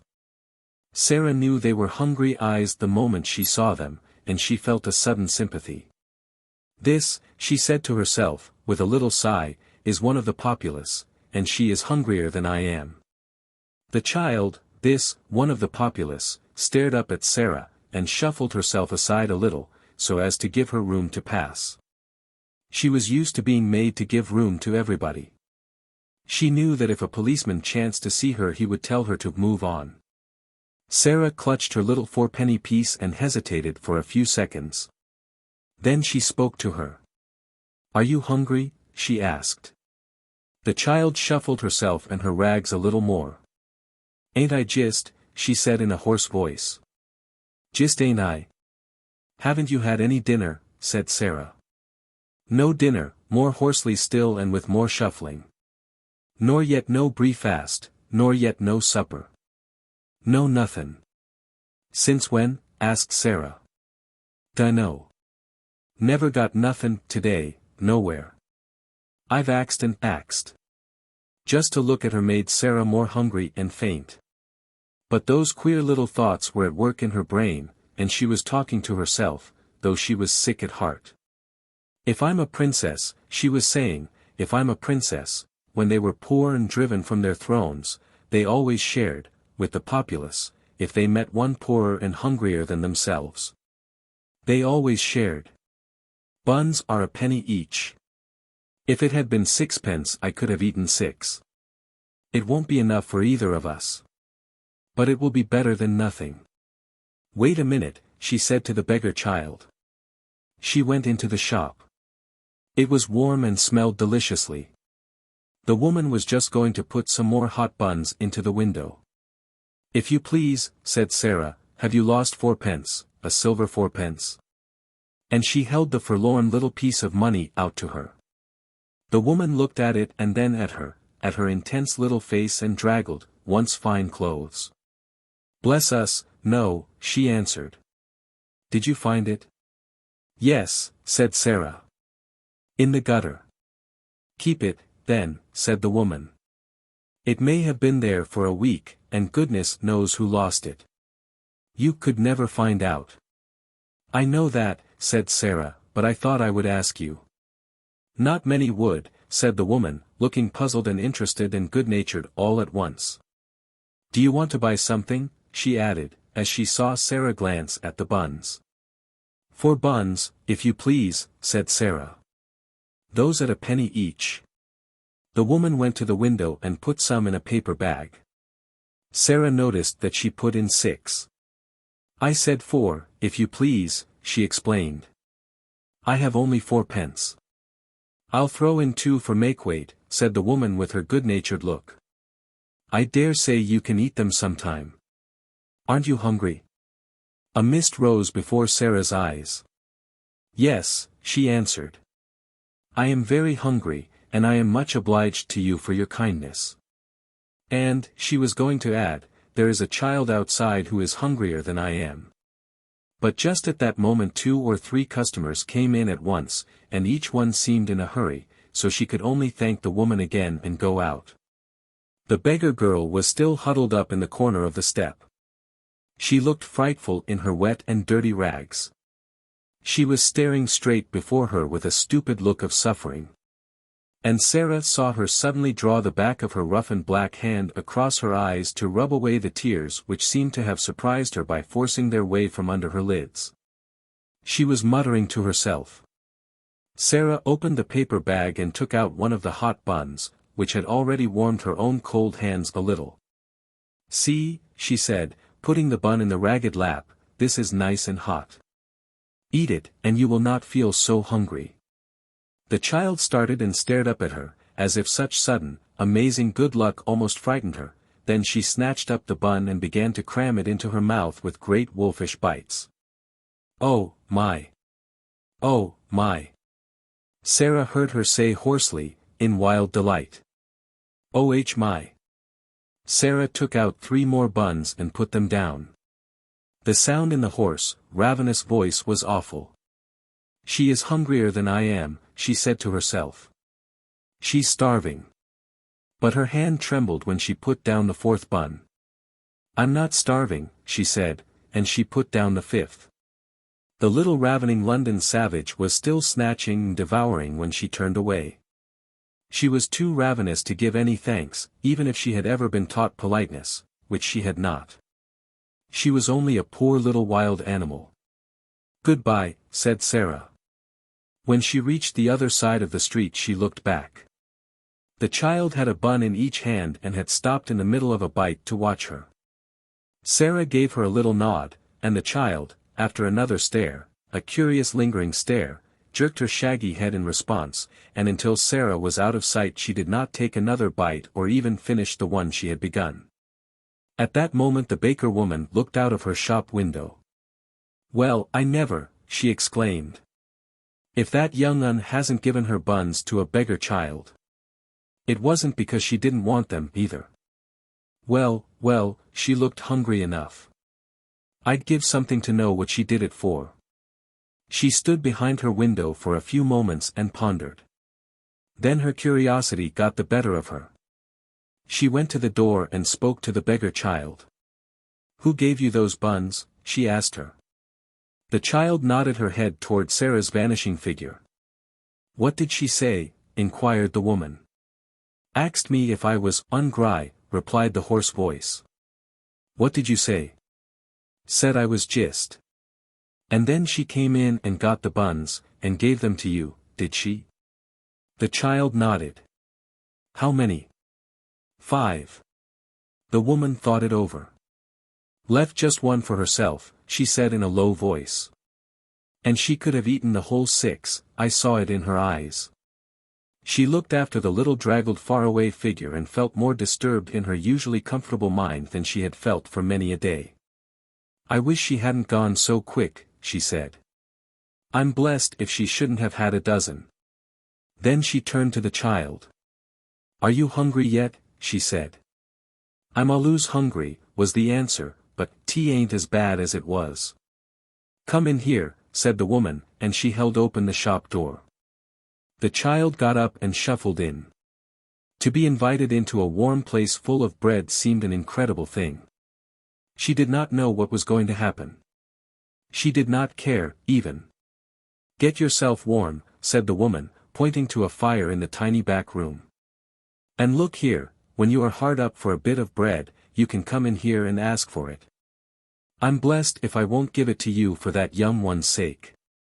Sara found some comfort in her remaining bun. At all events, it was very hot, and it was better than nothing. As she walked along she broke off small pieces and ate them slowly to make them last longer. "Suppose it was a magic bun," she said, "and a bite was as much as a whole dinner. I should be overeating myself if I went on like this." It was dark when she reached the square where the select seminary was situated. The lights in the houses were all lighted.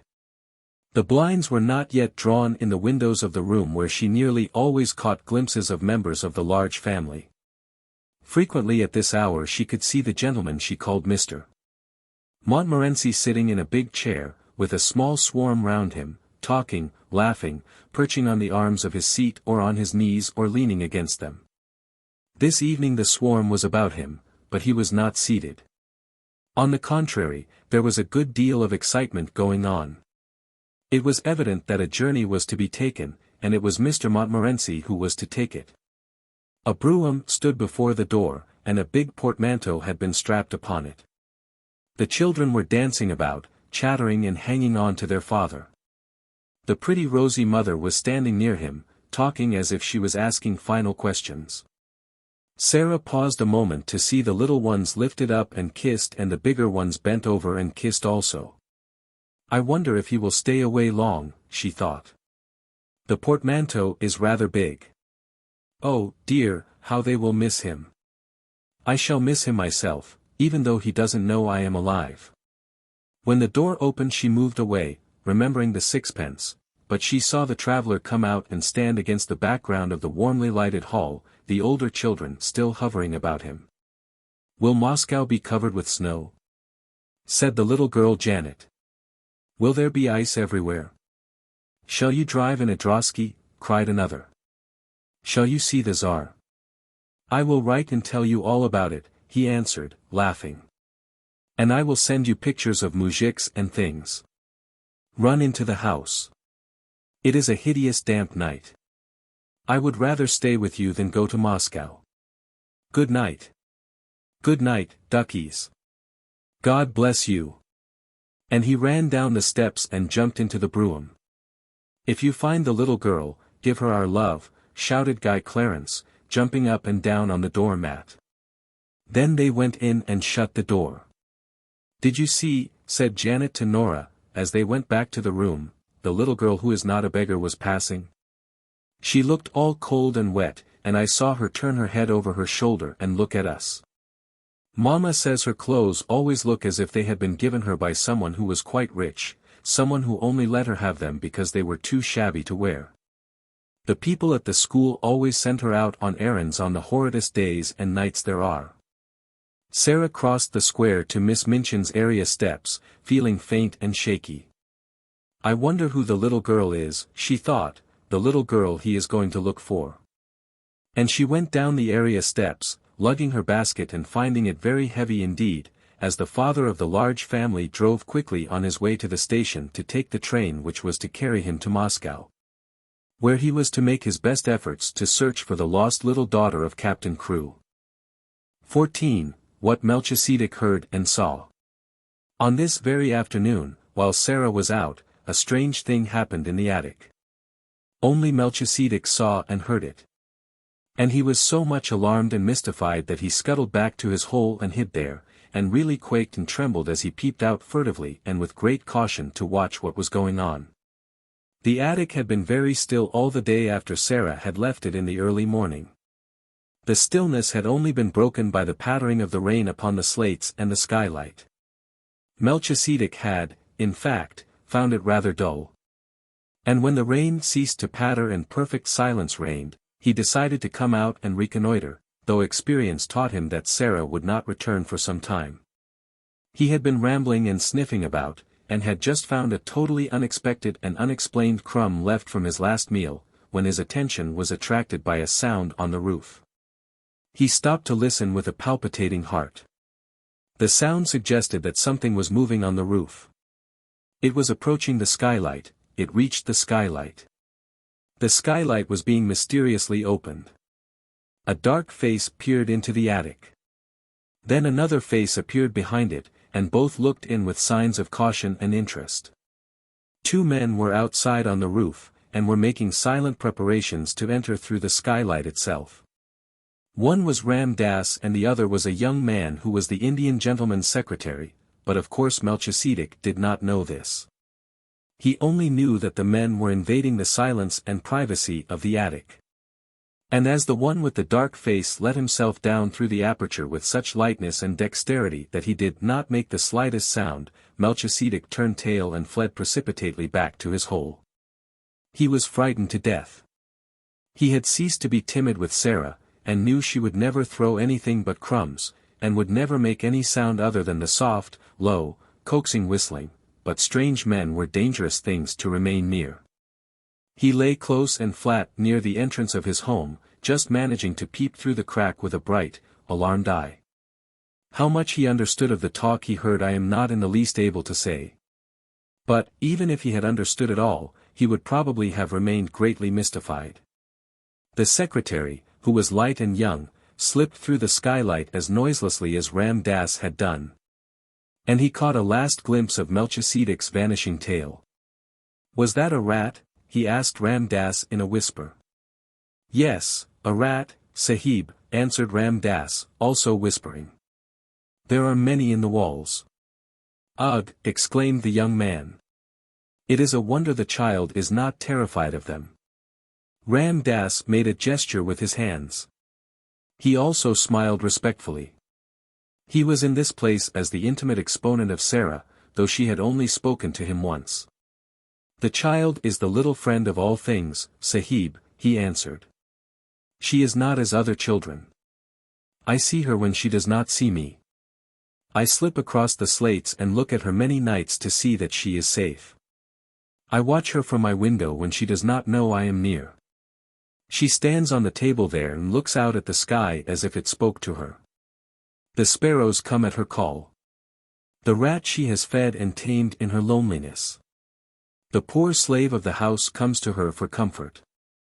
There is a little child who comes to her in secret, there is one older who worships her and would listen to her forever if she might. This I have seen when I have crept across the roof. By the mistress of the house, who is an evil woman, she is treated like a pariah, but she has the bearing of a child who is of the blood of kings." "You seem to know a great deal about her," the secretary said. All her life each day I know, answered Ram Dass. Her going out I know, and her coming in, her sadness and her poor joys, her coldness and her hunger. I know when she is alone until midnight, learning from her books. I know when her secret friends steal to her and she is happier, as children can be, even in the midst of poverty, because they come and she may laugh and talk with them in whispers. If she were ill I should know, and I would come and serve her if it might be done. You are sure no one comes near this place but herself, and that she will not return and surprise us. She would be frightened if she found us here, and the Sahib Carrisford's plan would be spoiled. Ram Dass crossed noiselessly to the door and stood close to it. None mount here but herself, Sahib, he said. She has gone out with her basket and may be gone for hours. If I stand here I can hear any step before it reaches the last flight of the stairs. The secretary took a pencil and a tablet from his breast pocket. Keep your ears open, he said. And he began to walk slowly and softly round the miserable little room, making rapid notes on his tablet as he looked at things. First he went to the narrow bed. He pressed his hand upon the mattress and uttered an exclamation. As hard as a stone, he said. That will have to be altered some day when she is out. A special journey can be made to bring it across. It cannot be done tonight. He lifted the covering and examined the one thin pillow. Coverlet dingy and worn, blanket thin, sheets patched and ragged, he said. What a bed for a child to sleep in, and in a house which calls itself respectable. There has not been a fire in that grate for many a day, glancing at the rusty fireplace. Never since I have seen it, said Ram Dass. The mistress of the house is not one who remembers that another than herself may be cold. The secretary was writing quickly on his tablet. He looked up from it as he tore off a leaf and slipped it into his breast pocket. It is a strange way of doing the thing, he said. Who planned it? Ram Dass made a modestly apologetic obeisance. It is true that the first thought was mine, Sahib, he said, though it was not but a fancy. I am fond of this child, we are both lonely. It is her way to relate her visions to her secret friends. Being sad one night, I lay close to the open skylight and listened. The vision she related told what this miserable room might be if it had comforts in it. She seemed to see it as she talked, and she grew cheered and warmed as she spoke. Then she came to this fancy, and the next day, the Sahib being ill and wretched, I told him of the thing to amuse him. It seemed then but a dream, but it pleased the Sahib. To hear of the child's doings gave him entertainment. He became interested in her and asked questions. At last he began to please himself with the thought of making her visions real things. You think that it can be done while she sleeps? Suppose she awakened, suggested the secretary. And it was evident that whatsoever the plan referred to was, it had caught and pleased his fancy as well as the Sahib Carrisford's. I can move as if my feet were of velvet, Ram Dass replied, and children sleep soundly, even the unhappy ones. I could have entered this room in the night many times, and without causing her to turn upon her pillow. If the other bearer passes to me the things through the window, I can do all and she will not stir. When she awakens she will think a magician has been here. He smiled as if his heart warmed under his white robe, and the secretary smiled back at him. It will be like a story from the Arabian Nights, he said. Only an Oriental could have planned it. It does not belong to London fogs. They did not remain very long, to the great relief of Melchisedec, who, as he probably did not comprehend their conversation, felt their movements and whispers ominous. The young secretary seemed interested in everything. He wrote down things about the floor, the fireplace, the broken footstool, the old table, the walls, which last he touched with his hand again and again, seeming much pleased when he found that a number of old nails had been driven in various places. You can hang things on them, he said. Ram Dass smiled mysteriously. Yesterday, when she was out, he said, I entered, bringing with me small, sharp nails which can be pressed into the wall without blows from a hammer. I placed many in the plaster where I may need them. They are ready. The Indian gentleman's secretary stood still and looked round him as he thrust his tablets back into his pocket. "I think I have made notes enough, we can go now," he said. "The Sahib Carrisford has a warm heart. It is 1,000 pities that he has not found the lost child. If he should find her his strength would be restored to him," said Ram Das. "His God may lead her to him yet." Then they slipped through the skylight as noiselessly as they had entered it. And, after he was quite sure they had gone, Melchisedec was greatly relieved. And in the course of a few minutes felt it safe to emerge from his hole again and scuffle about in the hope that even such alarming human beings as these might have chanced to carry crumbs in their pockets and drop one or two of them. 15. The Magic. When Sara had passed the house next door she had seen Ram Das closing the shutters, and caught her glimpse of this room also. "It is a long time since I saw a nice place from the inside," was the thought which crossed her mind. There was the usual bright fire glowing in the grate, and the Indian gentleman was sitting before it. His head was resting in his hand, and he looked as lonely and unhappy as ever. "Poor man," said Sara. "I wonder what you are supposing." And this was what he was supposing at that very moment. Suppose, he was thinking, suppose, even if Carmichael traces the people to Moscow, the little girl they took from Madame Pascal's school in Paris is not the one we are in search of. Suppose she proves to be quite a different child. What steps shall I take next? When Sara went into the house she met Miss Minchin, who had come downstairs to scold the cook. "Where have you wasted your time?" she demanded. "You have been out for hours." "It was so wet and muddy," Sara answered, "it was hard to walk, because my shoes were so bad and slipped about." "Make no excuses," said Miss Minchin, "and tell no falsehoods." Sara went in to the cook. The cook had received a severe lecture and was in a fearful temper as a result. She was only too rejoiced to have someone to vent her rage on, and Sara was a convenience, as usual. "Why didn't you stay all night?" she snapped. Sara laid her purchases on the table. "Here are the things," she said. The cook looked them over, grumbling. She was in a very savage humor indeed. "May I have something to eat?" Sara asked rather faintly. "Tea's over and done with," was the answer. "Did you expect me to keep it hot for you?" Sara stood silent for a second. "I had no dinner," she said next, and her voice was quite low. She made it low because she was afraid it would tremble. "There's some bread in the pantry," said the cook. "That's all you'll get at this time of day." Sara went and found the bread. It was old and hard and dry. The cook was in too vicious a humor to give her anything to eat with it. It was always safe and easy to vent her spite on Sara. Really, it was hard for the child to climb the 3 long flights of stairs leading to her attic. She often found them long and steep when she was tired. But tonight it seemed as if she would never reach the top. Several times she was obliged to stop to rest. When she reached the top landing she was glad to see the glimmer of a light coming from under her door. That meant that Ermengarde had managed to creep up to pay her a visit. There was some comfort in that. It was better than to go into the room alone and find it empty and desolate. The mere presence of plump, comfortable Ermengarde, wrapped in her red shawl, would warm it a little. Yes, there Ermengarde was when she opened the door. She was sitting in the middle of the bed, with her feet tucked safely under her. She had never become intimate with Melchisedec and his family, though they rather fascinated her. When she found herself alone in the attic she always preferred to sit on the bed until Sara arrived.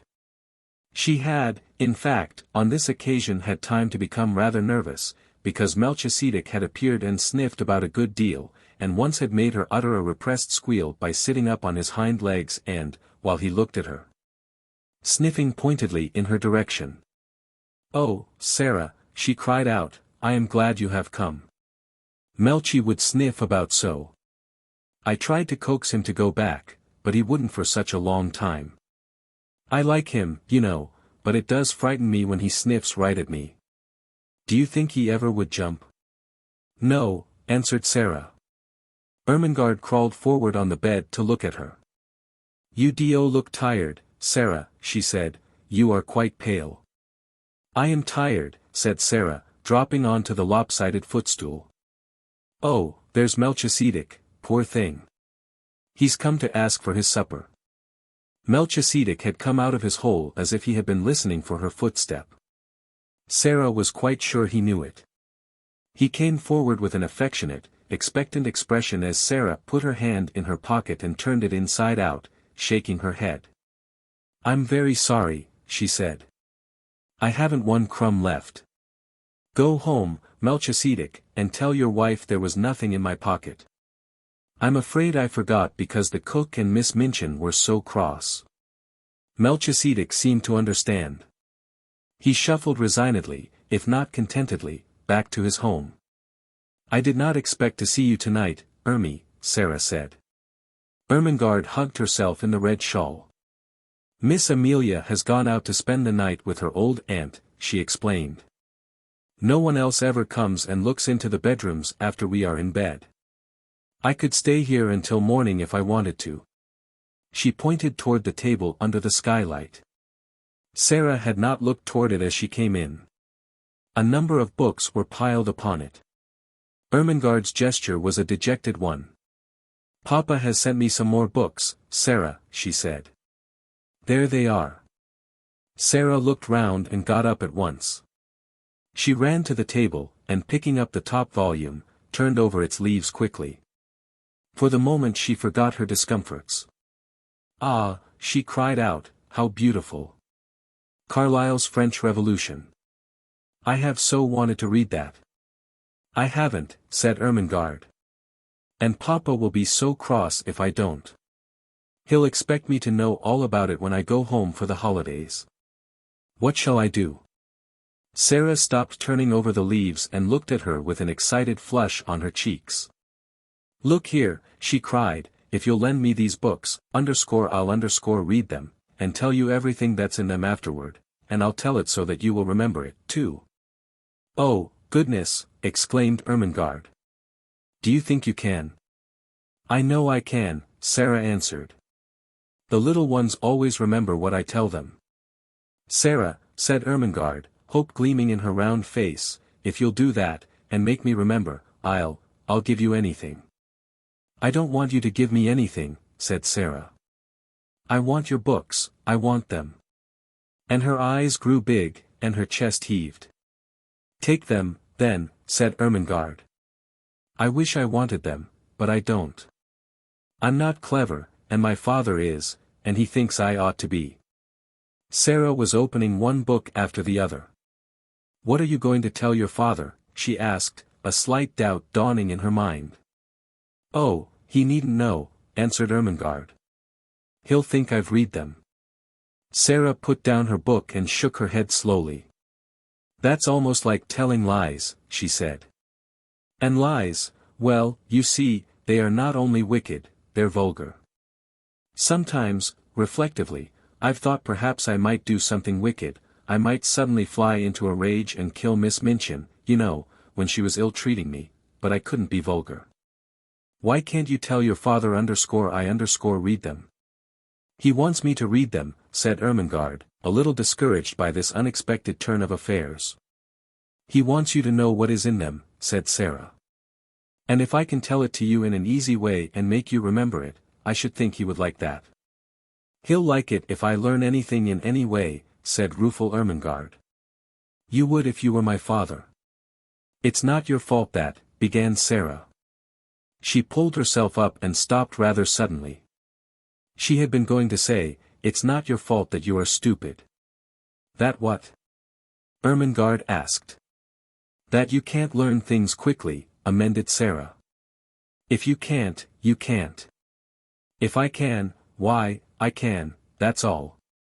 She always felt very tender of Ermengarde, and tried not to let her feel too strongly the difference between being able to learn anything at once, and not being able to learn anything at all. As she looked at her plump face, one of her wise, old-fashioned thoughts came to her. Perhaps, she said, to be able to learn things quickly isn't everything.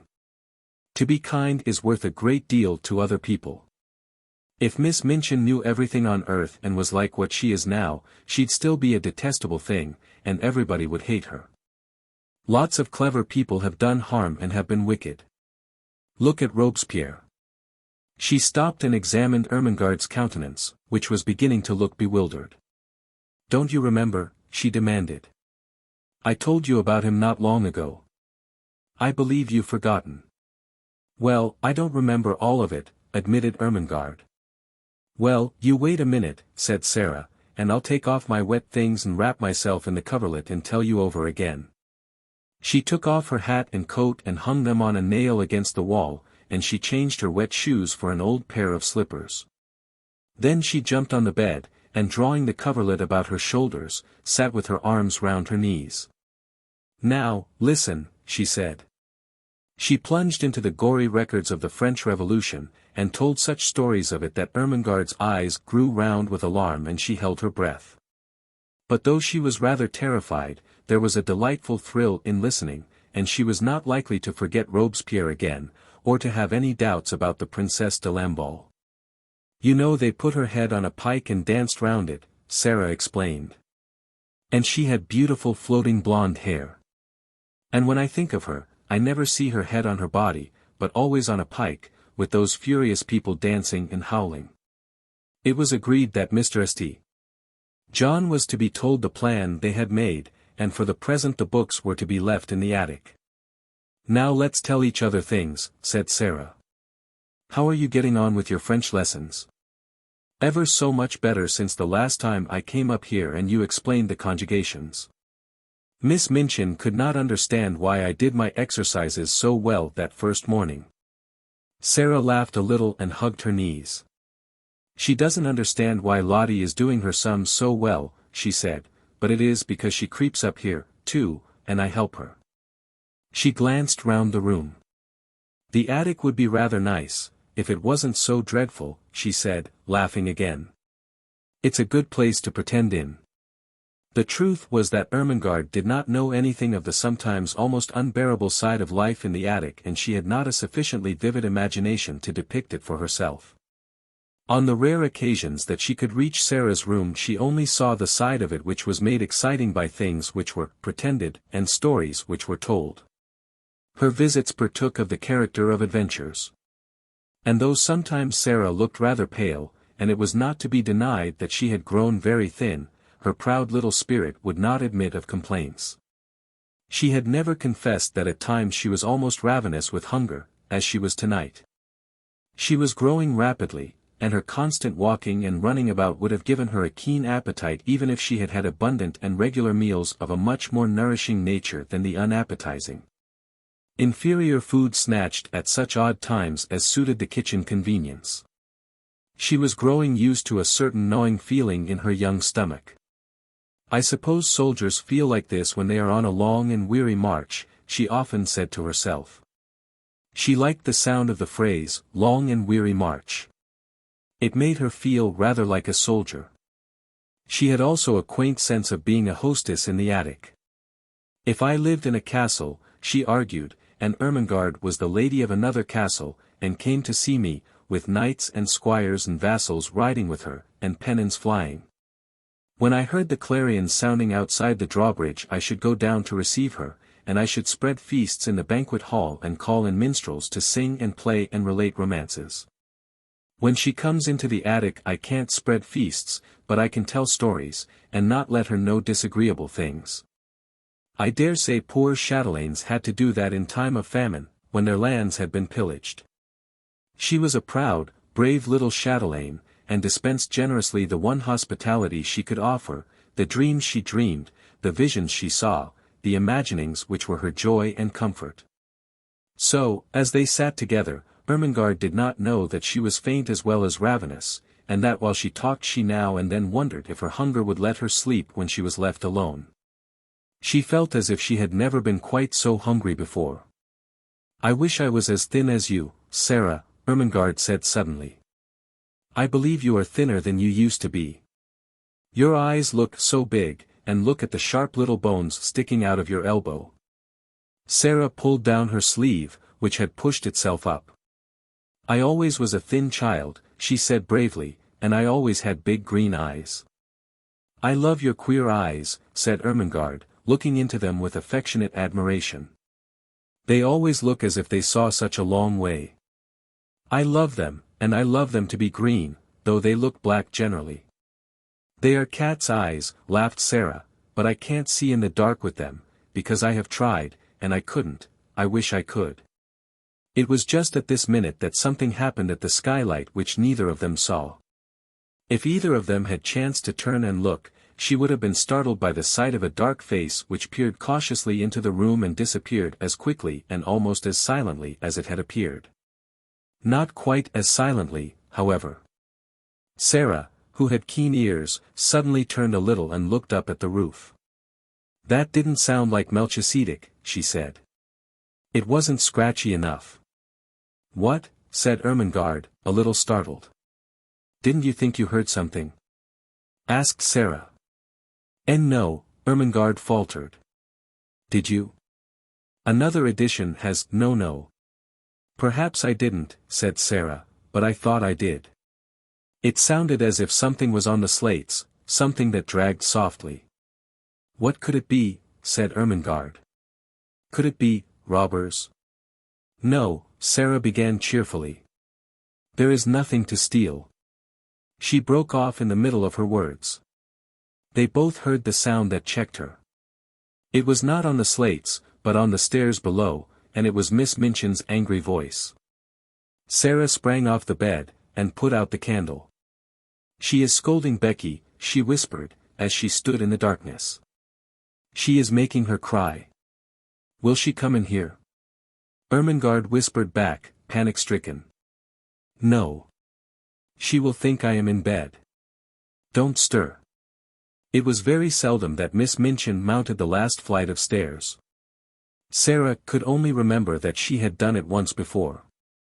But now she was angry enough to be coming at least part of the way up, and it sounded as if she was driving Becky before her. "You impudent, dishonest child," they heard her say.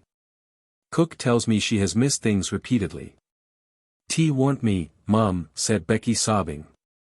"I was ungry enough, but T warned me, never."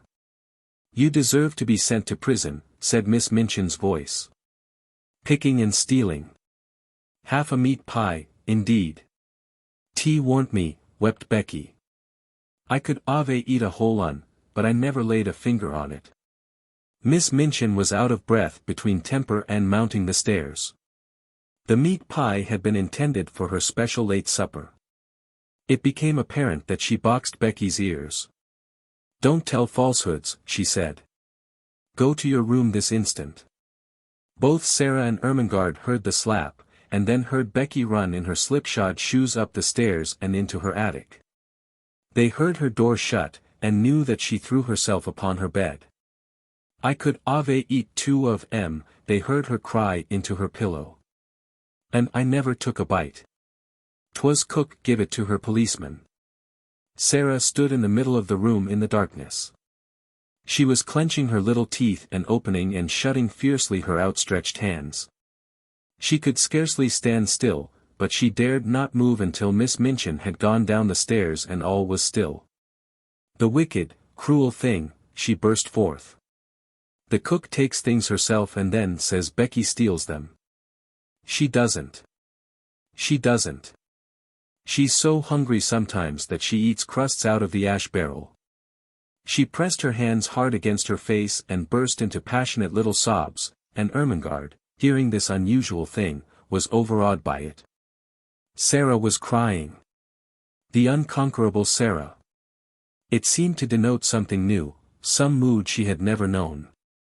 Suppose, a new dread possibility presented itself to her kind, slow, little mind all at once. She crept off the bed in the dark and found her way to the table where the candle stood. She struck a match and lit the candle. When she had lighted it, she bent forward and looked at Sara, with her new thought growing to definite fear in her eyes. "Sara," she said in a timid, almost awe-stricken voice, you never told me, I don't want to be rude, but, are you ever hungry?" It was too much just at that moment. The barrier broke down. Sara lifted her face from her hands. "Yes," she said in a new passionate way. "Yes, I am. I'm so hungry now that I could almost eat you. And it makes it worse to hear poor Becky. She's hungrier than I am." Ermengarde gasped. "Oh, oh," she cried woefully. "And I never knew." "I didn't want you to know," Sara said. "It would have made me feel like a street beggar." "I know I look like a street beggar." "No, you don't, you don't." Ermengarde broke in. "Your clothes are a little queer, but you couldn't look like a street beggar. You haven't a street beggar face." "A little boy once gave me a sixpence for charity," said Sara, with a short little laugh in spite of herself. "Here it is." And she pulled out the thin ribbon from her neck. "He wouldn't have given me his Christmas sixpence if I hadn't looked as if I needed it." Somehow the sight of the dear little sixpence was good for both of them. It made them laugh a little, though they both had tears in their eyes. "Who was he?" asked Ermengarde, looking at it quite as if it had not been a mere ordinary silver sixpence. "He was a darling little thing going to a party," said Sara. "He was one of the large family, the little one with the round legs, the one I call Guy Clarence. I suppose his nursery was crammed with Christmas presents and hampers full of cakes and things, and he could see I had nothing." Ermengarde gave a little jump backward. The last sentences had recalled something to her troubled mind and given her a sudden inspiration. "Oh, Sara," she cried.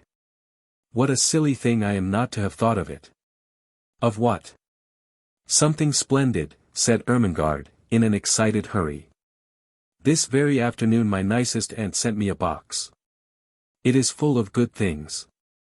I never touched it, I had so much pudding at dinner, and I was so bothered about Papa's books." Her words began to tumble over each other. "It's got cake in it, and little meat pies, and jam tarts and buns, and oranges and red currant wine, and figs and chocolate. I'll creep back to my room and get it this minute, and we'll eat it now." Sara almost reeled.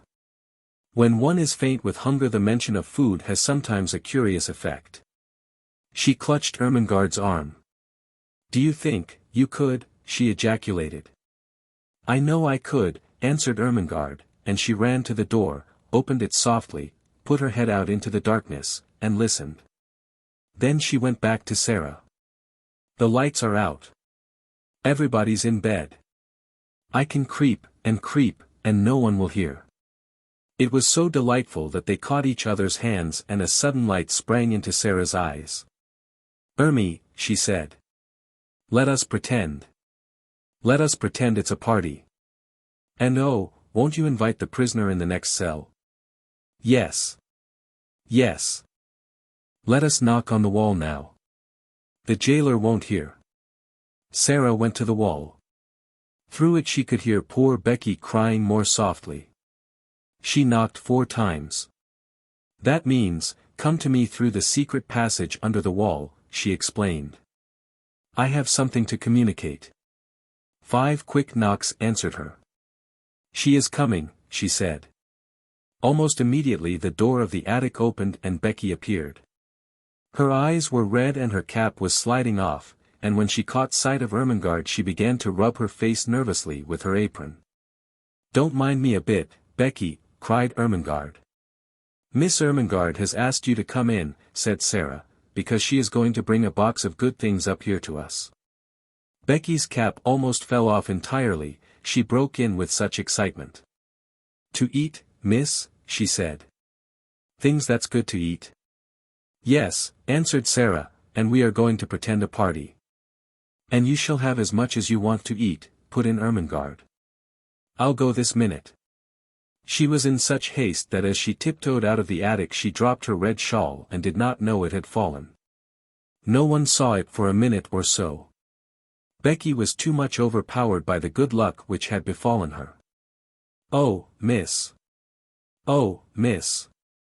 She gasped, "I know it was you that asked her to let me come. It makes me cry to think of it." And she went to Sara's side and stood and looked at her worshippingly. But in Sara's hungry eyes the old light had begun to glow and transform her world for her. Here in the attic, with the cold night outside, with the afternoon in the sloppy streets barely past, with the memory of the awful unfed look in the beggar child's eyes not yet faded, this simple, cheerful thing had happened like a thing of magic. She caught her breath. Somehow, something always happens, she cried, just before things get to the very worst. It is as if the magic did it. If I could only just remember that always. The worst thing never quite comes. She gave Becky a little cheerful shake. No, no. You mustn't cry, she said. We must make haste and set the table. Set the table, miss, said Becky, gazing round the room. What'll we set it with? Sara looked round the attic, too. There doesn't seem to be much, she answered, half laughing. That moment she saw something and pounced upon it. It was Ermengarde's red shawl which lay upon the floor. Here's the shawl, she cried. I know she won't mind it. It will make such a nice red tablecloth. They pulled the old table forward, and threw the shawl over it. Red is a wonderfully kind and comfortable color. It began to make the room look furnished directly. How nice a red rug would look on the floor, exclaimed Sara. We must pretend there is one. Her eye swept the bare boards with a swift glance of admiration. The rug was laid down already. How soft and thick it is, she said, with the little laugh which Becky knew the meaning of, and she raised and set her foot down again delicately, as if she felt something under it. Yes, miss, answered Becky, watching her with serious rapture. She was always quite serious. What next, now, said Sara, and she stood still and put her hands over her eyes. Something will come if I think and wait a little, in a soft, expectant voice. The magic will tell me. One of her favorite fancies was that on the outside, as she called it, thoughts were waiting for people to call them. Becky had seen her stand and wait many a time before, and knew that in a few seconds she would uncover an enlightened, laughing face. In a moment she did. There, she cried. It has come. I know now. I must look among the things in the old trunk I had when I was a princess. She flew to its corner and kneeled down.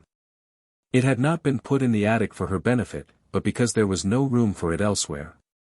Nothing had been left in it but rubbish. But she knew she should find something. The magic always arranged that kind of thing in one way or another.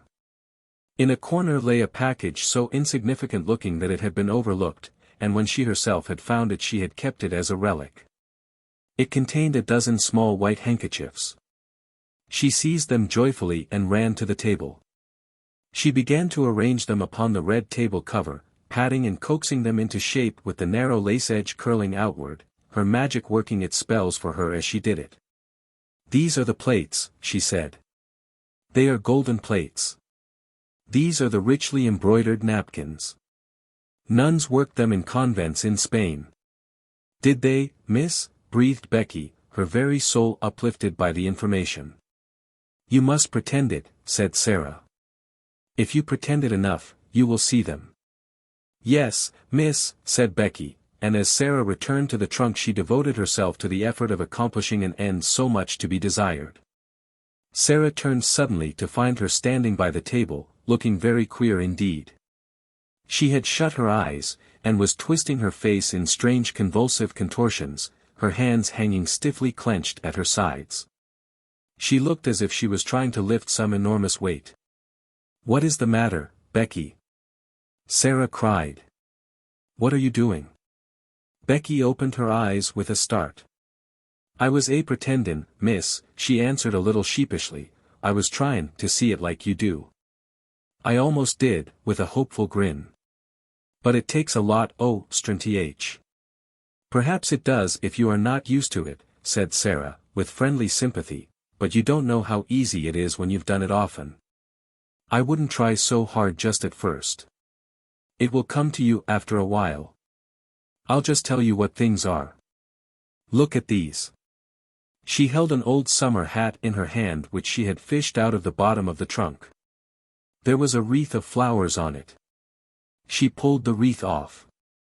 "These are garlands for the feast," she said grandly. "They fill all the air with perfume. There's a mug on the wash stand, Becky. Oh, and bring the soap dish for a centerpiece." Becky handed them to her reverently. "What are they now, miss?" she inquired. "You'd think they was made of crockery, but I know they ain't." "This is a carven flagon," said Sara, arranging tendrils of the wreath about the mug. "And this," bending tenderly over the soap dish and heaping it with roses, "is purest alabaster encrusted with gems." She touched the things gently, a happy smile hovering about her lips which made her look as if she were a creature in a dream. "My, ain't it lovely," whispered Becky. "If we just had something for bonbon dishes," Sara murmured. "There." Darting to the trunk again. "I remember I saw something this minute."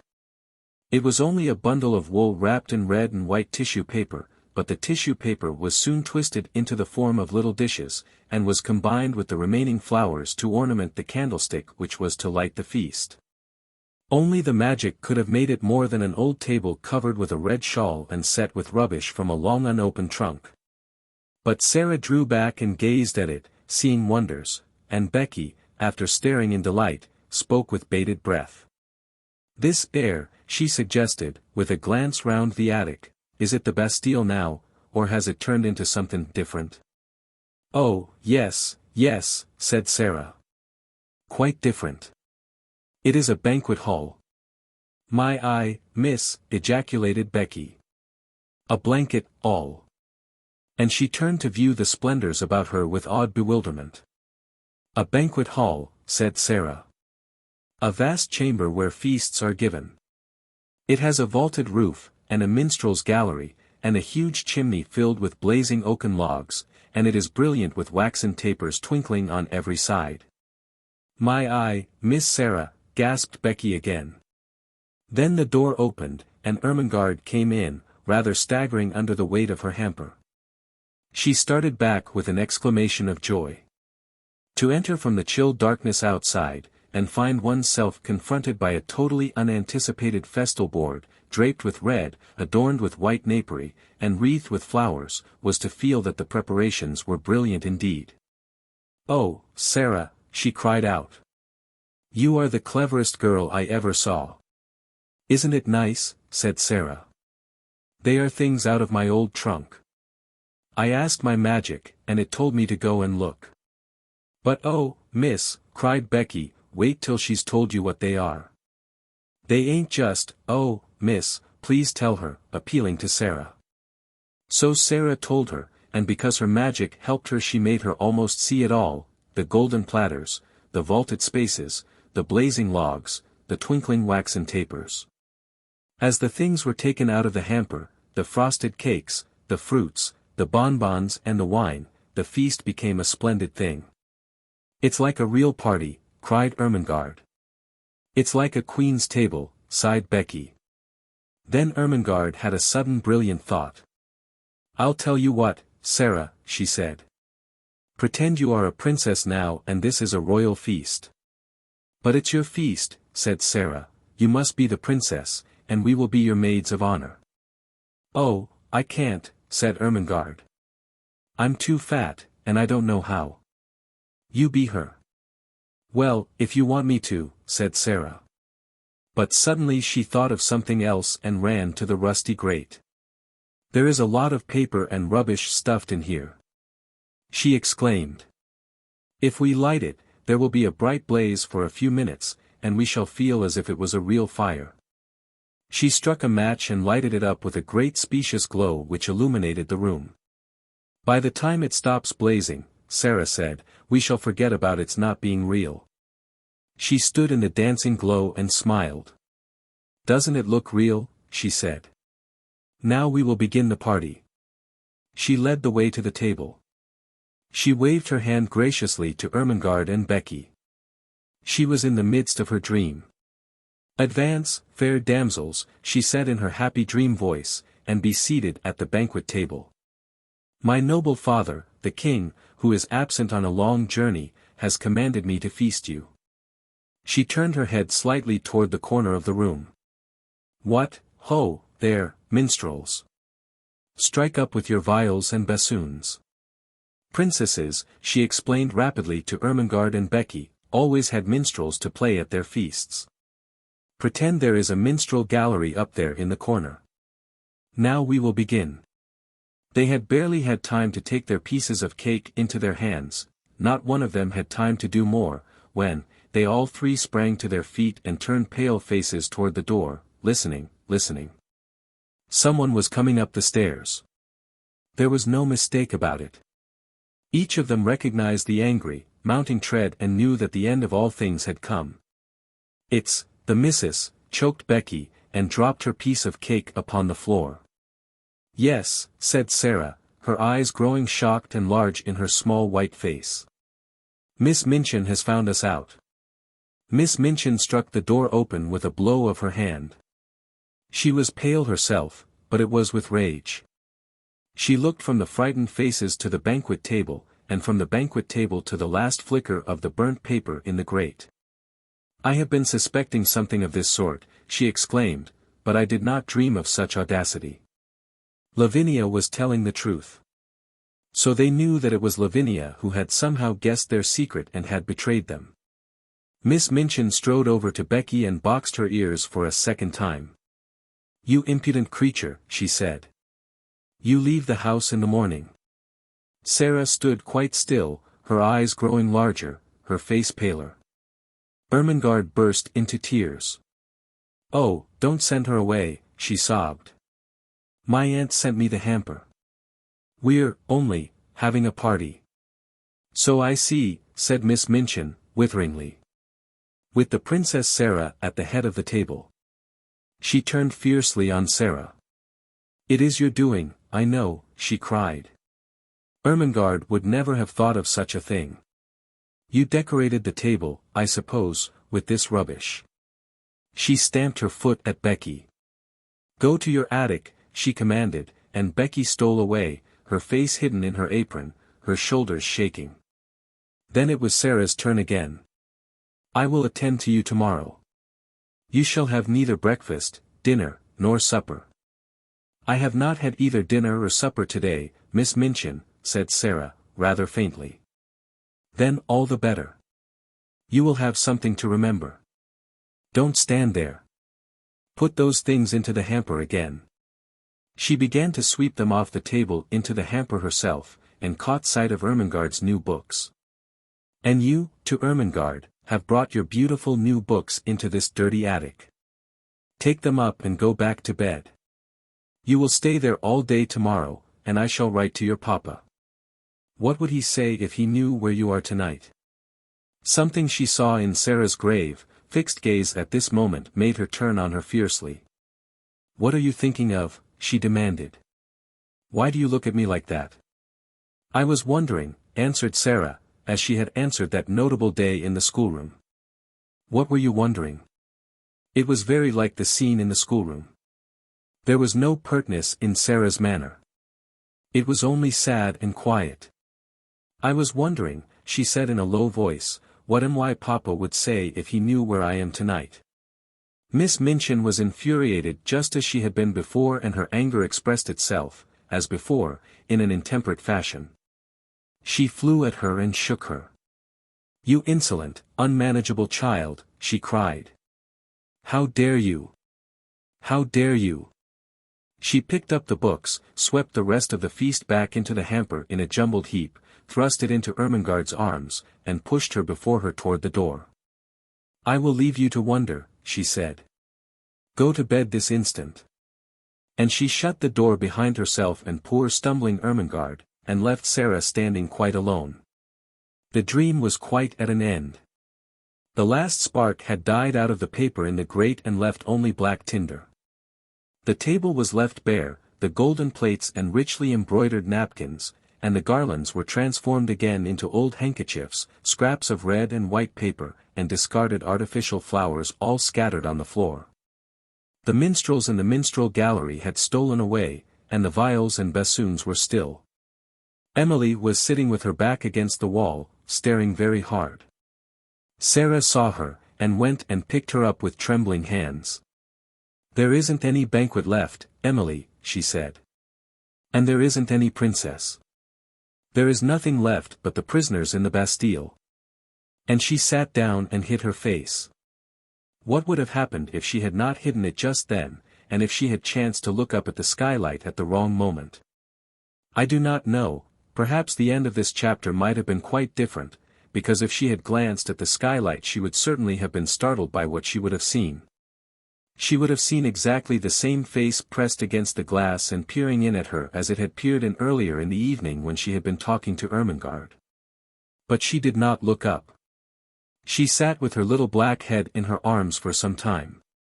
She always sat like that when she was trying to bear something in silence. Then she got up and went slowly to the bed. "I can't pretend anything else, while I am awake," she said.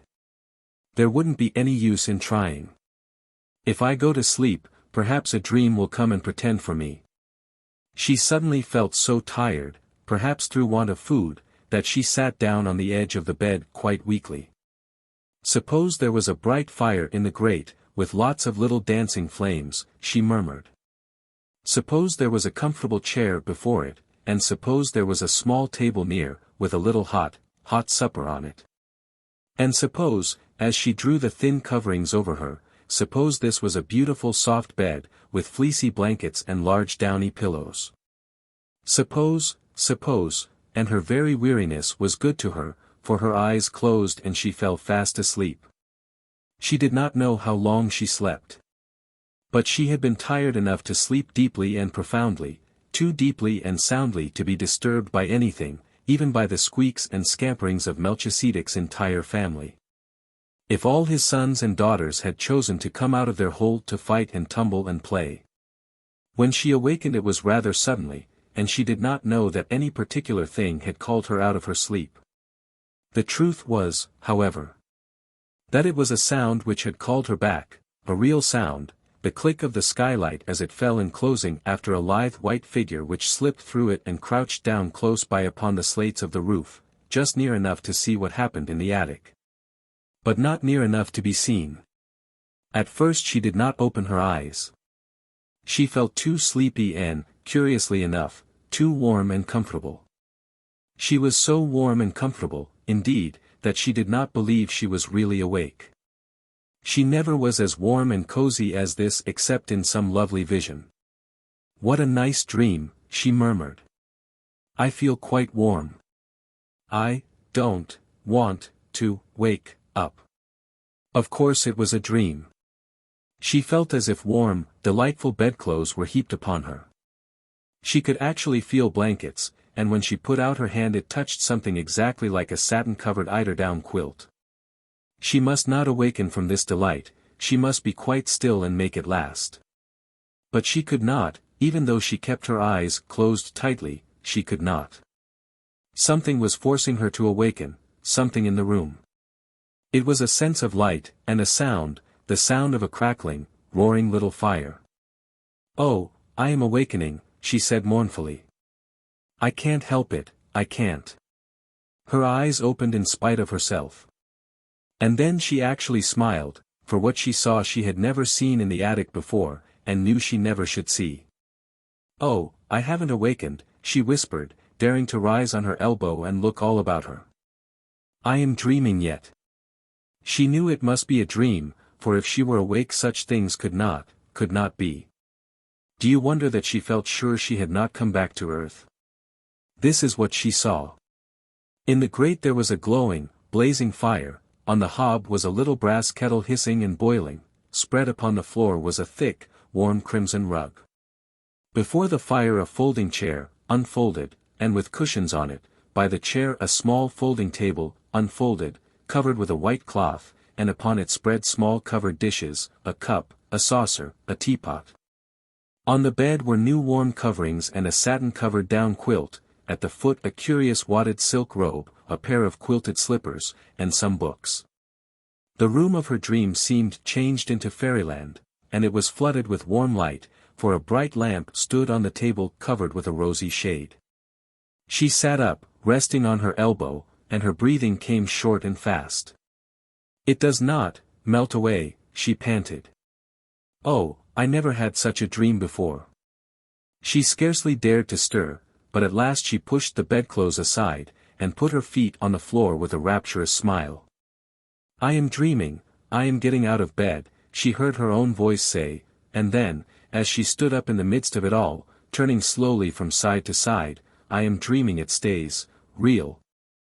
I'm dreaming it feels real. It's bewitched, or I'm bewitched. I only think I see it all." Her words began to hurry themselves.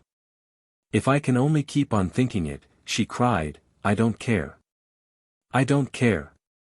She stood panting a moment longer, and then cried out again. "Oh, it isn't true," she said. "It can't be true. But oh, how true it seems." The blazing fire drew her to it, and she knelt down and held out her hands close to it, so close that the heat made her start back. "A fire I only dreamed wouldn't be hot," she cried. She sprang up, touched the table, the dishes, the rug, she went to the bed and touched the blankets. She took up the soft wadded dressing gown, and suddenly clutched it to her breast and held it to her cheek. "It's warm.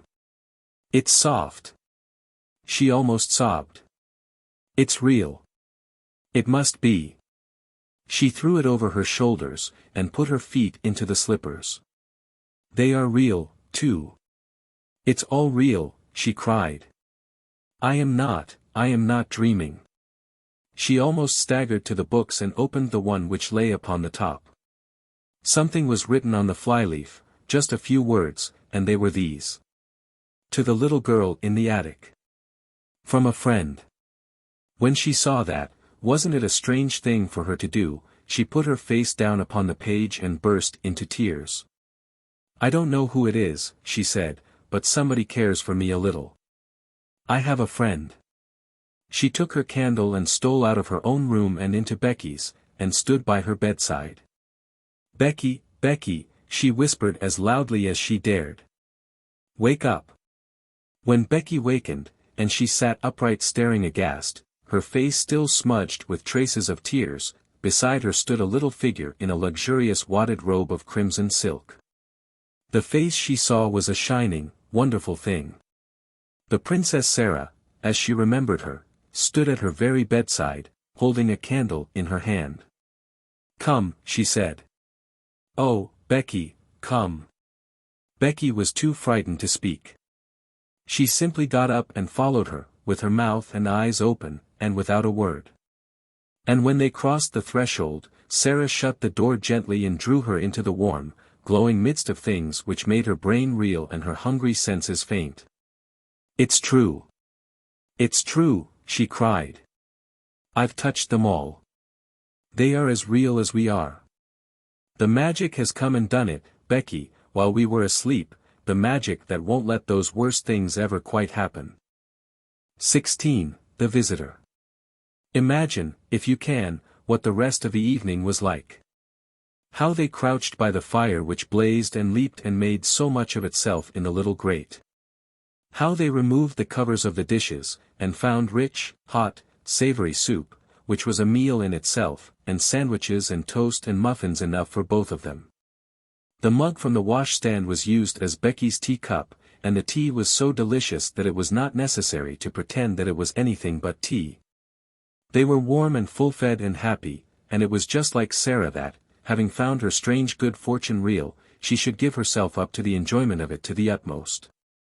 She had lived such a life of imaginings that she was quite equal to accepting any wonderful thing that happened, and almost to cease, in a short time, to find it bewildering. "I don't know anyone in the world who could have done it," she said. "But there has been someone. And here we are sitting by their fire, and, it's true. And whoever it is, wherever they are, I have a friend, Becky, someone is my friend." It cannot be denied that as they sat before the blazing fire, and ate the nourishing, comfortable food, they felt a kind of rapturous awe, and looked into each other's eyes with something like doubt. "Do you think," Becky faltered once, in a whisper, "do you think it could melt away, miss? Hadn't we better be quick?" And she hastily crammed her sandwich into her mouth. If it was only a dream, kitchen manners would be overlooked. "No, it won't melt away," said Sara. "I am eating this muffin, and I can taste it." "You never really eat things in dreams. You only think you are going to eat them. Besides, I keep giving myself pinches. And I touched a hot piece of coal just now, on purpose." The sleepy comfort which at length almost overpowered them was a heavenly thing. It was the drowsiness of happy, well-fed childhood, and they sat in the fire glow and luxuriated in it until Sara found herself turning to look at her transformed bed. There were even blankets enough to share with Becky. The narrow couch in the next attic was more comfortable that night than its occupant had ever dreamed that it could be. As she went out of the room, Becky turned upon the threshold and looked about her with devouring eyes. "If it ain't here in the mornin', miss," she said, "it's been here tonight, anyways, and I shan't never forget it." She looked at each particular thing, as if to commit it to memory. The fire was there, pointing with her finger, and the table was before it, and the lamp was there, and the light looked rosy red, and there was a satin cover on your bed, and a warm rug on the floor, and everything looked beautiful. And, she paused a second, and laid her hand on her stomach tenderly, there was soup and sandwiches and muffins, there was.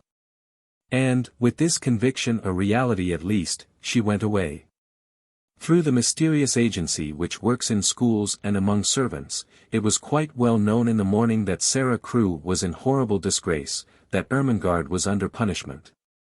And that Becky would have been packed out of the house before breakfast, but that a scullery maid could not be dispensed with at once. The servants knew that she was allowed to stay because Miss Minchin could not easily find another creature helpless and humble enough to work like a bounden slave for so few shillings a week. The elder girls in the schoolroom knew that if Miss Minchin did not send Sara away it was for practical reasons of her own. "She's growing so fast and learning such a lot, somehow," said Jessie to Lavinia, "that she will be given classes soon, and Miss Minchin knows she will have to work for nothing.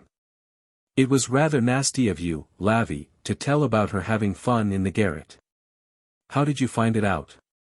"I got it out of Lottie. She's such a baby she didn't know she was telling me. There was nothing nasty at all in speaking to Miss Minchin.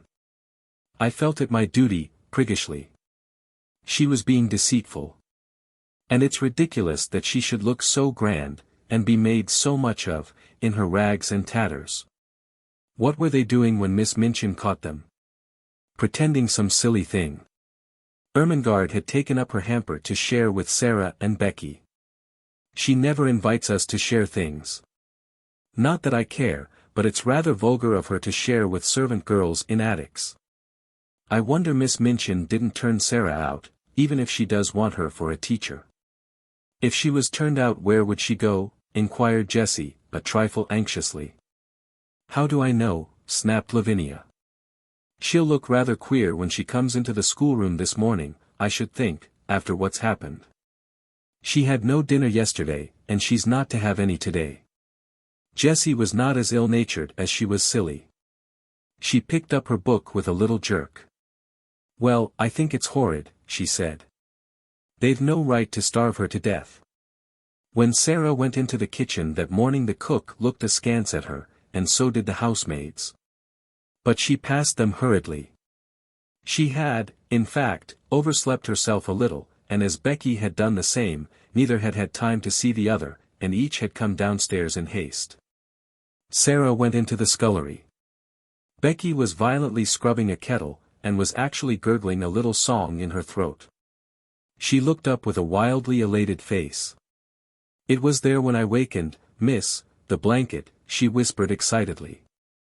"It was as real as it was last night." "So was mine," said Sara. "It is all there now, all of it. While I was dressing I ate some of the cold things we left. Oh, laws! Oh, laws!" Becky uttered the exclamation in a sort of rapturous groan, and ducked her head over her kettle just in time, as the cook came in from the kitchen. Miss Minchin had expected to see in Sara, when she appeared in the schoolroom, very much what Lavinia had expected to see. Sara had always been an annoying puzzle to her, because severity never made her cry or look frightened. When she was scolded she stood still and listened politely with a grave face. When she was punished she performed her extra tasks or went without her meals, making no complaint or outward sign of rebellion. The very fact that she never made an impudent answer seemed to Miss Minchin a kind of impudence in itself. But after yesterday's deprivation of meals, the violent scene of last night, the prospect of hunger today, she must surely have broken down. It would be strange indeed if she did not come downstairs with pale cheeks and red eyes and an unhappy, humbled face. Miss Minchin saw her for the first time when she entered the schoolroom to hear the little French class recite its lessons and superintend its exercises. And she came in with a springing step, color in her cheeks, and a smile hovering about the corners of her mouth. It was the most astonishing thing Miss Minchin had ever known. It gave her quite a shock. What was the child made of? What could such a thing mean? She called her at once to her desk. "You do not look as if you realize that you are in disgrace," she said. "Are you absolutely hardened? The truth is that when one is still a child, or even if one is grown up, and has been well fed, and has slept long and softly and warm. When one has gone to sleep in the midst of a fairy story, and has wakened to find it real, one cannot be unhappy or even look as if one were, and one could not, if one tried, keep a glow of joy out of one's eyes." Miss Minchin was almost struck dumb by the look of Sara's eyes when she made her perfectly respectful answer. "I beg your pardon, Miss Minchin," she said, "I know that I am in disgrace. Be good enough not to forget it and look as if you had come into a fortune. It is an impertinence. And remember you are to have no food today." "Yes, Miss Minchin," Sara answered. But as she turned away her heart leaped with the memory of what yesterday had been. If the magic had not saved me just in time, she thought, how horrible it would have been. "She can't be very hungry," whispered Lavinia. "Just look at her. Perhaps she is pretending she has had a good breakfast," with a spiteful laugh. "She's different from other people," said Jessie, watching Sara with her class. "Sometimes I'm a bit frightened of her." "Ridiculous thing," ejaculated Lavinia. All through the day the light was in Sara's face, and the color in her cheek. The servants cast puzzled glances at her, and whispered to each other, and Miss Amelia's small blue eyes wore an expression of bewilderment. What such an audacious look of well-being, under august displeasure could mean she could not understand. It was, however, just like Sara's singular obstinate way. She was probably determined to brave the matter out. One thing Sara had resolved upon, as she thought things over. The wonders which had happened must be kept a secret, if such a thing were possible. If Miss Minchin should choose to mount to the attic again, of course all would be discovered. But it did not seem likely that she would do so for some time at least, unless she was led by suspicion. Ermengarde and Lottie would be watched with such strictness that they would not dare to steal out of their beds again. Ermengarde could be told the story and trusted to keep it secret. If Lottie made any discoveries, she could be bound to secrecy also. Perhaps the magic itself would help to hide its own marvels. But whatever happens, Sara kept saying to herself all day, whatever happens, somewhere in the world there is a heavenly kind person who is my friend, my friend. If I never know who it is, if I never can even thank him, I shall never feel quite so lonely. Oh, the magic was good to me. If it was possible for weather to be worse than it had been the day before, it was worse this day, wetter, muddier, colder. There were more errands to be done, the cook was more irritable, and, knowing that Sara was in disgrace, she was more savage. But what does anything matter when one's magic has just proved itself one's friend? Sara's supper of the night before had given her strength, she knew that she should sleep well and warmly, and, even though she had naturally begun to be hungry again before evening, she felt that she could bear it until breakfast time on the following day, when her meals would surely be given to her again. It was quite late when she was at last allowed to go upstairs. She had been told to go into the schoolroom and study until 10 o'clock, and she had become interested in her work, and remained over her books later. When she reached the top flight of stairs and stood before the attic door, it must be confessed that her heart beat rather fast. Of course it might all have been taken away, she whispered, trying to be brave. It might only have been lent to me for just that one awful night. But it was lent to me, I had it. It was real. She pushed the door open and went in. Once inside, she gasped slightly, shut the door, and stood with her back against it looking from side to side. The magic had been there again. It actually had, and it had done even more than before. The fire was blazing, in lovely leaping flames, more merrily than ever. A number of new things had been brought into the attic which so altered the look of it that if she had not been past doubting she would have rubbed her eyes. Upon the low table another supper stood, this time with cups and plates for Becky as well as herself. A piece of bright, heavy, strange embroidery covered the battered mantel, and on it some ornaments had been placed. All the bare, ugly things which could be covered with draperies had been concealed and made to look quite pretty.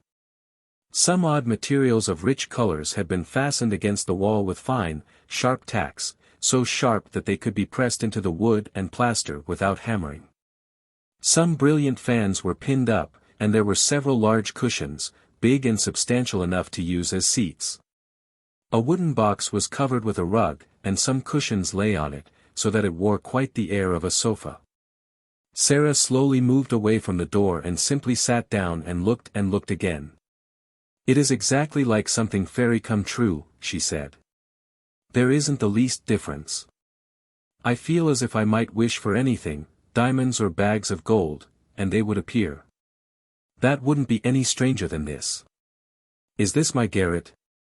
Am I the same cold, ragged, damp Sara?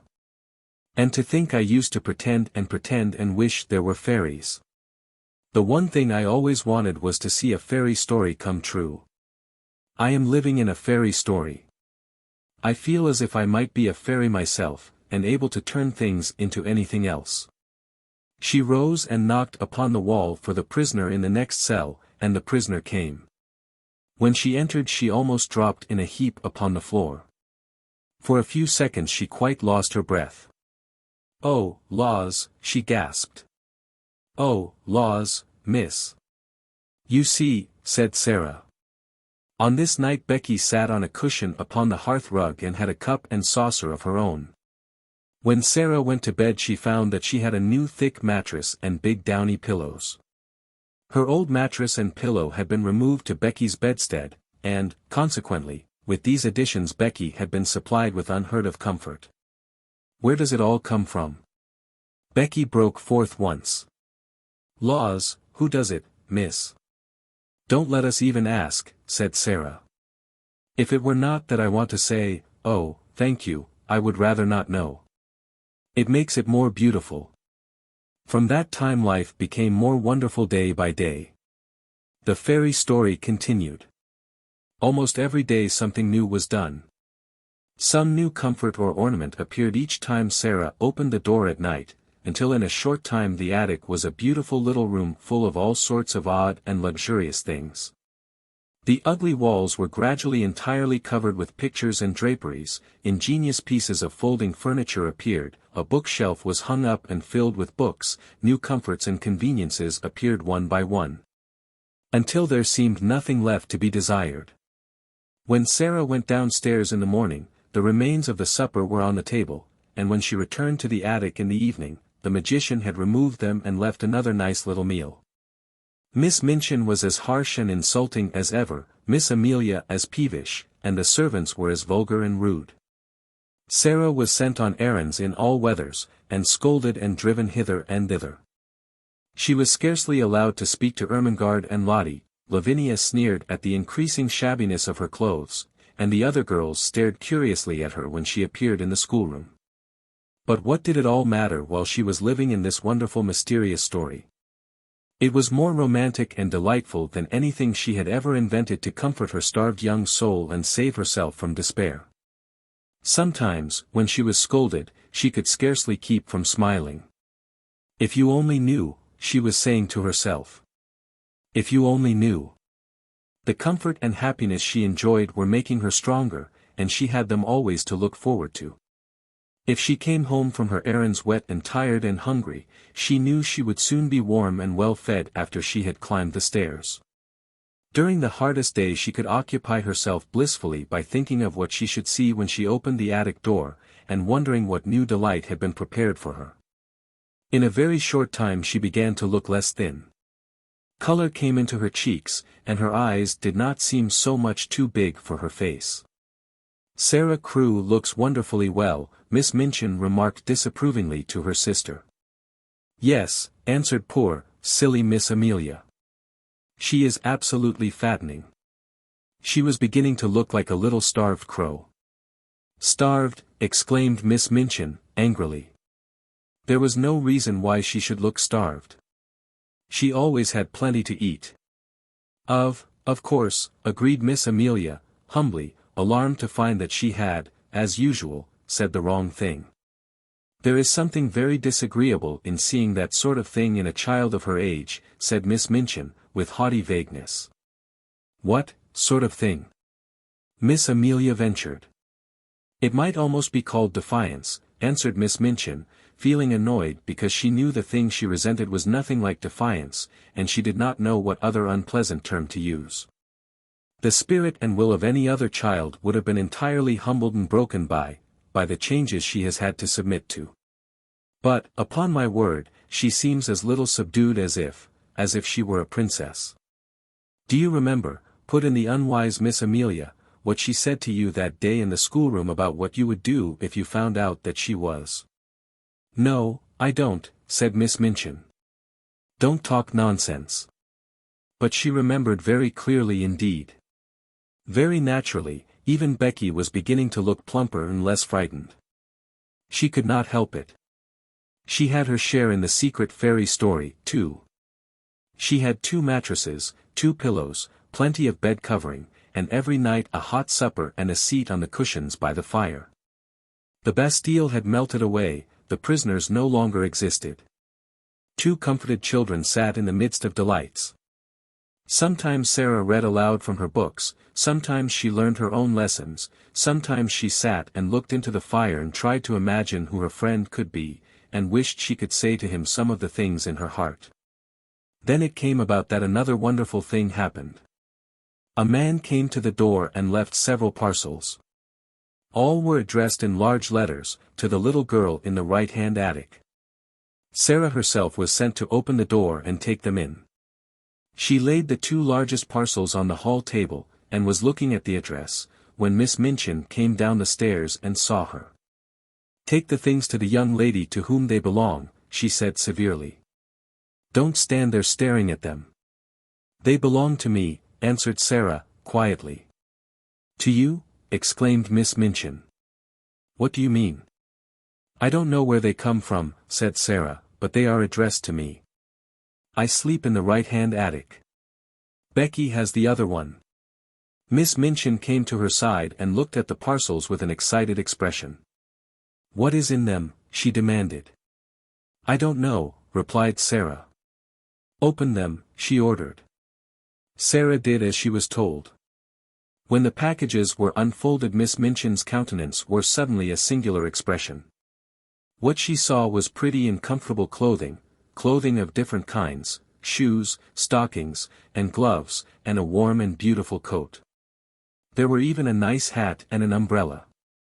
They were all good and expensive things, and on the pocket of the coat was pinned a paper, on which were written these words, "To be worn every day. Will be replaced by others when necessary." Miss Minchin was quite agitated. This was an incident which suggested strange things to her sordid mind. Could it be that she had made a mistake, after all, and that the neglected child had some powerful though eccentric friend in the background, perhaps some previously unknown relation, who had suddenly traced her whereabouts, and chose to provide for her in this mysterious and fantastic way? Relations were sometimes very odd, particularly rich old bachelor uncles, who did not care for having children near them. A man of that sort might prefer to overlook his young relation's welfare at a distance. Such a person, however, would be sure to be crotchety and hot-tempered enough to be easily offended. It would not be very pleasant if there were such a one, and he should learn all the truth about the thin, shabby clothes, the scant food, and the hard work. She felt very queer indeed, and very uncertain, and she gave a side glance at Sara. "Well," she said, in a voice such as she had never used since the little girl lost her father, "someone is very kind to you. As the things have been sent, and you are to have new ones when they are worn out, you may as well go and put them on and look respectable. After you are dressed you may come downstairs and learn your lessons in the schoolroom. You need not go out on any more errands today." About half an hour afterward, when the schoolroom door opened and Sara walked in, the entire seminary was struck dumb. "My word," ejaculated Jessie, jogging Lavinia's elbow. "Look at the Princess Sara." Everybody was looking, and when Lavinia looked she turned quite red. It was the Princess Sara indeed. At least, since the days when she had been a princess, Sara had never looked as she did now. She did not seem the Sara they had seen come down the back stairs a few hours ago. She was dressed in the kind of frock Lavinia had been used to envying her the possession of. It was deep and warm in color, and beautifully made. Her slender feet looked as they had done when Jessie had admired them, and the hair, whose heavy locks had made her look rather like a Shetland pony when it fell loose about her small, odd face, was tied back with a ribbon. "Perhaps someone has left her a fortune," Jessie whispered. "I always thought something would happen to her. She's so queer." "Perhaps the diamond mines have suddenly appeared again," said Lavinia, scathingly. "Don't please her by staring at her in that way, you silly thing." "Sara," broke in Miss Minchin's deep voice, "come and sit here." And while the whole schoolroom stared and pushed with elbows, and scarcely made any effort to conceal its excited curiosity, Sara went to her old seat of honor, and bent her head over her books. That night, when she went to her room, after she and Becky had eaten their supper she sat and looked at the fire seriously for a long time. "Are you making something up in your head, miss?" Becky inquired with respectful softness. When Sara sat in silence and looked into the coals with dreaming eyes it generally meant that she was making a new story. But this time she was not, and she shook her head. "No," she answered. "I am wondering what I ought to do." Becky stared, still respectfully. She was filled with something approaching reverence for everything Sara did and said. "I can't help thinking about my friend," Sara explained. "If he wants to keep himself a secret, it would be rude to try and find out who he is. But I do so want him to know how thankful I am to him, and how happy he has made me. Anyone who is kind wants to know when people have been made happy. They care for that more than for being thanked.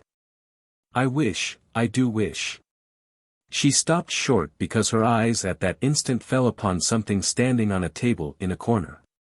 It was something she had found in the room when she came up to it only 2 days before. It was a little writing case fitted with paper and envelopes and pens and ink. "Oh," she exclaimed, "why did I not think of that before?" She rose and went to the corner and brought the case back to the fire. "I can write to him," she said joyfully, "and leave it on the table. Then perhaps the person who takes the things away will take it, too. I won't ask him anything.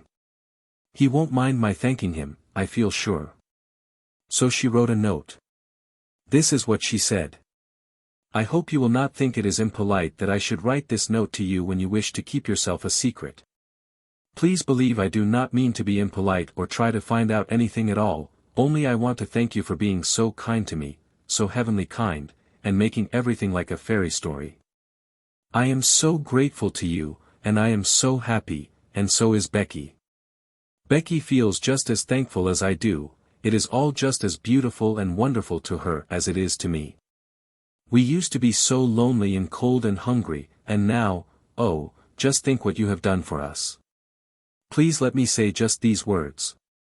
It seems as if I ought to say them. Thank you, thank you, thank you." The little girl in the attic. The next morning she left this on the little table, and in the evening it had been taken away with the other things. So she knew the magician had received it, and she was happier for the thought. She was reading one of her new books to Becky just before they went to their respective beds, when her attention was attracted by a sound at the skylight. When she looked up from her page she saw that Becky had heard the sound also, as she had turned her head to look and was listening rather nervously. "Something's there, miss," she whispered. "Yes," said Sara, slowly. "It sounds, rather like a cat, trying to get in." She left her chair and went to the skylight. It was a queer little sound she heard, like a soft scratching. She suddenly remembered something and laughed. She remembered a quaint little intruder who had made his way into the attic once before. She had seen him that very afternoon, sitting disconsolately on a table before a window in the Indian gentleman's house. Suppose, she whispered in pleased excitement, just suppose it was the monkey who got away again. Oh, I wish it was. She climbed on a chair, very cautiously raised the skylight and peeped out. It had been snowing all day, and on the snow, quite near her, crouched a tiny, shivering figure, whose small black face wrinkled itself piteously at sight of her. "It is the monkey," she cried out. "He has crept out of the Lasker's attic, and he saw the light." Becky ran to her side. "Are you going to let him in, miss?" she said. "Yes," Sara answered joyfully. "It's too cold for monkeys to be out. They're delicate. I'll coax him in." She put a hand out delicately, speaking in a coaxing voice, as she spoke to the sparrows and to Melchisedec, as if she were some friendly little animal herself. "Come along, monkey darling," she said. "I won't hurt you." He knew she would not hurt him. He knew it before she laid her soft, caressing little paw on him and drew him towards her. He had felt human love in the slim brown hands of Ram Dass, and he felt it in hers. He let her lift him through the skylight, and when he found himself in her arms he cuddled up to her breast and looked up into her face. "Nice monkey. Nice monkey," she crooned, kissing his funny head. "Oh, I do love little animal things." He was evidently glad to get to the fire, and when she sat down and held him on her knee he looked from her to Becky with mingled interest and appreciation. "He is plain looking, miss, ain't he?" said Becky. "He looks like a very ugly baby," laughed Sara. "I beg your pardon, monkey, but I'm glad you are not a baby. Your mother couldn't be proud of you, and no one would dare to say you looked like any of your relations. Oh, I do like you." She leaned back in her chair and reflected. "Perhaps he's sorry he's so ugly," she said, "and it's always on his mind. I wonder if he has a mind. Monkey, my love, have you a mind?" But the monkey only put up a tiny paw and scratched his head. "What shall you do with him?" Becky asked. "I shall let him sleep with me tonight, and then take him back to the Indian gentleman tomorrow." "I am sorry to take you back, monkey, but you must go. You ought to be fondest of your own family. And I'm not a real relation." And when she went to bed she made him a nest at her feet, and he curled up and slept there as if he were a baby and much pleased with his quarters. 17. It is the child. The next afternoon 3 members of the large family sat in the Indian gentleman's library, doing their best to cheer him up. They had been allowed to come in to perform this office because he had specially invited them. He had been living in a state of suspense for some time, and today he was waiting for a certain event very anxiously. This event was the return of Mr. Carmichael from Moscow. His stay there had been prolonged from week to week. On his first arrival there, he had not been able satisfactorily to trace the family he had gone in search of. When he felt at last sure that he had found them and had gone to their house, he had been told that they were absent on a journey. His efforts to reach them had been unavailing, so he had decided to remain in Moscow until their return. Mr. Carrisford sat in his reclining chair, and Janet sat on the floor beside him. He was very fond of Janet. Nora had found a footstool, and Donald was astride the tiger's head which ornamented the rug made of the animal's skin. It must be owned that he was riding it rather violently. "Don't chirrup so loud, Donald," Janet said. "When you come to cheer an ill person up you don't cheer him up at the top of your voice." "Perhaps cheering up is too loud, Mr. Carrisford," turning to the Indian gentleman. But he only patted her shoulder. "No, it isn't," he answered. And it keeps me from thinking too much. I'm going to be quiet, Donald shouted. We'll all be as quiet as mice. Mice don't make a noise like that, said Janet. Donald made a bridle of his handkerchief and bounced up and down on the tiger's head. A whole lot of mice might, he said cheerfully.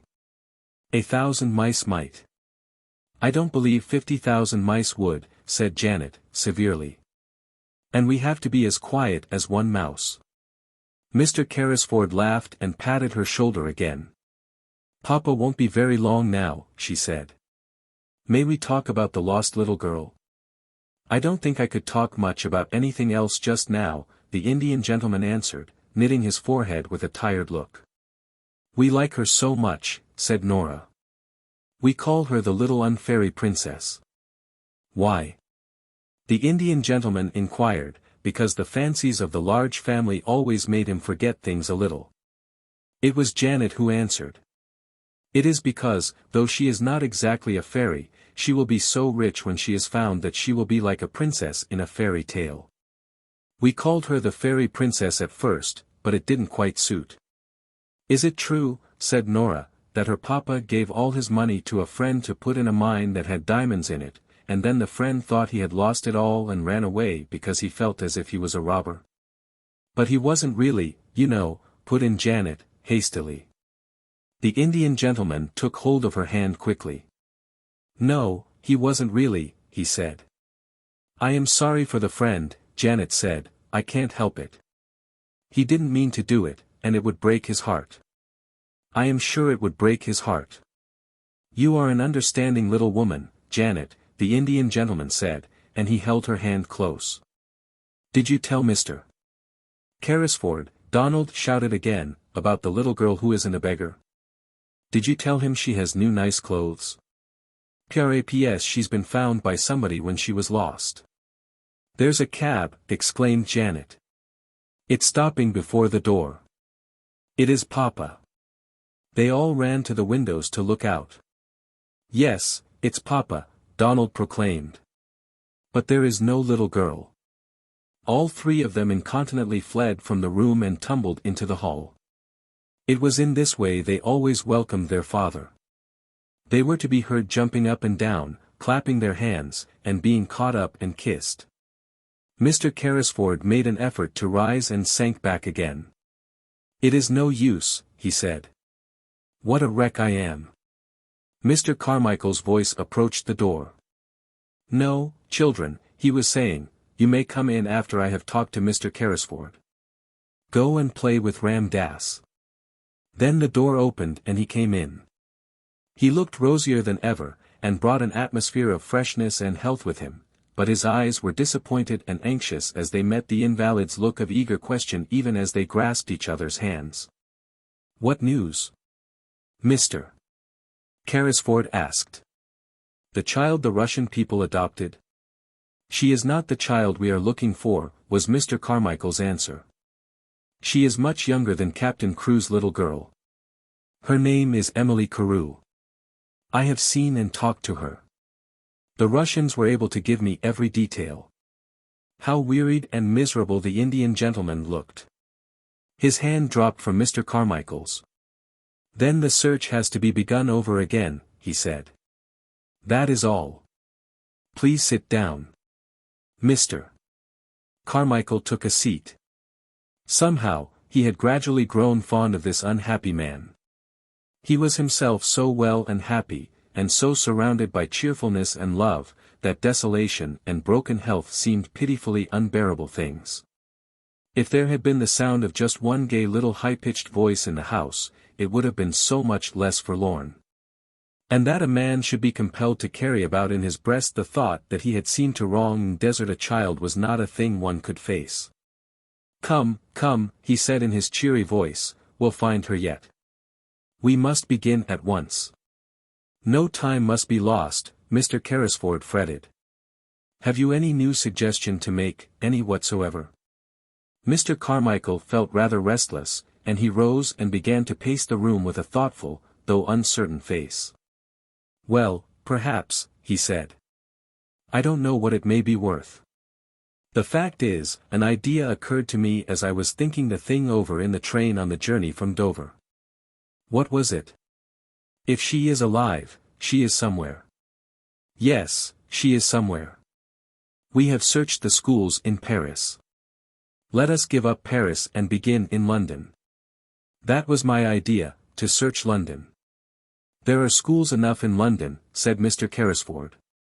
Then he slightly started, roused by a recollection. By the way, there is one next door.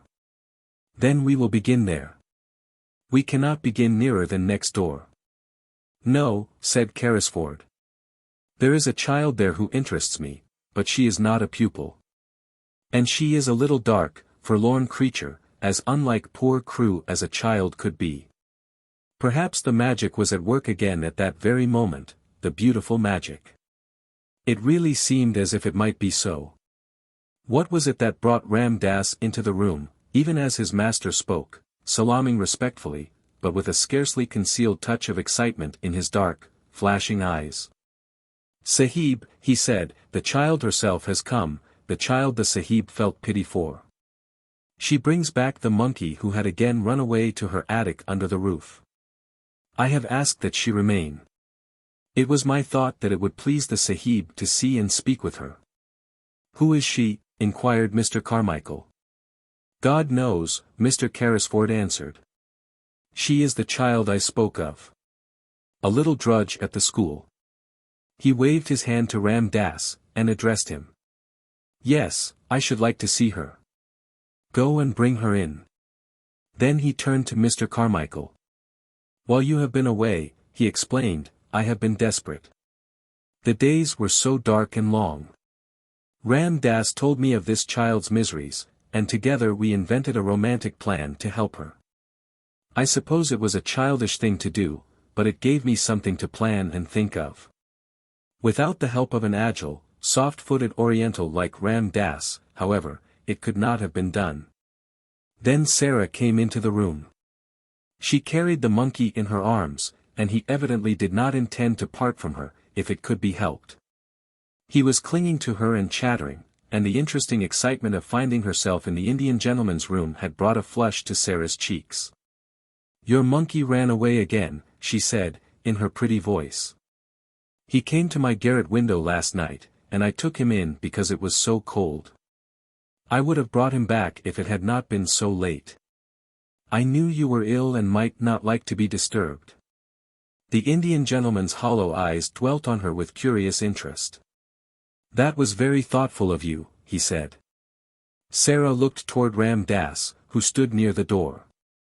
Shall I give him to the Lascar? She asked.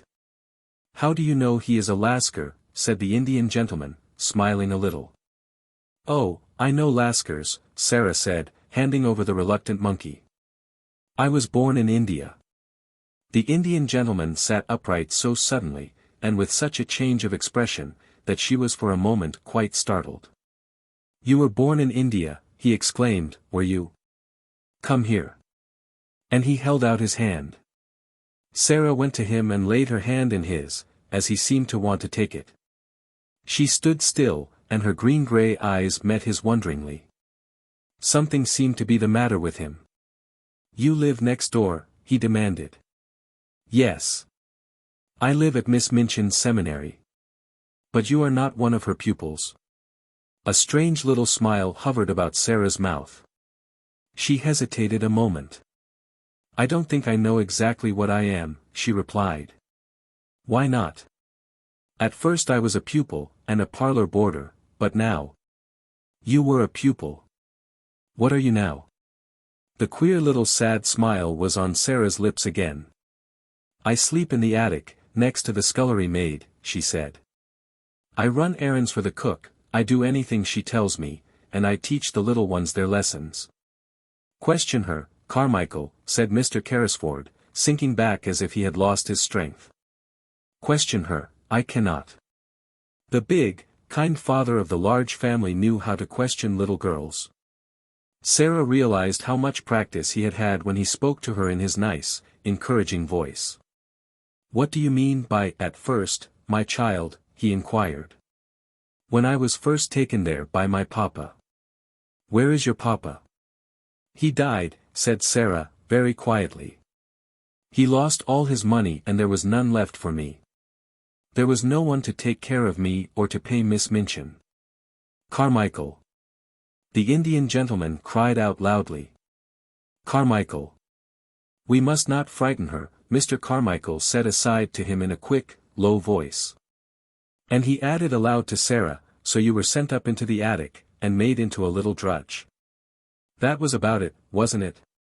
There was no one to take care of me, said Sara. There was no money, I belonged to nobody. How did your father lose his money? The Indian gentleman broke in breathlessly. He did not lose it himself, Sara answered, wondering still more each moment. He had a friend he was very fond of, he was very fond of him. It was his friend who took his money. He trusted his friend too much. The Indian gentleman's breath came more quickly. The friend might have meant to do no harm, he said. It might have happened through a mistake. Sara did not know how unrelenting her quiet young voice sounded as she answered. If she had known, she would surely have tried to soften it for the Indian gentleman's sake. The suffering was just as bad for my papa, she said. It killed him. What was your father's name? The Indian gentleman said. Tell me. His name was Ralph Crewe, Sara answered, feeling startled. Captain Crewe.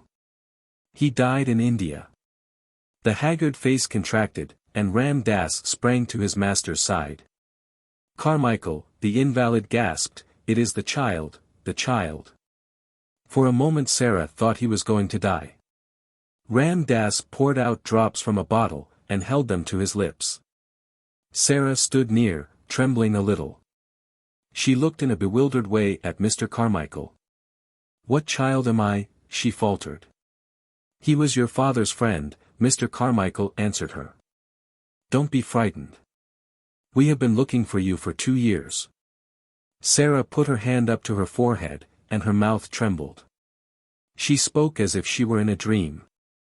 And I was at Miss Minchin's all the while, she half whispered. Just on the other side of the wall. 18, I tried not to be. It was pretty, comfortable Mrs. Carmichael who explained everything. She was sent for at once, and came across the square to take Sara into her warm arms and make clear to her all that had happened. The excitement of the totally unexpected discovery had been temporarily almost overpowering to Mr. Carrisford in his weak condition. Upon my word, he said faintly to Mr. Carmichael, when it was suggested that the little girl should go into another room. I feel as if I do not want to lose sight of her. I will take care of her, Janet said, and Mama will come in a few minutes. And it was Janet who led her away. We're so glad you are found, she said. You don't know how glad we are that you are found. Donald stood with his hands in his pockets, and gazed at Sara with reflecting and self-reproachful eyes.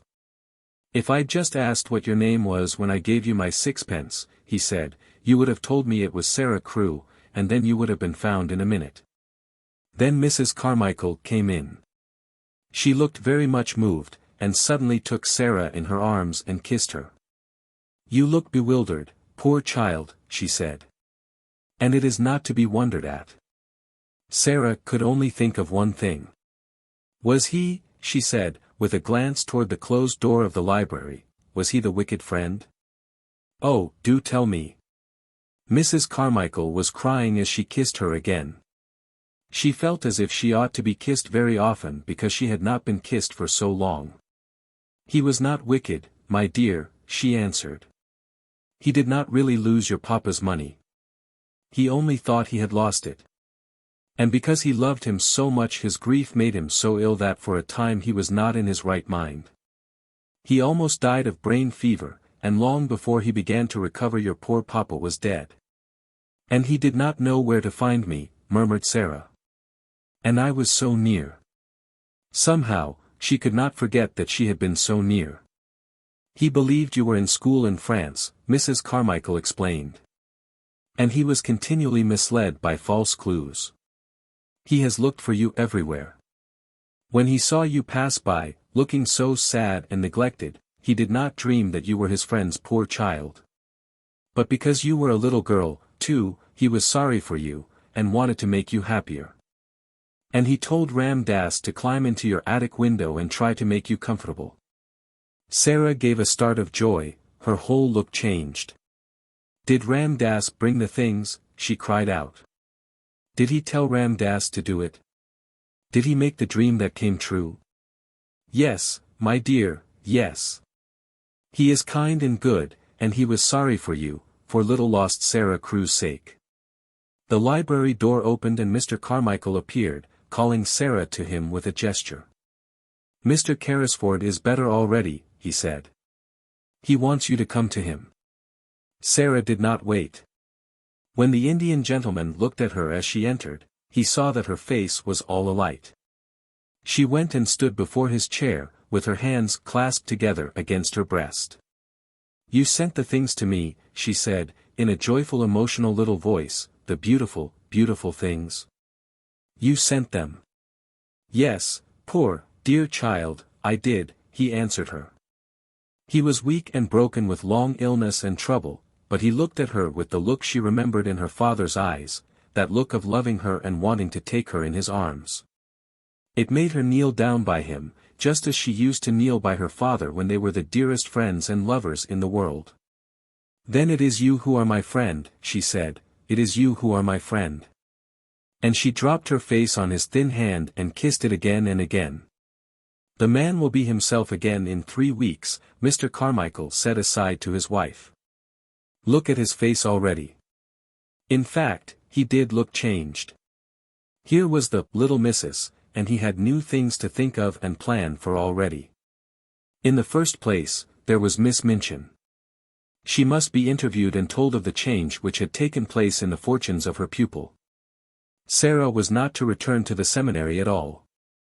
The Indian gentleman was very determined upon that point. She must remain where she was, and Mr. Carmichael should go and see Miss Minchin himself. I am glad I need not go back, said Sara. She will be very angry. She does not like me, though perhaps it is my fault, because I do not like her. But, oddly enough, Miss Minchin made it unnecessary for Mr. Carmichael to go to her, by actually coming in search of her pupil herself. She had wanted Sara for something, and on inquiry had heard an astonishing thing. One of the housemaids had seen her steal out of the area with something hidden under her cloak, and had also seen her go up the steps of the next door and enter the house. What does she mean? Cried Miss Minchin to Miss Amelia. I don't know, I'm sure, sister, answered Miss Amelia. Unless she has made friends with him because he has lived in India. It would be just like her to thrust herself upon him and try to gain his sympathies in some such impertinent fashion, said Miss Minchin. She must have been in the house for 2 hours. I will not allow such presumption. I shall go and inquire into the matter, and apologize for her intrusion. Sara was sitting on a footstool close to Mr. Carrisford's knee, and listening to some of the many things he felt it necessary to try to explain to her, when Ram Dass announced the visitor's arrival. Sara rose involuntarily, and became rather pale, but Mr. Carrisford saw that she stood quietly, and showed none of the ordinary signs of child terror. Miss Minchin entered the room with a sternly dignified manner. She was correctly and well dressed, and rigidly polite. I am sorry to disturb Mr. Carrisford, she said, but I have explanations to make. I am Miss Minchin, the proprietress of the young ladies' seminary next door. The Indian gentleman looked at her for a moment in silent scrutiny. He was a man who had naturally a rather hot temper, and he did not wish it to get too much the better of him. So you are Miss Minchin, he said. I am, sir. In that case, the Indian gentleman replied, you have arrived at the right time. My solicitor, Mr. Carmichael, was just on the point of going to see you. Mr. Carmichael bowed slightly, and Miss Minchin looked from him to Mr. Carrisford in amazement. Your solicitor, she said. I do not understand. I have come here as a matter of duty. I have just discovered that you have been intruded upon through the forwardness of one of my pupils, a charity pupil. I came to explain that she intruded without my knowledge. She turned upon Sara. "Go home at once," she commanded indignantly. "You shall be severely punished. Go home at once." The Indian gentleman drew Sara to his side and patted her hand. "She is not going." Miss Minchin felt rather as if she must be losing her senses. "Not going," she repeated. "No," said Mr. Carrisford. "She is not going home, if you give your house that name. Her home for the future will be with me." Miss Minchin fell back in amazed indignation. "With you? With you, sir? What does this mean?" "Kindly explain the matter, Carmichael," said the Indian gentleman, "and get it over as quickly as possible." And he made Sara sit down again, and held her hands in his, which was another trick of her papa's. Then Mr. Carmichael explained, in the quiet, level-toned, steady manner of a man who knew his subject, and all its legal significance, which was a thing Miss Minchin understood as a business woman, and did not enjoy. "Mr. Carrisford, madam," he said, "was an intimate friend of the late Captain Crewe. He was his partner in certain large investments. The fortune which Captain Crewe supposed he had lost has been recovered, and is now in Mr. Carrisford's hands." "The fortune," cried Miss Minchin, and she really lost color as she uttered the exclamation. "Sara's fortune." "It will be Sara's fortune," replied Mr. Carmichael, rather coldly. "It is Sara's fortune now, in fact. Certain events have increased it enormously. The diamond mines have retrieved themselves." "The diamond mines!" Miss Minchin gasped out.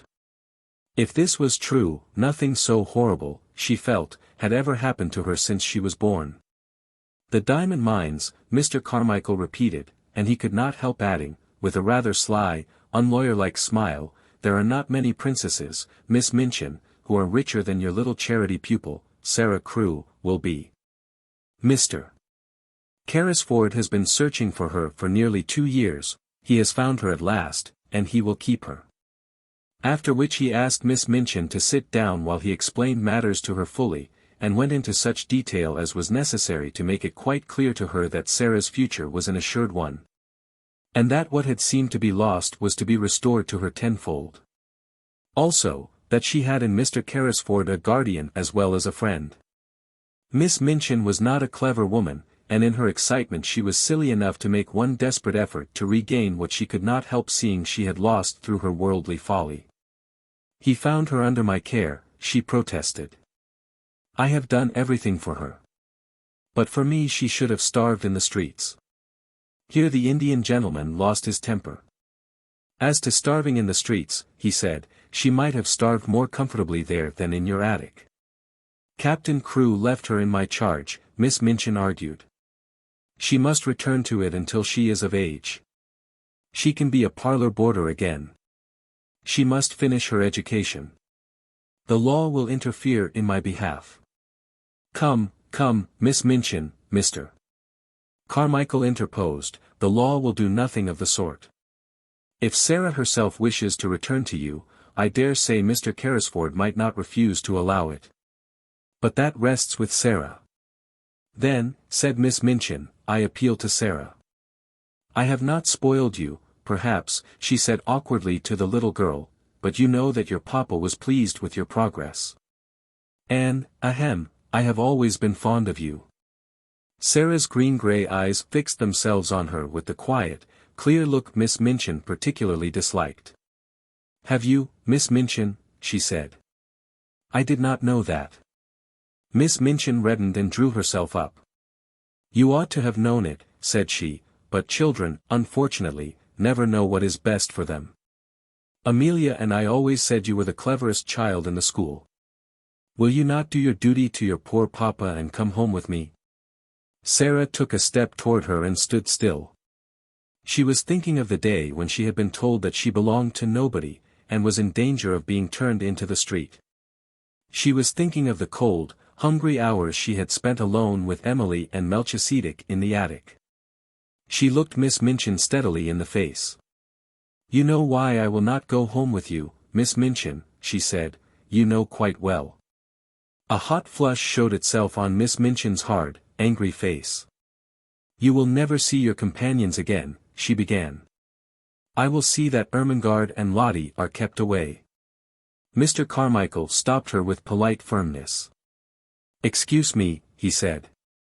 "She will see anyone she wishes to see. The parents of Miss Crewe's fellow pupils are not likely to refuse her invitations to visit her at her guardian's house. Mr. Carrisford will attend to that." It must be confessed that even Miss Minchin flinched. This was worse than the eccentric bachelor uncle who might have a peppery temper and be easily offended at the treatment of his niece. A woman of sordid mind could easily believe that most people would not refuse to allow their children to remain friends with a little heiress of diamond mines. And if Mr. Carrisford chose to tell certain of her patrons how unhappy Sara Crewe had been made, many unpleasant things might happen.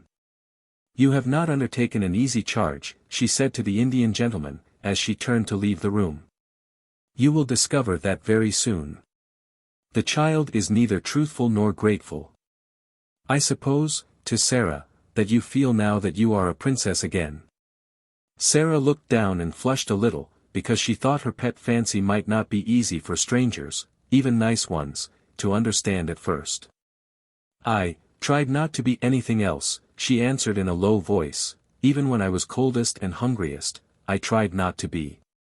"Now it will not be necessary to try," said Miss Minchin, acidly, as Ram Dass salaamed her out of the room. She returned home and, going to her sitting room, sent at once for Miss Amelia. She sat closeted with her all the rest of the afternoon, and it must be admitted that poor Miss Amelia passed through more than one bad quarter of an hour. She shed a good many tears, and mopped her eyes a good deal. One of her unfortunate remarks almost caused her sister to snap her head entirely off, but it resulted in an unusual manner. "I'm not as clever as you, sister," she said, "and I am always afraid to say things to you for fear of making you angry. Perhaps if I were not so timid it would be better for the school and for both of us. I must say I've often thought it would have been better if you had been less severe on Sara Crewe, and had seen that she was decently dressed and more comfortable. I know she was worked too hard for a child of her age, and I know she was only half fed." "How dare you say such a thing?" exclaimed Miss Minchin. "I don't know how I dare," Miss Amelia answered, with a kind of reckless courage. "But now I've begun I may as well finish, whatever happens to me. The child was a clever child and a good child, and she would have paid you for any kindness you had shown her. But you didn't show her any. The fact was, she was too clever for you, and you always disliked her for that reason. She used to see through us both." "Amelia!" gasped her infuriated elder, looking as if she would box her ears and knock her cap off, as she had often done to Becky. But Miss Amelia's disappointment had made her hysterical enough not to care what occurred next. "She did. She did," she cried. "She saw through us both. She saw that you were a hard-hearted, worldly woman, and that I was a weak fool, and that we were both of us vulgar and mean enough to grovel on our knees for her money. And behave ill to her because it was taken from her, though she behaved herself like a little princess even when she was a beggar. She did, like a little princess. And her hysterics got the better of the poor woman, and she began to laugh and cry both at once, and rock herself backward and forward. And now you've lost her," she cried wildly. "And some other school will get her and her money, and if she were like any other child she'd tell how she's been treated, and all our pupils would be taken away and we should be ruined. And it serves us right. But it serves you right more than it does me, for you are a hard woman, Maria Minchin, you're a hard, selfish, worldly woman." And she was in danger of making so much noise with her hysterical chokes and gurgles that her sister was obliged to go to her and apply salts and sal volatile to quiet her, instead of pouring forth her indignation at her audacity. And from that time forward, it may be mentioned, the elder Miss Minchin actually began to stand a little in awe of a sister who, while she looked so foolish, was evidently not quite so foolish as she looked, and might, consequently, break out and speak truths people did not want to hear. That evening, when the pupils were gathered together before the fire in the schoolroom, as was their custom before going to bed, Ermengarde came in with a letter in her hand and a queer expression on her round face. It was queer because, while it was an expression of delighted excitement, it was combined with such amazement as seemed to belong to a kind of shock just received. "What is the matter?" cried 2 or 3 voices at once. "Is it anything to do with the row that has been going on?" said Lavinia, eagerly. "There has been such a row in Miss Minchin's room. Miss Amelia has had something like hysterics and has had to go to bed." Ermengarde answered them slowly as if she were half stunned. "I have just had this letter from Sara," she said, holding it out to let them see what a long letter it was. "From Sara!" Every voice joined in that exclamation. "Where is she?" almost shrieked Jessie.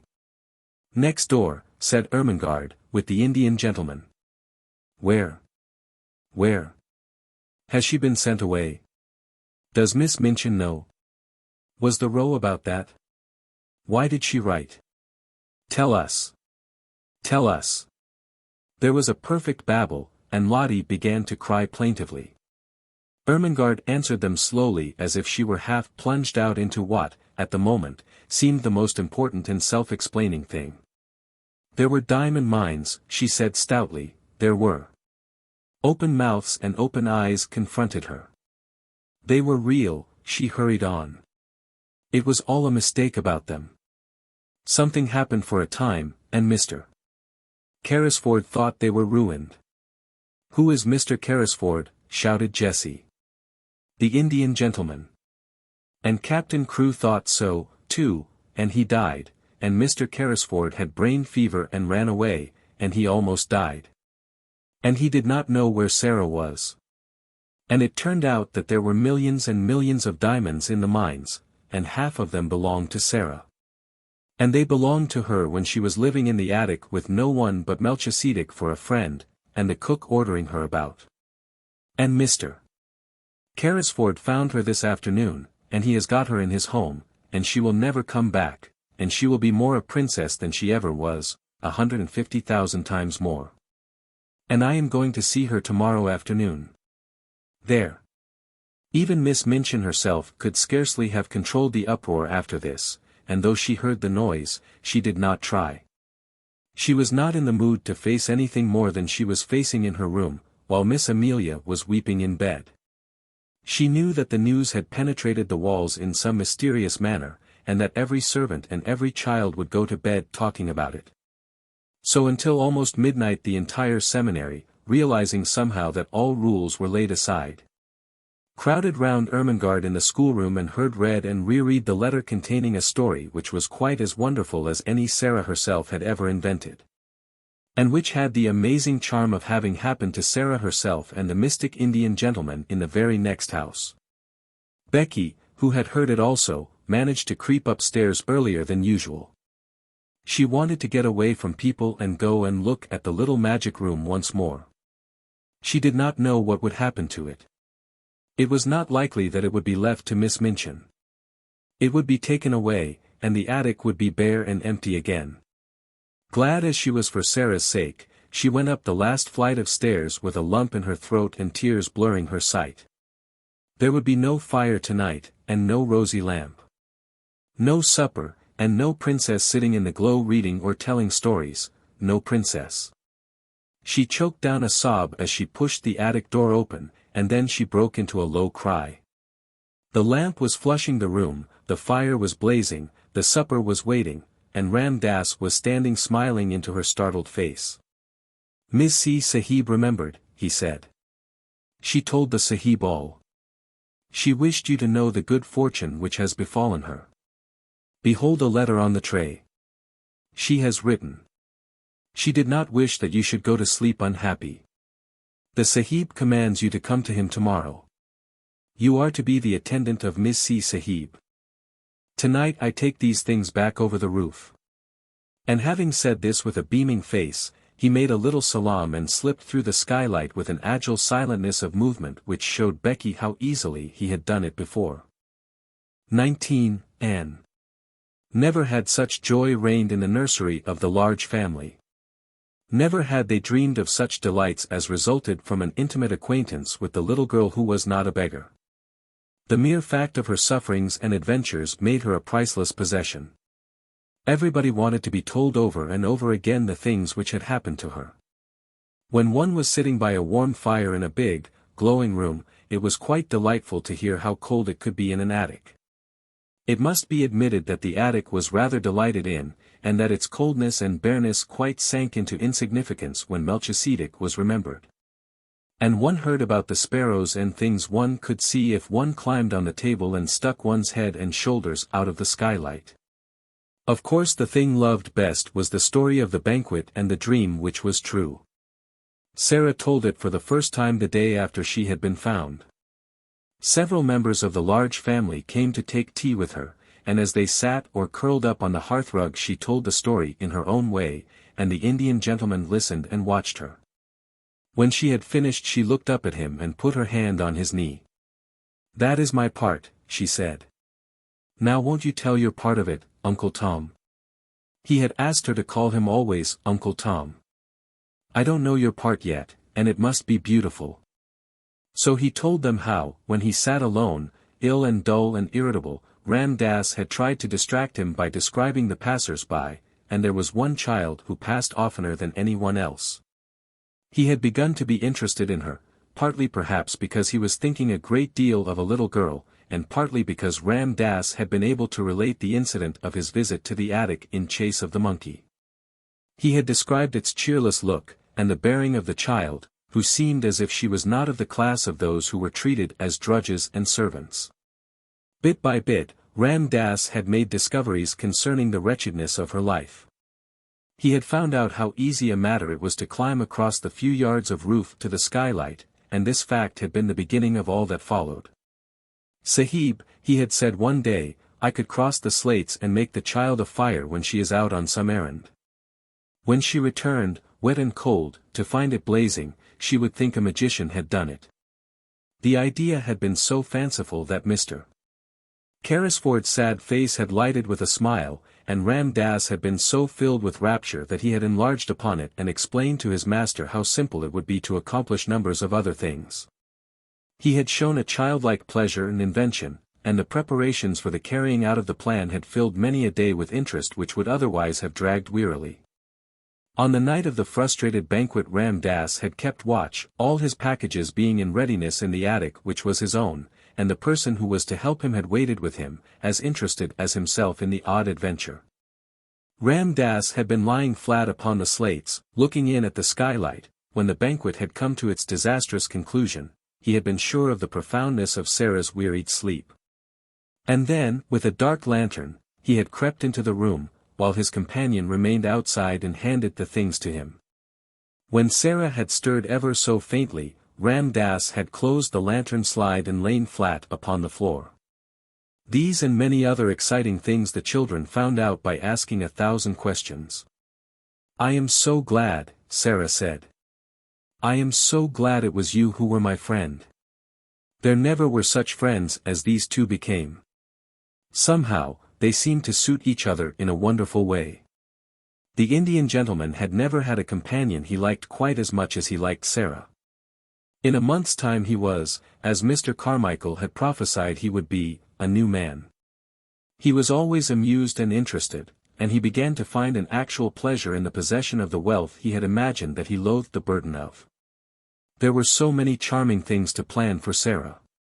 There was a little joke between them that he was a magician, and it was one of his pleasures to invent things to surprise her.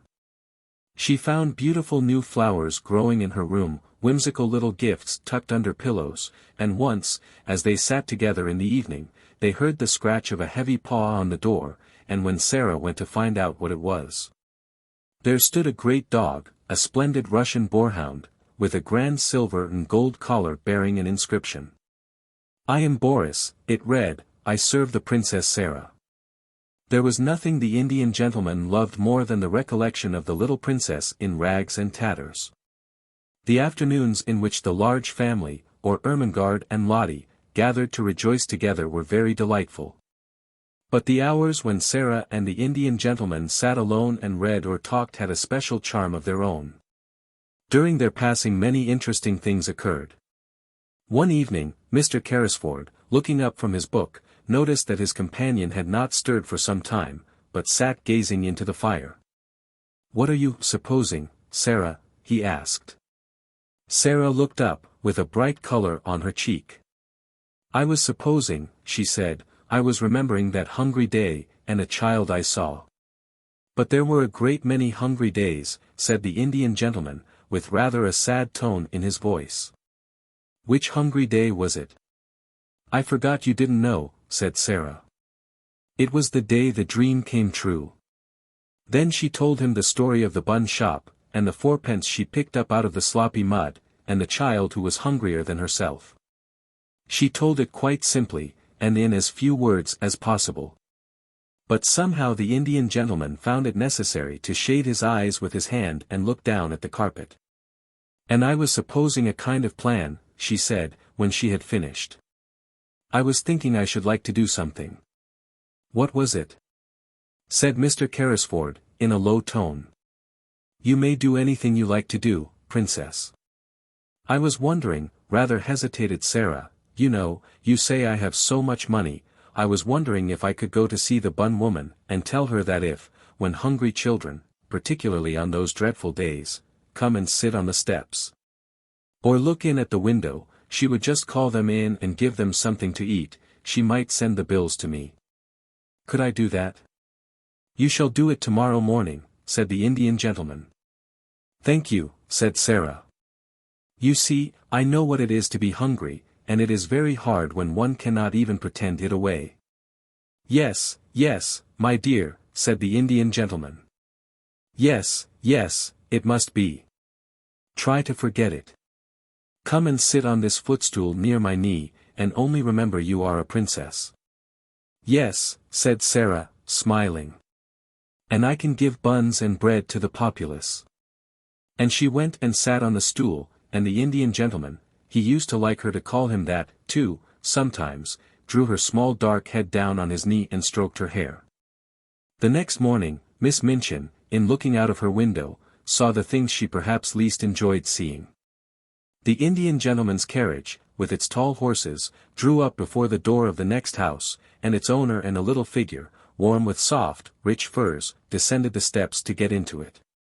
The little figure was a familiar one, and reminded Miss Minchin of days in the past. It was followed by another as familiar, the sight of which she found very irritating.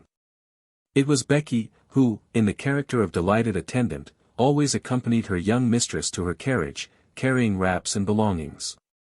Already Becky had a pink, round face.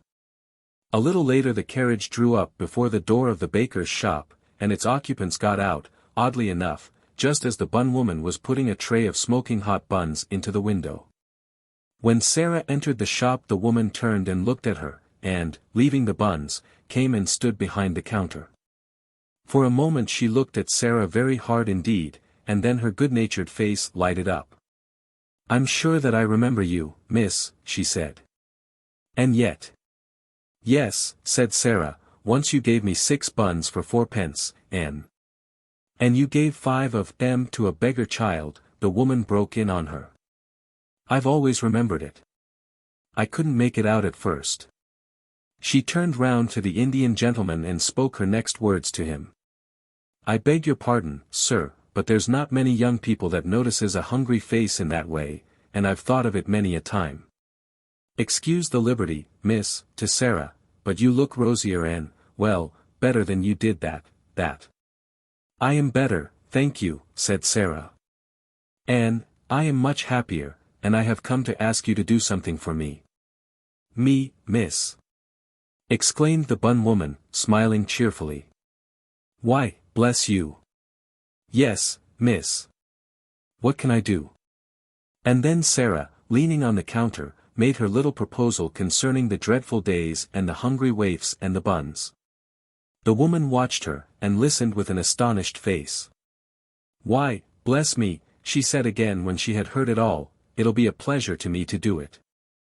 I am a working woman myself and cannot afford to do much on my own account, and there's sights of trouble on every side. But, if you'll excuse me, I'm bound to say I've given away many a bit of bread since that wet afternoon, just along thinking of you, and how wet and cold you was, and how hungry you looked. And yet you gave away your hot buns as if you was a princess. The Indian gentleman smiled involuntarily at this, and Sara smiled a little, too, remembering what she had said to herself when she put the buns down on the ravenous child's ragged lap. She looked so hungry, she said. She was even hungrier than I was. She was starving, said the woman. Many's the time she's told me of it since, how she sat there in the wet, and felt as if a wolf was tearing at her poor young insides. Oh, have you seen her since then? Exclaimed Sara. Do you know where she is? Yes, I do, answered the woman, smiling more good-naturedly than ever. Why, she's in that there back room, miss, and has been for a month. A decent, well-meanin' girl she's goin' to turn out, and such a help to me in the shop and in the kitchen as you'd scarce believe, knowin' how she's lived. She stepped to the door of the little back parlor and spoke. And the next minute a girl came out and followed her behind the counter. And actually it was the beggar child, clean and neatly clothed, and looking as if she had not been hungry for a long time. She looked shy, but she had a nice face, now that she was no longer a savage, and the wild look had gone from her eyes.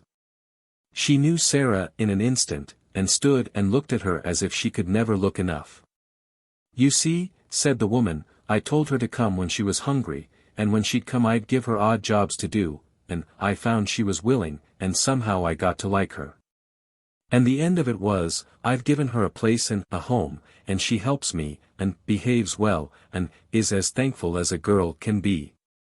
Her name's Anne. She has no other. The children stood and looked at each other for a few minutes. And then Sara took her hand out of her muff and held it out across the counter, and Anne took it, and they looked straight into each other's eyes. I am so glad, Sara said. And I have just thought of something. Perhaps Mrs. Brown will let you be the one to give the buns and bread to the children. Perhaps you would like to do it because you know what it is to be hungry, too. Yes, miss, said the girl. And, somehow, Sara felt as if she understood her, though she said so little, and only stood still and looked after her as she went out of the shop with the Indian gentleman, and they got into the carriage and drove away.